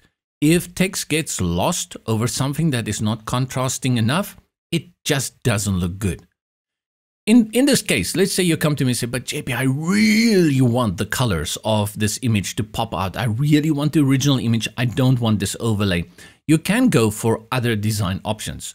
To remove the overlay, you need to grab the slider on the right where the transparency is, increase it all the way until you have no opacity. It's 100% transparent, and then you will have your original image back. To achieve that effect that we were talking about, in this case, I will probably bring in columns like so, drop it at the top, and then click, hold, and drag the text into the column on the left. Oops, let's try it again, there, and the button, and I will align them all to the left. So we have this kind of hero section, and then let's just increase the padding at the top and the bottom. Okay, let's do it like so. There we go. And that's how you're going to avoid this text overlapping, and even drag it a little bit like so to around 60-40. Very simple. You see, 1, 2, 3, we have a nice hero section again, like we had worked on previously, this time with the image on the back. The overlay is also important if you want to create a mood. So here we have an image with a lot of color, but let's say you have a very somber, dark little website and you want to apply something muted to it. That's where you will also bring in the overlay, because you can apply it consistently throughout your whole website. So I'll grab a very dark color like this one, and then I will reduce the opacity. But now we'll definitely have to go to our text and put it on a contrasting color to dark, which is light. And there you have a different effect. And then you can apply this kind of effect to all the images and backgrounds all over the site to have that consistently. The last one here I want to point out is that with color, you also get the option to apply a gradient. And I love gradients. In this case, I'm going to apply a gradient that will have the dark color appear here, but will have my tulips come out in their natural color. Select the settings, then we go to colors, and then you will see within the color picker area, we have this little drop-down feature. Currently, it is set to solid, which means one color. If you select the drop-down, you will see there is gradient. Once you select gradient, it's going to give you a slider at the top with 2 colors to choose from. The color that you have originally will appear over here, and then it will just throw in a random color here on the right, for some reason always green, probably to show you, hey, there's a funky second color now in play. The first thing you have to make sure is that which of the colors you are changing. I want to keep this color, and you will see that little white dot. That means that this is the one that is currently selected. I want to change the green, so select the dot with the green, and now I will choose my white swatch. So you will see we have a nice gradient here from this dark red to the white. But because I want the tulips to be more natural, what I will do is reduce the opacity only of the white color, here with my slider, almost all the way to 0. You cannot go to 0 because once you go to 0, it removes it. So what is that? 3%? That's good enough. Now I have an overlay on the left, which allows my white text to still pop through. But on the right, I've reduced the overlay almost all the way to 0. That makes the natural colors of the image come out. If you need a little bit more of a harder transition, because we have the red starting very strong here, and then it fades out very quickly. To do that, you bring in a stop, or you create a stop by grabbing the red one here and then dragging it to the right. And as I do that, you can actually see a visible line there created, and I can drag it quite far, all the way to the right. But I'm going to drag it to around here. And because we dragged it, we can clearly see there is a little bit of a barrier line buffer here where you have that transition happening quicker. But if a person comes to your website, they're not going to notice that. You can do it with the white as well, if you want to have more white on this side, but that becomes just too harsh. So I'll keep that there and even reduce this one a little bit because we can still see this text pretty well. Great. And you can apply overlay to the background of blocks, also images. So where we had created this previous testimonial, I can select again here, the color or overlay. And now this is where I talk about consistency. I can use this pink color here and I'll reduce it to around 40%. It just applies that little bit of pastel.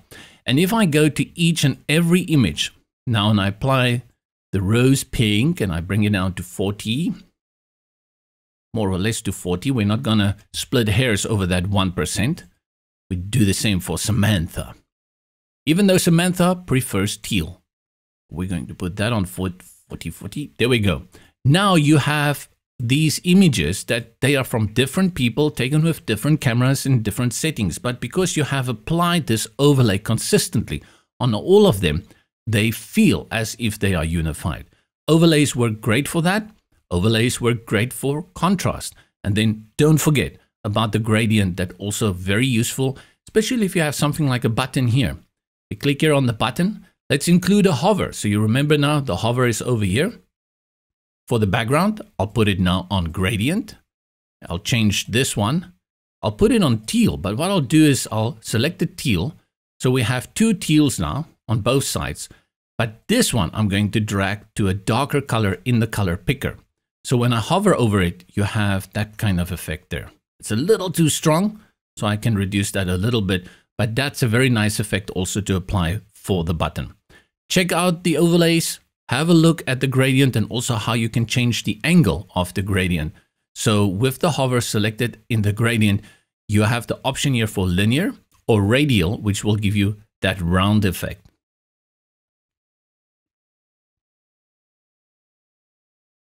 And if we put it back on linear, you have the option to change the angle so that this one is more slanted to the direction you want it to be.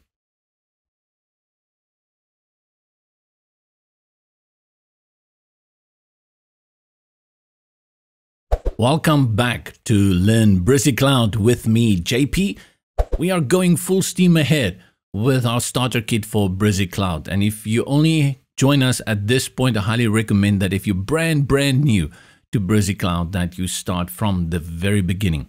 This starter kit is intended to give you a really good idea of almost everything that is included with Brizy Cloud. And currently we're only looking at the free version. Everything I've shown you up to now in the first 32 videos are free. And for the next 20, they're still going to show you free stuff. And then we will dive into the pro stuff, which is just incredibly awesome. So in this video, video 33, let's talk about corners. And corners are found many places within the builder. The most obvious place that you often use a corner is in a button. Some people, like me, we love a sharp corner. Others prefer rounded corners. I'll zoom in on this button and let me rather bring in a new button that I haven't made any changes to. Button over here. Let's drop it and we delete that button, right click and select delete. I'll zoom in on this button so that you can have a look at the corners and you will think, oh, okay, sharp corner. No, Bobby, not a sharp corner. Select the button and we select the button options here. And you will see we have the option for the corners of the button here, sharp or rounded. But like I told you, Bobby, when you're not paying attention, this isn't sharp. And I know that because my eyes tell me there's a little bit of a smoothness to those corners applied. And that I proved to you by clicking on the more options, these three little dots, and you will see that there is a corner roundness of 2 pixels applied. For me, most of the cases, I love a sharp corner. I reduced that all the way to 0. And by doing so, you saw those corners getting real nice and sharp. If I select this preset, it gives us what we often refer to as a pill shape, you know, like those pills, capsules that we drink for whatever medication we are taking. Gives us nice rounded corners. You can also check the setting for this by going to the 3 dots and you see it's all the way to 28 pixels. Don't get caught up how many pixels it displays over here. The best advice I just have to you is drag the slider all the way to the right and it will give you those rounded corners for your button. So the button is a natural place where we often use corners, but you also have the ability to apply corners to things with background shapes and images. I'll select the column settings and then I go to the overlay and I'll give it a dark background so it can contrast nicely with these guys. I'll apply first some padding inside so we have a little bit of structure. Go to settings, styling, and I'll link my padding here so we can just apply all of the inside padding at the same time. I'll drag it to the right. And you can see by adding padding that we have space at the top, bottom, left, and right. This is essential in giving your design structure. And I'll put the button on the left so it looks a little bit better. To apply corners here to a background, we go to the settings. From the toolbar, select settings and styling, and you will see here in the sidebar, we have corners down here. Here we get into 2 different kinds of corners. First, we get the corners like I just showed you. Grab the slider, drag it to the right, and it will apply rounded corners for you. But you're not limited to that because it may only go to 100, but you can make it go higher. And there are 2 ways you can make it go higher. First, you do what I just did. You double click in there and you type in a value like 150. And then you will see it gets even more rounded. The other way is to leave your cursor in there at the end like I just did. And on your keyboard, use the up and down arrow keys. And I'll just hold it down to around 170 or 180 and you will see it keeps changing. This way you can go way beyond that 100 that we originally had. The moment you grab the slider though, it will immediately drop back to that maximum value for the slider of 100. Also have pick percentage. So let's see with percentage, and 100% is going to give you a nice elliptical shape. So if you are getting tired of trying to figure out the right amount of pixels, then put it on percentage and play around with that. But let's put it back on 0, put it back on pixels, and then also have a look what happens when we delink the corner. This is also a nice design feature that often works in websites. And if I think of something like these tulips, let's say it's a flower shop website that we are making, this will come in very nice handy for this kind of design. Now I have control over each column individually. So just for the top left corner, I'll drag it and you can see nice. But I would put that on percentage. I need something more aggressive. And that is what, 32 pixels. And then I go to the bottom right. I'll type in 32 and I'll put it on percentage. And there we go. Just look how nicely that complements my site. Change the background color to something to fit that. Let's put it on a red, darker, or an orange rather. That is a little bit ugly, but we'll move it up like so. There we go. Almost decent.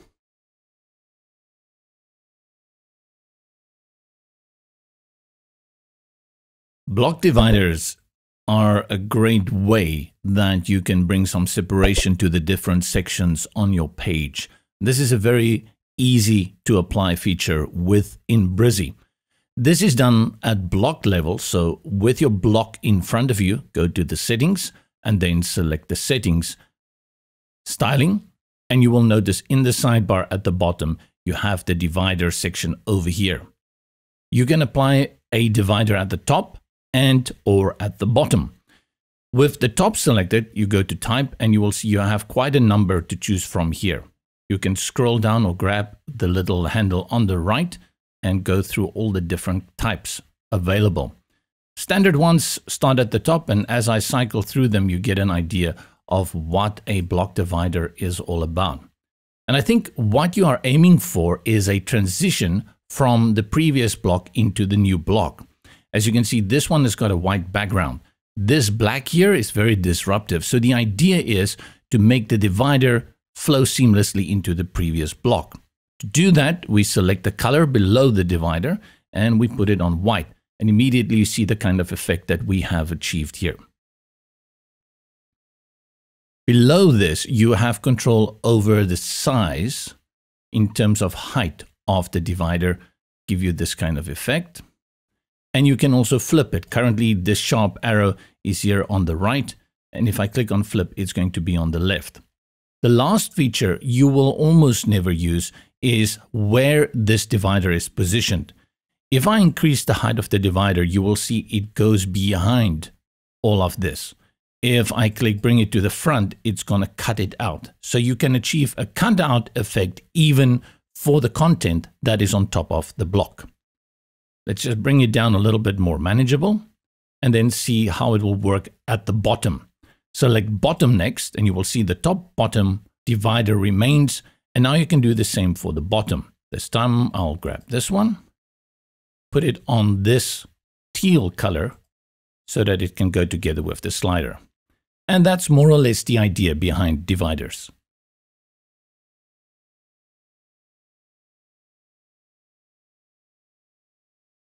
In an earlier video, I remember we did look at effects. Let's just quickly review what kind of effects are available in Brizy and how you can use it. I'll just click outside to close the sidebar so that you understand where to access effects. And effects can be applied on a block basis or column row basis or elements basis. I think let's start with a column over here, and we have this one that we had created earlier. Click on the column, go to the settings, and then effects. You will see you have the option for styling and effects. At the same time, you will notice that the styling and effects is also mirrored here in the sidebar. You have styling and effects. So it's just a quicker way to get to whether you want to do styling or effects. There is another option as well. Click outside to close everything. Let's say select the column and then go for Control K, which is going to open the effects. And that's Command K on a Mac. And here you have your effects. Now this is Brizy Cloud Free, which gives you animation effects for your blocks, your columns, and your elements. In Brizy Cloud Pro, you are also given scroll effects, and we will cover that when we look at Brizy Cloud Pro. With the effects, these are at its heart entrance animation effects, which means as people go onto the page and they reach a new section, an animation will make this column appear. We have bounce, fade, rotate, slide, zoom, and attention. And then you can put it back on none. This one is a little hard to see, so let's go up and choose something different like this column here. Let's choose the column, Control Command K, and then let's choose slide. With all of these effects on the right, you will notice that the moment I select any of them, we have a few options that appear here at the bottom. With slide, you currently have it sliding up from the bottom. You can have it slide down, and you have options usually then for left and right as well. This one I will put to the left. I want it to come from this empty side. And then the final two options that you have is the duration, how long this animation will take to play out, and delay, when will it start happening when a person enters this part of the web page. If I put it on 0, it may be that they're not even going to see the animation. It will happen too quickly. So something around 0.5 seconds up to 1 second But if you believe you need something longer than that, like 5 seconds, which I would not recommend because it means no one will see the animation happening, well, you can still choose it if you want. As I've put it now in 5 seconds, I don't really see the animation, and that's where you select this replay animation feature, and it will give you that replay of the animation. There we go, after 5 seconds. Way too long. I would usually recommend 0.5. One very important feature to take into consideration here is that animation works very well on monitor screens, desktop computers, because people sit in front of it, they scroll a little bit slower. The moment, though, that people go to a mobile device, if your animation takes too long, the person may have already scrolled through and have not seen the content. If I go to this block that we had on the front and I select it, you will see that now I can reduce the duration and delay to ensure people don't miss it.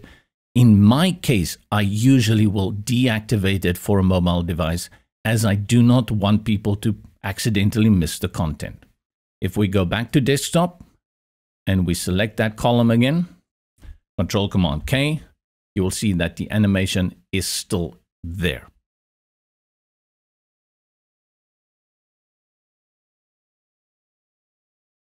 This page is starting to look really bad as we're going through all the options and messing it up, but hang in there. The idea is to walk through everything here in the Starter Kit series, and then as we bring more videos to here on the channel, you will finally get to how to build out full pages and make full websites, blogs, and even multilingual websites. Now, in a number of the things we've just looked at, this sidebar keeps popping up here on the right. And when you work within Brizy, this will come up sometimes and other times not. So what exactly goes on there in the sidebar? Any block or any column or any element, if you select it, you're going to get your options toolbar at the top. And the idea with the options toolbar is this is where you make quick things and quick changes. The idea behind this options toolbar is this is where you have all the controls to make the content look good and behave the way you want in a jiffy. But then you're going to have settings, which are these that pop up within each different element. And then you have, and this used to be called more options or more settings. And then you just went into the sidebar. Now it's currently called styling and effects. And you saw that in the previous video. You can select which one opens by default by selecting on styling or clicking on effects. Now this more options sidebar contains your styling, and under styling, two parts. Basic, which is most of the cases only padding and margins. It has a few other options as well. And then advanced, which we will look at now and again, but in most cases, you're not going to touch advanced. Then next to the styling, you have the effects. Here you have a few choices with this options sidebar, and this is the purpose of this video. You can change the position where it appears by clicking on this icon. Currently, it is flushed to the right of your screen. You may prefer to have it on the left if you are left-handed, or if you just like your settings to be on the left. The other reason why you may want it on the left, let's put it back on the right, is you may have content here on the right. And as you make changes to it, you cannot really see what's going on there. And in that case, you will want to switch it to the left so you're going to have a better idea of what's going on.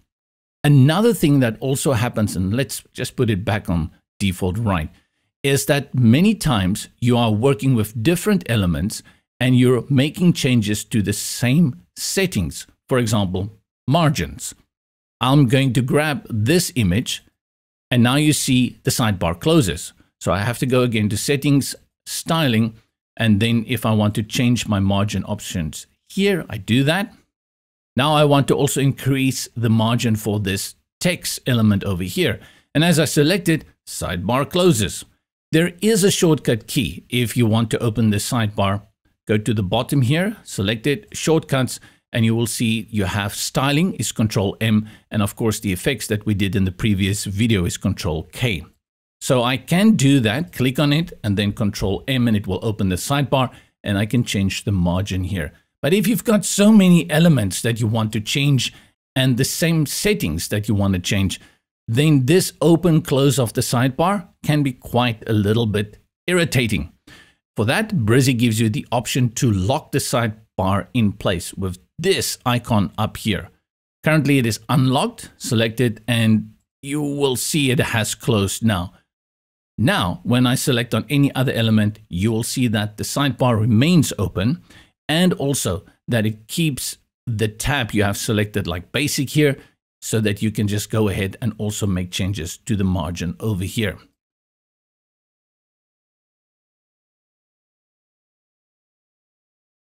In this next video for the starter kit for Brizy Cloud, we'll see how you can add a link to another page or to another website, which is a URL link.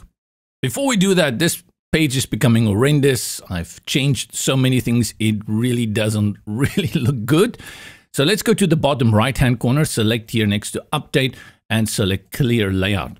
We bring in another layout just to spice things up a little bit. Go to layouts. And then let's select free. And we select the one pager, this one over here, BizGo.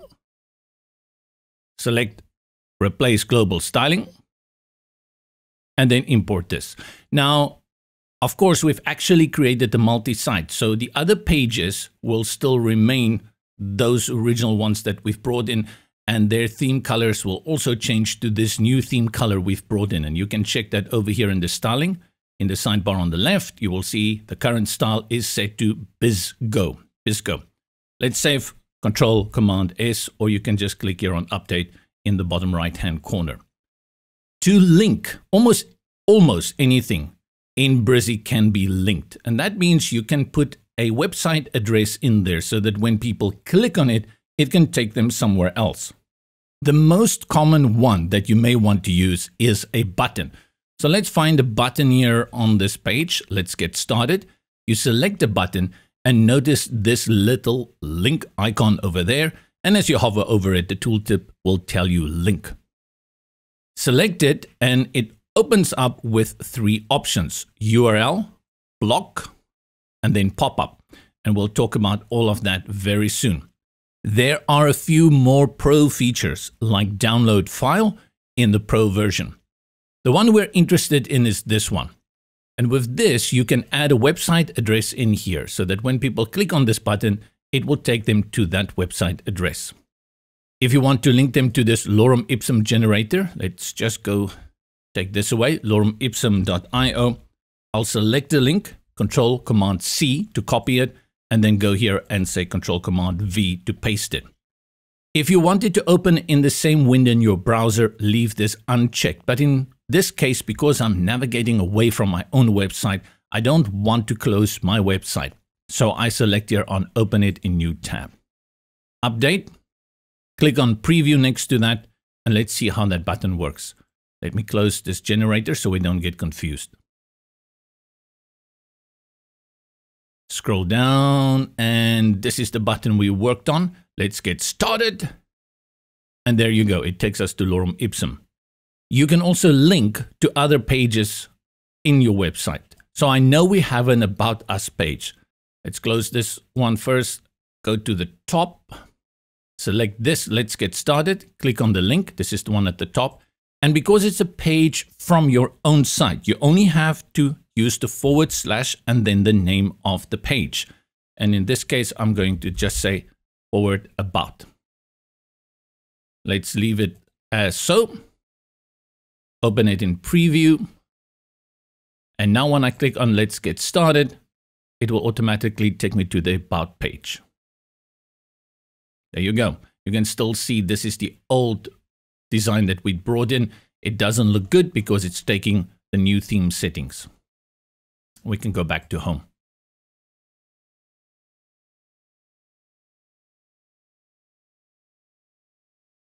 Brizy comes with a very nice link feature that is called block link, or often referred to as anchor link. So I'll use them interchangeably, block or anchor link.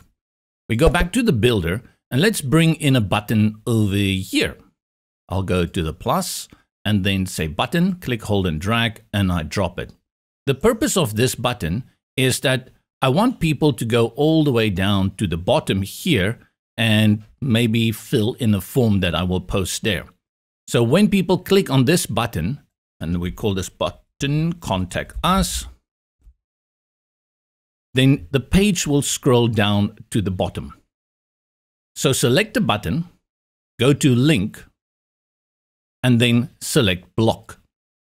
And now you will observe that what happens in this little pop-up screen is that Brizy generates thumbnails of all the blocks on this page.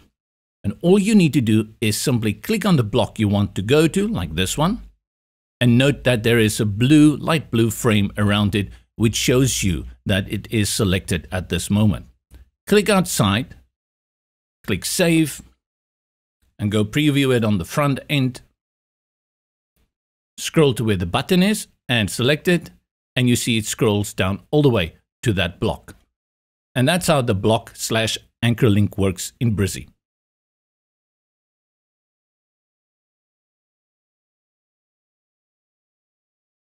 Let's close out these other tabs that we are not using. And now we talk about our menu that is not appearing here at the top. And we need to bring in a menu element again because we had changed our original page. And I'll just drop it there. Color, let's change it to something that we can see much easier.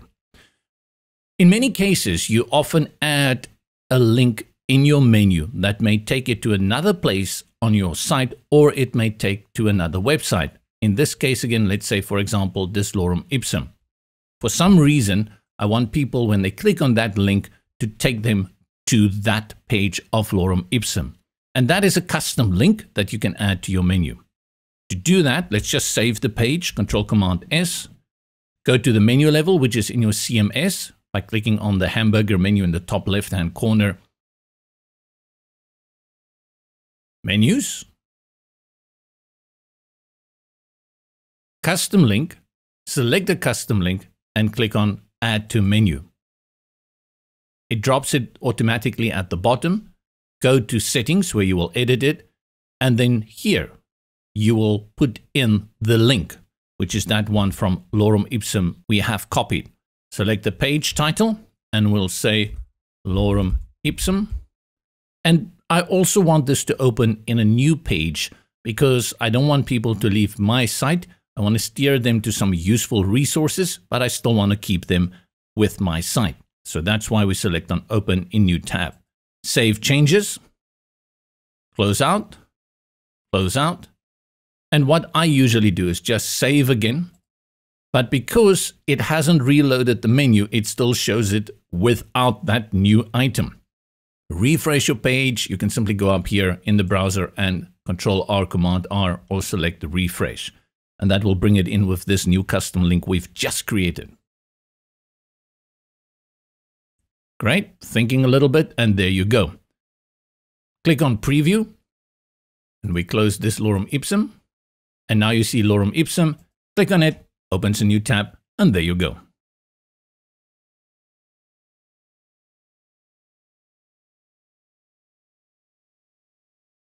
I mentioned earlier when we were looking at how you can bring in a link to any website address that you can kind of link anything. In that instance, I had shown you how to link a button, but there are plenty of elements out there that can also serve as links. If you go to any text element and you select it, in the toolbar, you will see the same link options appear. That means the entire box that you see here with the dotted line will become clickable. The same for columns. If I hover here and I go to the column settings, you will see that there's also a link. Then in this case, the entire column will become clickable. You can also deep dive into specific parts of text. Let's say I want this text over here to have a link take me somewhere else. Select the text that you want to create the URL with, and then go to the settings and then click your link. And you will see after you've done that and you click outside, it has an underline as an indication that this is a hyperlink. Of course, not everything is clickable, but as you go around, in this case, we have an icon. You will notice this also has a link feature. Play around with it, images, text, columns, rows, and icons. And remember that instead sometimes of just using a small little button to create the link, you can actually create a huge area to make it easier for people to click on.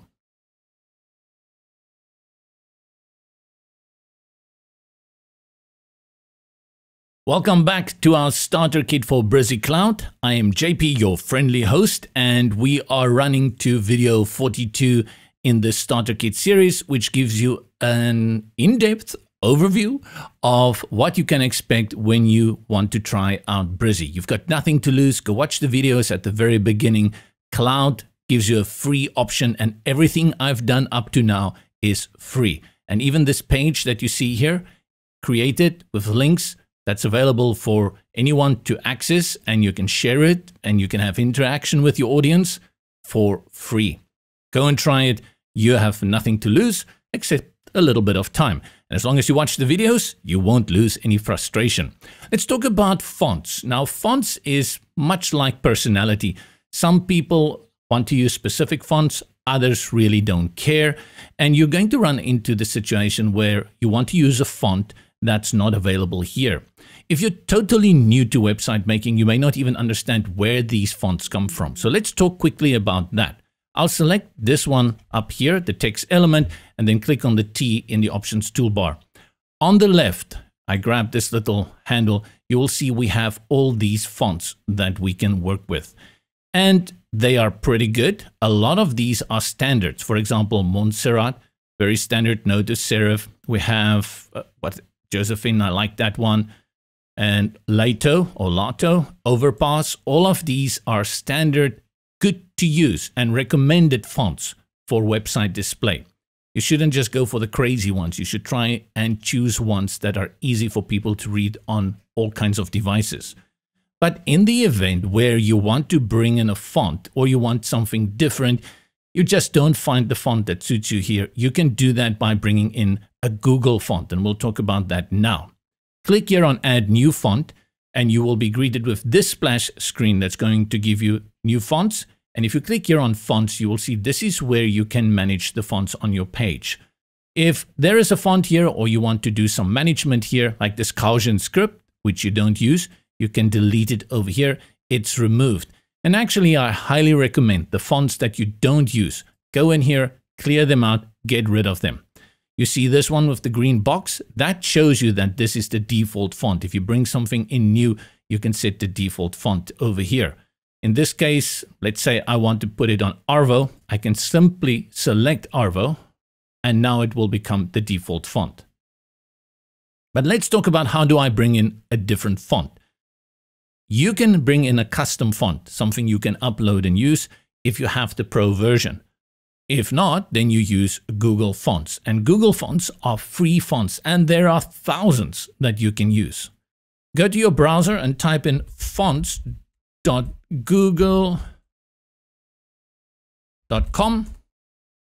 This takes you to Google Fonts, where you can go around and look at all the various fonts they have here. So let's have a look, and we just choose something very quickly. So let's not get lost in this.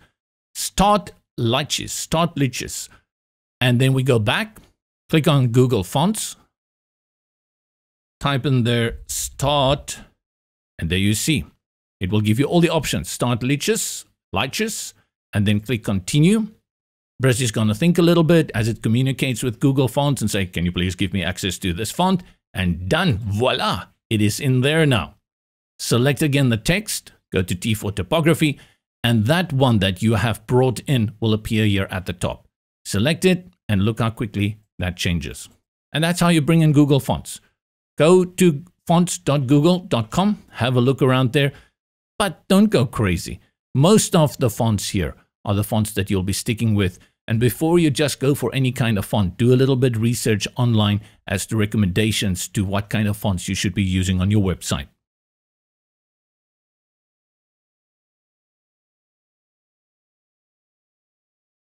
Welcome back to Learn Brizy Cloud and the Starter Kit series. I am JP, and in this video, I'm going to show you a very cool design feature, which is called text masking. Let's take this text that we've brought in earlier and change the font, and I'm going to make it bigger. And one feature you can use when you want to quickly see the size of something, I'll click and hold on the up arrow, and then I'll just drag with my mouse. And you see it only goes to 100. Unfortunately, major glitch, which they haven't fixed in for ages. Really hope this can be fixed, because I often want to go, especially the design feature I want to use you, to something like 200. It only looks good when it's very big. Go and select the text again. And then we go to the colors, and you will see here the option for a mask. What you basically do is you bring in an image that will mask out the color and give you the background of your text. Click on image. I'll grab this one over here. Let's grab this one over here. Don't use my own face. And look at that. Very nice. And you can drag the selector around if you want something more specific. And this looks a little bit freaky to see hair on a business website, but it gives you the idea of how masking works. So Brizy, please fix this little bump there in the road. Give us more than 100 pixels. Having said that, I found a way to overcome it. So go back, click on the T for typography and select M value. Now I will go and just type in something like 20. Let's make it smaller. Let's make it 10. Select it again. And there you go. So though the pixels have this problem, the other values do not have it. Just to show you again where it is. Go to the text, and then you will see next to size, you have the options of pixels, M, rem, and viewport width.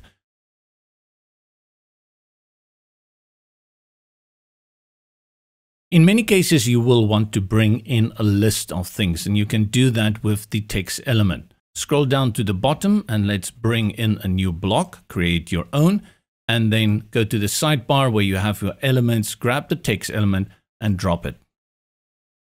Let's bring in some lorem ipsum text, and I'll just select them as a whole paragraph.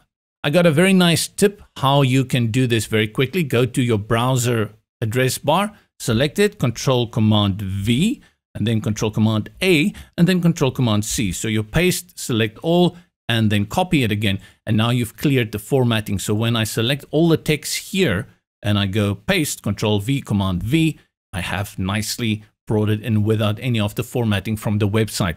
That was an awesome tip. Thank you, Jean-Pierre. Now I want to have lists. To create lists, you have to have the different lines in different lines. And you do that by pressing Enter on your keyboard. So I'll just create a few phantom lists here. And then let's do one more.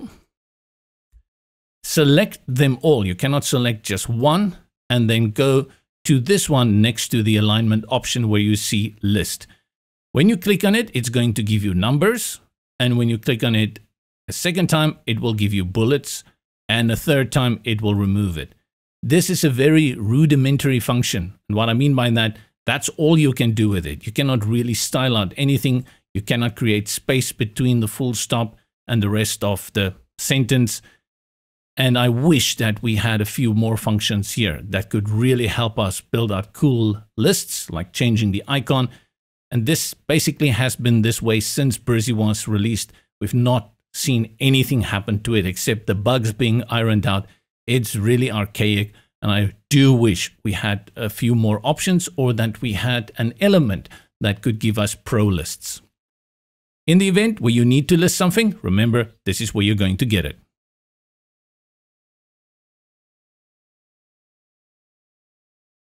Where you have structured your website into sections and then subsections within that, it's very important that you assign HTML tags for it that makes indexing on Google easier and other search engines. If you have no idea what I'm talking about, research a little bit HTML tags, or H1, H2, H3, H4, H5, and H6. Those are guys you are looking for. In essence, and this is a very, I would say, very flexible rule of thumb. Your sections start with a H2. Your H1 is the title of your page. So we usually avoid using it unless it is on your page. When we made websites 5+ years ago, pages always had a title at the top. And you still find it on Contact Us, About Us. But nowadays we try and jazz things up a little bit. You throw some bling on it and mascara here and there. So we don't follow that rigid way of doing it anymore. So you don't always see the H1 title on your page. That's why you have to remember, if you have sections below it like this one, that's a H2. In Brizy, these are not assigned at styling level. You have to go and assign it here in the text. Within the options toolbar, go to settings and you will see HTML tag. By default, all text is set to P for paragraph, and that's fine. From here, I will select H2. And this is where you go ahead. You select all your H2 and you put it on that. And in the event where you have an H3, which means sections under H2 that are divvied up, then you go like this. Maybe you can decide if you want to. Otherwise, I would say most of the time you're going to stick to an H2. Few cases you're going to run down to H4, 5, and 6.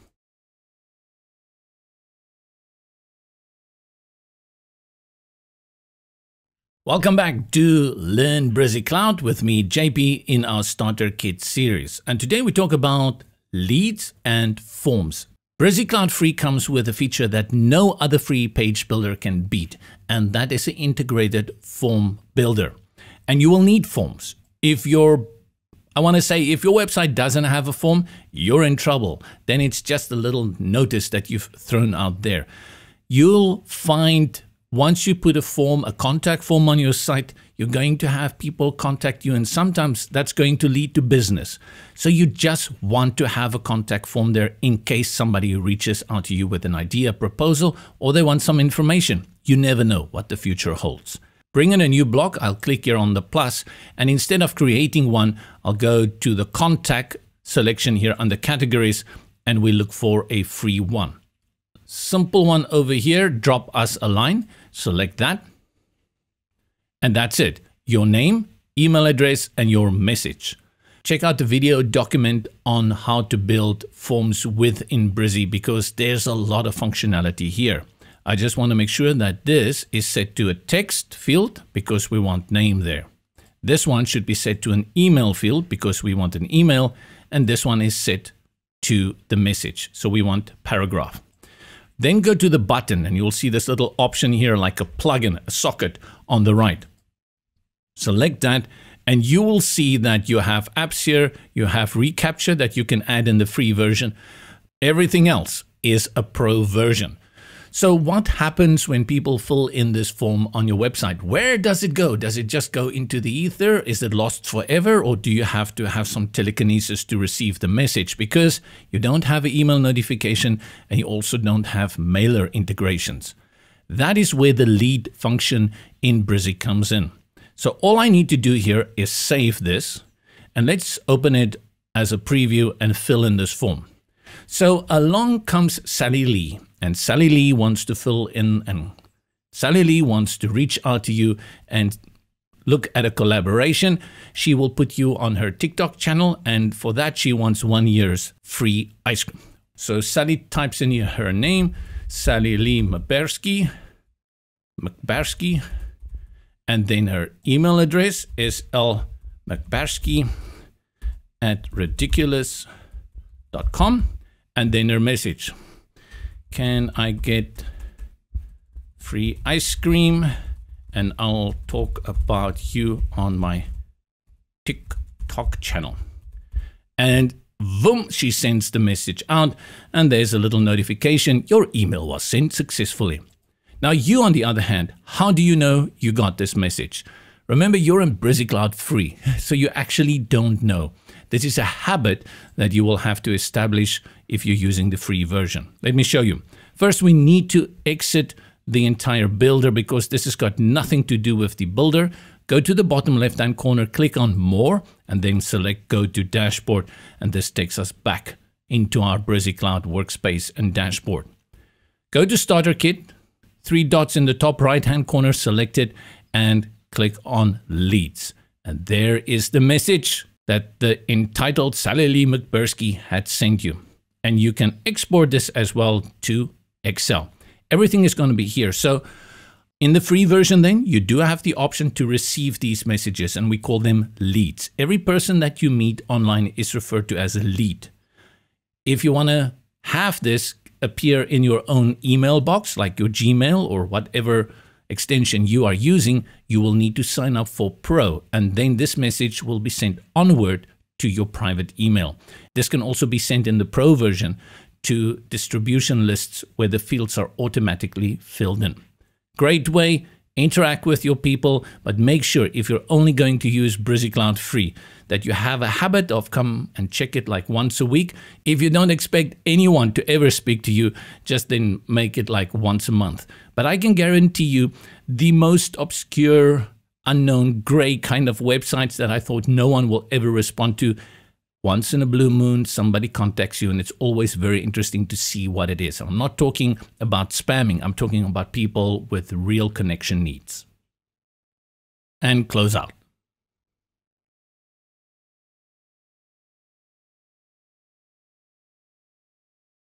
Let's create a second project. And remember, as long as you use the .brizy.site extension, you can create unlimited websites. How awesome is that?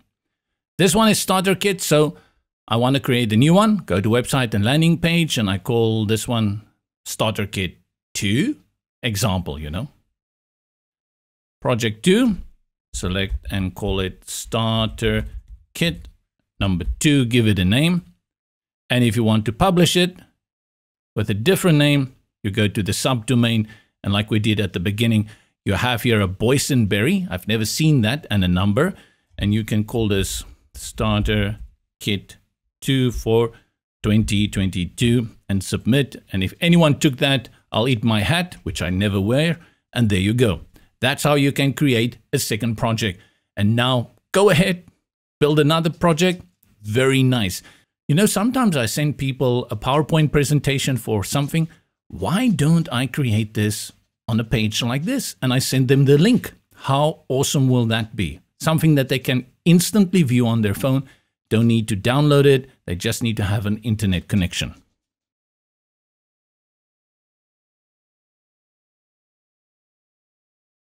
I believe in most cases, if you are just creating websites, maybe for yourself or a few friends, organizations, you're not going to have a lot of websites here. If you practice a lot, if you try new things out often, then you will probably create a number of projects here, aka websites. But in many cases, you're only going to have a few. In the event where you do start to have a crazy dashboard here, full of projects, I recommend that you delete them. This one that we had just created, starter kit number 2, after a while, I'm bored with it. It didn't do what it used to do, so I want to get rid of it. So I go up here to the 3 dots and I select delete. Brizy Cloud is going to give me this warning. Please type delete to confirm the deletion. And here you have to think very carefully, because once you have entered delete and you press OK, it is gone forever. Caps lock delete. Click OK, and Brizy Cloud will remove it swiftly, never to be heard of again.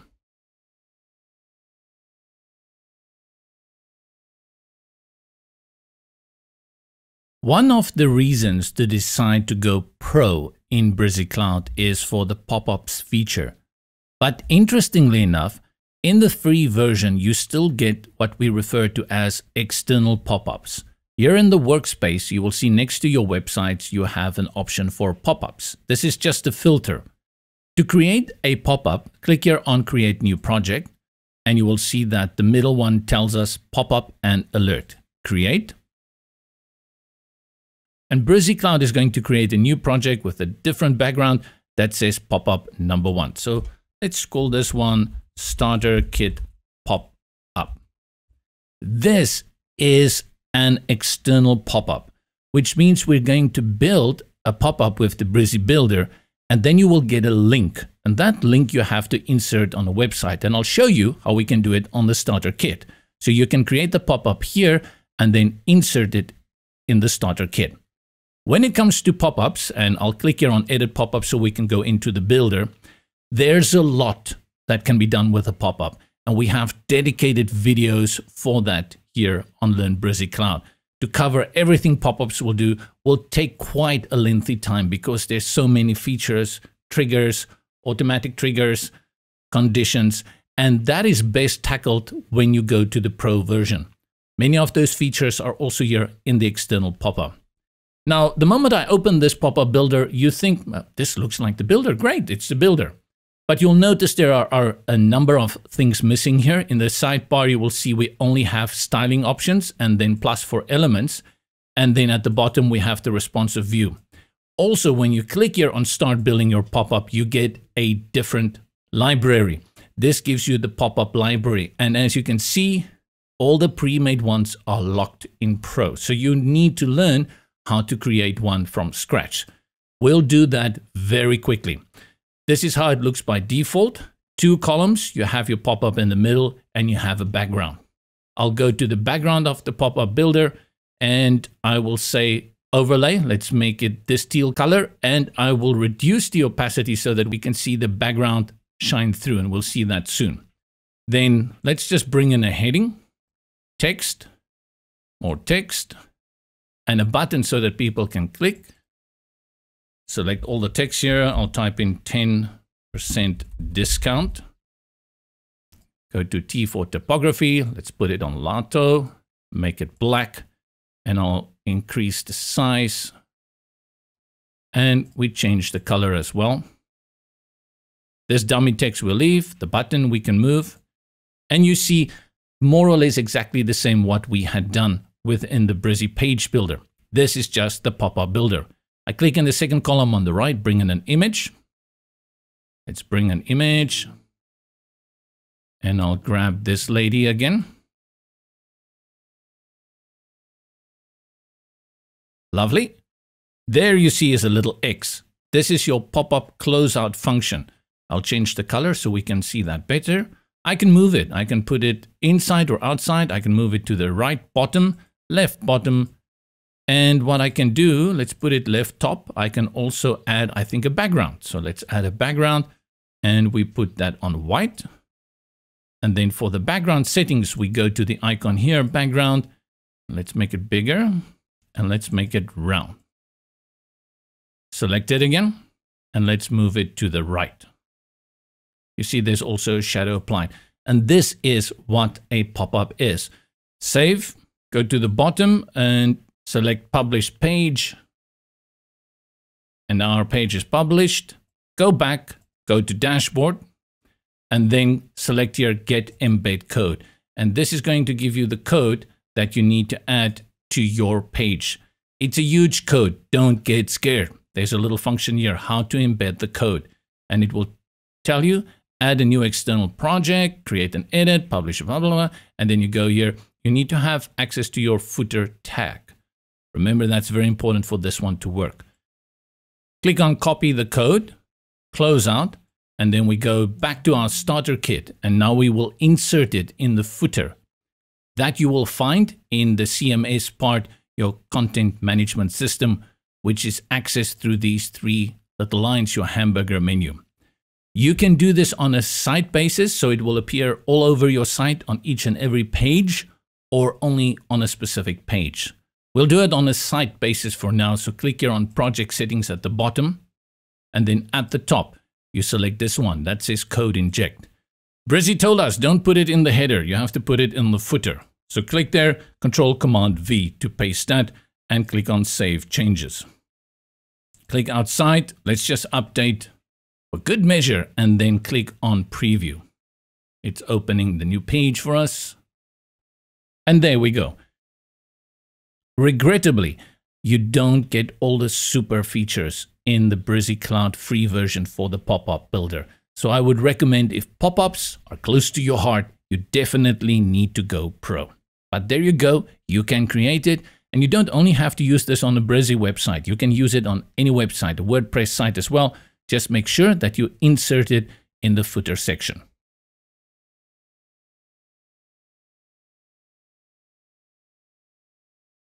Welcome back to Learn Brizy Cloud with JP. and this is the final video in our starter kit for Brizy Cloud Free 2022. This has been quite a long journey, and if you're brand new to website making, there's still a long road to walk along this path, and you will find that every day is a learning experience, even for those who have been doing it for a long time. Things change. If I just look at this builder and compare it to a few years ago, it's a complete different creature. Especially in the world of website making, things are changing fast, and I anticipate that a year from now, I'll have to redo most of these videos because things would have also changed quite a lot. We haven't even covered, I would say, 60%, 70% of what you can do in Brizy Cloud Free. And then when you bring into the mix Brizy Cloud Pro, there's so much more. So in this final video, I just want to kind of pitch Brizy Cloud Pro, though if you can achieve it with free, you should just stick to free. Make yourself happy, save some money. But if you do want to go that extra step, you need to think of Pro. I'm very happy with my Pro. I paid for it myself, so I cannot complain and say that somebody gave it to me and that's why I am advertising it. I use it and I find it very useful. The more you look at the videos on this channel, the more you will also understand what kind of websites can be made with Brizy Cloud, and especially in Brizy Cloud Pro. Follow the link in the description below and go have a look at the pricing structure. The first one is $10 per month, and this is really why it's called personal. Maybe you have a small business, you have a little home bakery, or you have a small office, a coffee shop, or you are a hobbyist.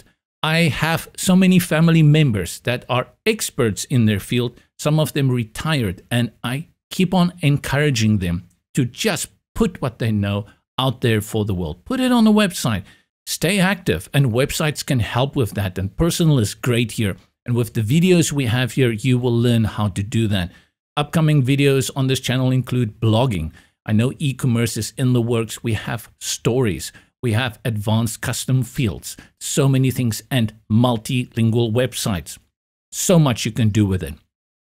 So personal really is if you just have your own little, I refer to it as a yellow pages website.